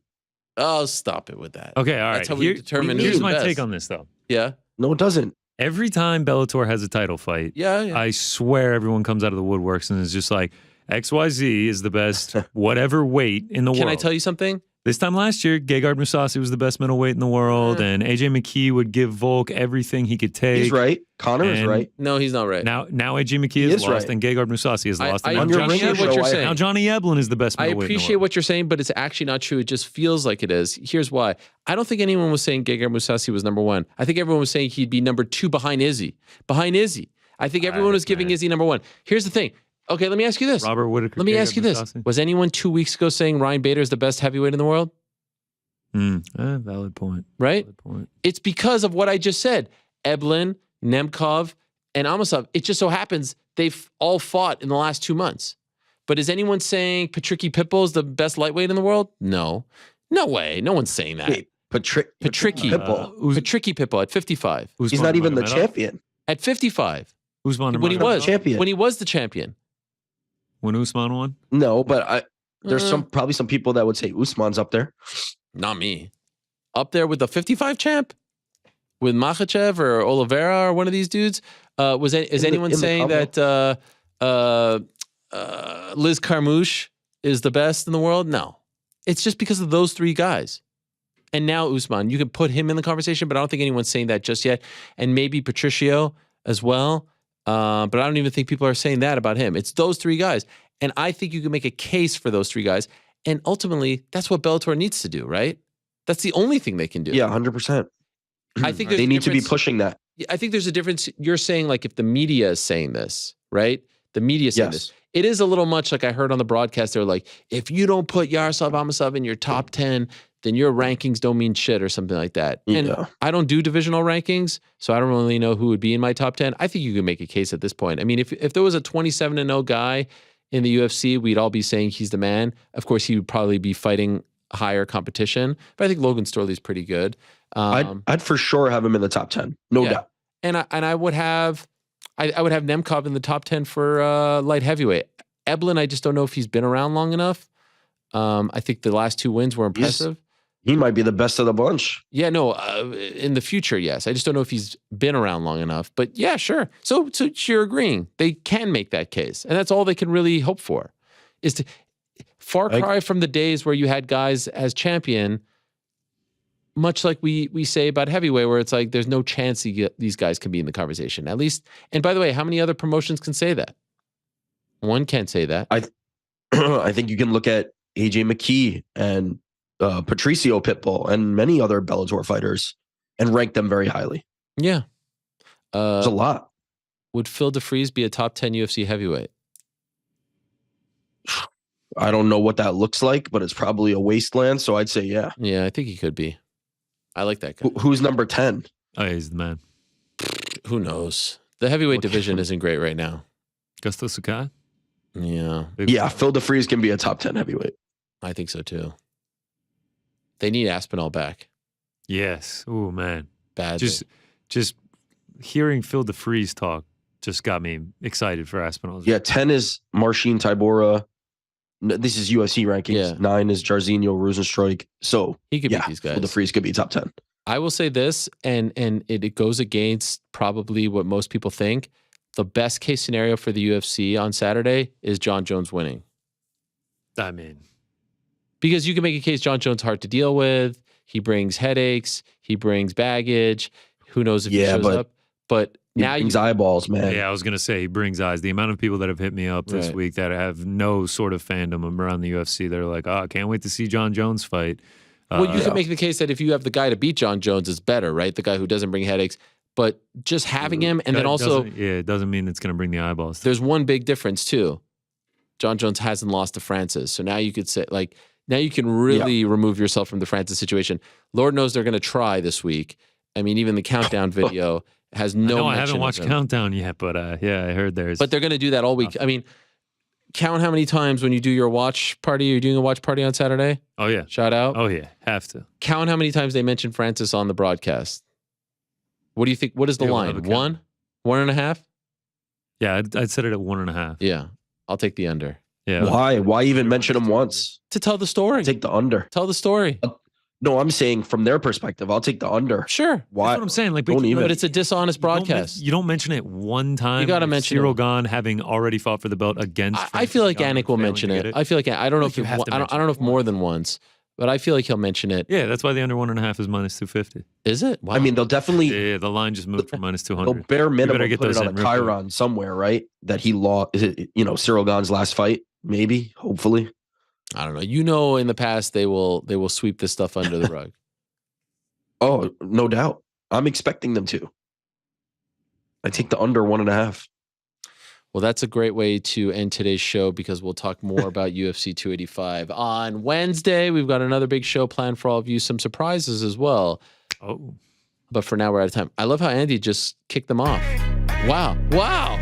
Wow. Wow. Hey, what a mensch. Hey, you knows. I can't dance. I cannot dance if I hear this song, Frank. That's it? Yeah. It's just that? Well, I wanted you to stop dancing. It's all streaming services on March 1st. Oh, wait. When is that? I think tomorrow at midnight. Yeah. Yeah, that'll be tomorrow at midnight. Yeah. I thought you were talking about the streaming services that aired the fight this weekend. I don't believe for a second Chael didn't know about ESPN Plus. What a mensch. What a song. Rick G. to Profit, right? Yes. Yeah. It's harder if you don't end that with right. It's weird. It's weird because like I don't even know what to do with my body. You just take your headphones off. I lose all like all control of my body when the music hits. It's just a banger. It's one of the all-time great bangers. All right, we're out of time. Anything you want to say, Frank, before we go, or are we good? I think we're good. Shows are getting too long. We need to cut these down. Yeah. Don't you agree? Chael was saying, why is your show so long? You know, he's like, let's hang out. For one, he wouldn't had stop a lot talking. of stories. The best. By the way, we didn't really mention. I mean, my darts game. Yeah. Well, I thought he got a double. No, there were no doubles. I got a triple. I got a triple. We might need to fix the camera because we're kind of trusting you. Yeah, he said he didn't know which how is to a problem. You walk over there and you're like, it's just a 15. I'm like, wait, I think that's a 30. GC, was there a double in there? Are you putting an asterisk on I this? thought it was, but we have a bad angle from Yeah, our we're view. just trusting you. I'm like, I don't know if he's You're the kind of guy. triple 18 looked like a 1. You know, it's a game of millimeters here. You walk right up there to cover Joe up the whole completely board. And you're like, oh, just got a 15, Chael. I'm sorry. Oh my God. He just walked right up there. No practice. I mean, what you really need to start doing is when you get someone like that, like the triple 18 that ends it, you just walk off. You don't even need. Don't even keep going. Yeah, but we're still counting like my all-time scores. Yeah, who cares? You won. I guess. But I mean, we need to have somebody else. By the way, I got what did I get? A 71, a 72, 75. That's pretty damn good. Yeah. So I'm gonna get a 180. I can't speak. By the way, why do you keep tweeting I cannot speak? Are you mocking me when you're doing that? I don't get it. Because it's very clearly I can't speak. Just your thing? Yeah, I cannot speak.